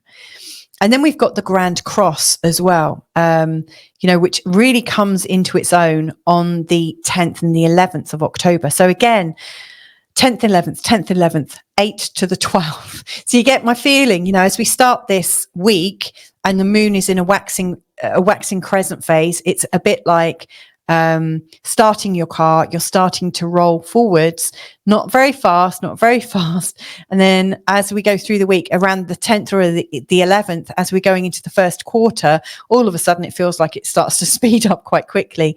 So we are coming into a new growth phase. And it's slowly, surely, gently at first, as you're getting that biting point and you're moving forwards. And then, we are really starting to move forwards quite fast. Now, your ruling planets, you've got Jupiter and Jupiter and Neptune, according to, your view of rulership, but I'm including Jupiter and Neptune. So Jupiter is one of the planets that's forming the YOD. Neptune is kind of off the it's not on the hot list right now. We don't have to watch Neptune so much. There's not so much going on with Neptune. He's had his day, I have to say, and last month he was really refocused. So we can take our foot off the gas on Neptune, but Jupiter is definitely taking center stage here. So I might just talk in terms of the YOD first. So what this YOD is formed by is a connection, a sextile between Chiron and Jupiter. And this is the first time Chiron and Jupiter have been connected to each other for a year and a half. So in March of 2023, they came together in a conjunction here just a little bit earlier in the sign of Aries. And so they were setting off a very strong healing impulse. And I don't know what was going on for you in March. It was a very, very strong time, March 2023. We had Pluto going into, we had both Pluto and I think Saturn changing signs, if I remember that correctly. If not, they changed signs just around there. There was some big, big stuff going on. So whatever was going on for you around that time, Jupiter has now moved into the sextile position with Chiron. And so to me, it feels like you're really making progress with that original situation. So whatever it was you're feeling back then, and it might have a lot to do with money, seeing as that conjunction happened here in this part of your chart to do with your resources, what you're earning, how you value yourself, how you put your prices or how you set your prices. Do you feel like you are of value? Do you feel like you give value? What's your purpose?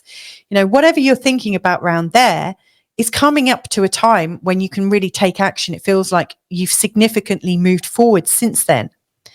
And then Jupiter is really showing up at home, really showing that there's a feeling of well-being at home. Maybe you're feeling a bit more secure at home, more certain. It feels like there's more well-being. And again, that's another sign that your internal value is going up, because if things are going well for you at home and you're feeling stable at home, only good can really come from that. It really helps your self-esteem. So there's a sense of balance. And so the sort of combined energy of Chiron and Jupiter is to create a sense of healing purpose. This beautiful expansion of worry, like expansion from worry. I'm not saying make your worry big, but like how can you feel better? What else is possible for you? And then they're both pointing at Venus in Scorpio. Now, Venus in Scorpio could be how you can bring more of that in. Now, it doesn't necessarily sit in comfortably with these two planets. They're in what's known as a quincunx. It's quite difficult, but Venus in Scorpio is pointing you outside of your environment, outside of your community. It's outside of your knowledge. It's encouraging you to find knowledge, context, maybe connections with people outside of where you are from. So I think how you can feel better and what else is possible for you is coming from expanding your vision. Now, you might be doing that through learning, studying, reading books, listening to podcasts, watching videos. You might be doing that because you're starting to write. The ninth house is absolutely about writing and broadcasting and sharing and reflecting, all higher consciousness kinds of things. It's also slightly political and legal as well. So you might be looking at situations from a whole new perspective. And like I said, it takes you outside of your locality. So you may well feel this strong urge to move right now, or to go away and to experience life from a different perspective. The more you can take yourself out of your usual environment, to turn around and look back at your life, almost like if you could fly out of your body, almost like you get a bird's eye view and look down on your life and see it from above, you're going to get some new thoughts, some new experiences, some new ideas. As to, like, you might be going down one straight road, but when you actually look from above, you might see, wow, from there I can actually go this way or this way. So you might see other perspectives and pathways for you. So yeah, I think the spirit of adventure is one of the most healing things for you right now, Pisces, really, truly. Now, this grand trine is useful. So Saturn in your first house is often a bit like a bar humbug. Great, I've got Saturn in my first house, but there are some benefits. You know, Saturn is helping you get a bit stronger in your body. You know, it's making you be a lot more patient with yourself, building up your muscles and your strength, building up your body. You're not being gung-ho with your body. You're taking good care of it. You're respecting your body. And again, yeah, it might sound a bit boring, but it's essential. You know, it's part of self-care. And Mars here in your fifth is absolutely bringing your attention to being passionate about what you love and being really focused on feeling more joy. Like, what is the point of living life, but only living it half, you know, like kind of half doing it, you know, like you're really feeling this call to put yourself into it, like really, truly, like allow yourself to feel things that bring you joy and bring more joy to your world. So yeah, like the more you expand and the more you are standing for joy to come into your life, and at the same time respecting your body and working with your body, you are uplifting, upgrading yourself in a really big way. So that's two really beautiful things to focus on in this week ahead. And then the last thing that I want to talk about is this sense of the T-square that's showing up. You know, so the sun here is illuminating past baggage and psychological issues with people that you share things with. And it might be like you have some shared assets with people. Maybe you own a house together or share bills, or maybe there's an inheritance that needs to be shared, or maybe you're doing stuff with your parents a lot at the moment and sharing a lot. You know, in those intimate relationships, we often overshare. And sometimes people share what they expect of you, which doesn't always go down too well. And it can be an absolute shame fest. It can take you back to your childhood and all the sort of generational healing that needs to take place. But the sun here is illuminating it all. It's showing you all these dark areas in your unconscious mind, and dark areas that you've accepted about yourself. You know, like, so someone that early on in your life might have said, "You're really lazy. I can't believe you didn't do that." And it's still playing in your mind. And the sun right now is illuminating it. So you can see it and you're like, oh my God, I've been playing that the whole of my life. I've been living according to that old dream about myself. That's a load of BS. Can't believe I've done that. And then when you get real to the cost of what it's cost you, it's incredible. And that goes back to here with Chiron in the second. You know, what is the cost that you have, you know, like, where have your belief systems about yourself cost you in terms of receiving money, receiving resources, and having a good self-esteem? Now, Pisces people, and I've got my moon in Pisces, so I know what I'm talking about here. We're much more open than a lot of people. Now, we might not reveal loads about ourselves, but open, I mean, we're kind of unboundaried, you know, we're kind of dreaming in and out of things. And we like to be flexible. We value flexibility. And so we can move ourselves into some very uncomfortable positions that a lot of people can't.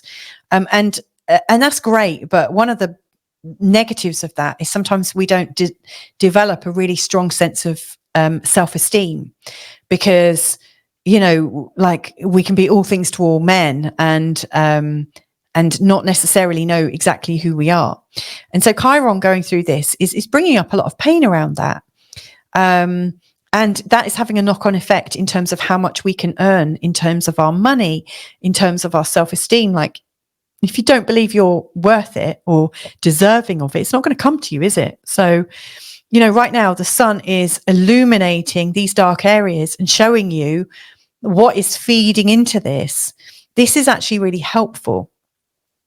And it shows you, like, once you recognize the game you've been playing with yourself based on other people's old sayings and things, you then are able to take some action. Now, out of all of these grand squares, this one actually sits quite well in your chart. You know, some of them have been really quite disastrous in other signs, but this is quite helpful. Now, on the 10th and 11th, when the moon comes into this place and the YOD really comes in, it's emphasizing that there are friends who are also playing into this pattern with us. Maybe they are saying some of the things that you've heard from years ago. Maybe they're reminding you of some of the discomfort that you felt. So you might feel a bit triggered by some of the things they're saying. That is your cue to see the damage you've been perpetuating on yourself by carrying on these ideas that other people have given you about who you are. So what I really see going on this week is you are getting to know yourself at a much deeper level. You're being able to discern what is true from, you know, from your childhood, from your family, the people closest around you, and now also from your friends. They're mimicking anything that you haven't yet picked up on that you need to shift. So if anything, on the 10th, when this really comes in, it's a gift. It's giving you everything you need to know about yourself that you want to change your thoughts about. And then Mars is actually quite beautifully aligned to help you take action on it. So there you go. Once you recognize what comes up, a belief that you've held about yourself that's held you back this whole time, you know, I think filtering it through if I was free, if I was liberated, if I was outside of this environment when that happened, would I have believed that about myself? You know, so you might take the Venusian view. Like Venus in Scorpio is also in the Sabian symbol to do with protecting innocence, really protecting innocence that might have just been hurt by a painful emotional arrow aimed at them early on in childhood. And so you might also ask yourself, how can I protect the innocence of me? How can I come back into the innocence of who I was that was shattered a long time ago? And once you know that, once you've forgiven yourself for ever believing what someone said about you that wasn't true, and maybe accepting which parts were true and still forgiving yourself for them, once you come into that place of self-forgiveness, then the Mars action here can really come in and you'll know what action to take. So there you go. That's all I want you to know for this week. Speaking of healing and letting go of things, I am running a holistic giveaway on the 13th of October. It's also a live reading show. So I'm inviting people to enter. I'm giving away 320-ish minutes live astrological readings online in the live show. I'm also giving away a 90-minute private consultation with me to somebody who wins. And I've got a ton of friends who are joining and sharing very generously their gifts and modalities. You know, so we've got trauma healing, like a trauma release. We've got vitality resets. We've got an integral health session. Or series of sessions to help you. We've got a healing pathway. We've got like sort of etheric, emotional, and soul healing.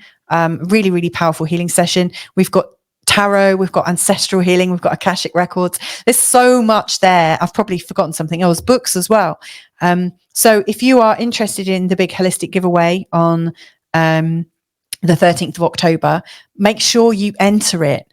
Because, you know, I need to pull names out of a hat to like assign winners. So absolutely, if that rings a bell, if that sounds good to you, then please do join us on the 13th and make contact beforehand. So anyway, have a great week ahead, Pisces. I hope this is helpful to you. If I can be of any other help, then just get in touch. All my details are below. So there you go. Lots of love. So there you go. It's interesting, isn't it? I only ever get to the full context of the week ahead astrology, I think once I've looked at it from 12 different perspectives, it always like sort of blows my mind, I have to say. So like when I start off in the first part, like reading the energy, I've got some kind of ideas about how it's playing off. But then when I look at it from 12 different perspectives, I come to understand the immensity of what we're all going through right now as human beings. We're really coming into our own. Big themes, I think, is this massive clearing energy. Really, truly, I'm grateful for you showing up and listening to this, because if you've listened to this, then I'm pretty sure you stand for, healing and being healed, being whole, feeling whole, the perfection of who we are. And that includes being able to see ourselves in our worst light, see where we've been vulnerable, see where we've made mistakes, and to forgive ourselves. It's in that forgiveness that we're able to forgive others as well. And maybe you're not forgiving others for them specifically, but maybe you're doing all this because you feel freer and you feel lighter, and you can move on so much more easily when you're not tied up in all these difficult blame, shame, guilt kind of scenarios. So yeah, I really hope you have a fantastic week ahead. This is much longer than I was expecting it to be, but I just think, I continue until it feels done. So there you go. I'm done now. Have a great time, and hopefully speak to you soon. And please do have a look at the healing giveaway, the holistic giveaway on the 13th. Catch you soon. Bye for now.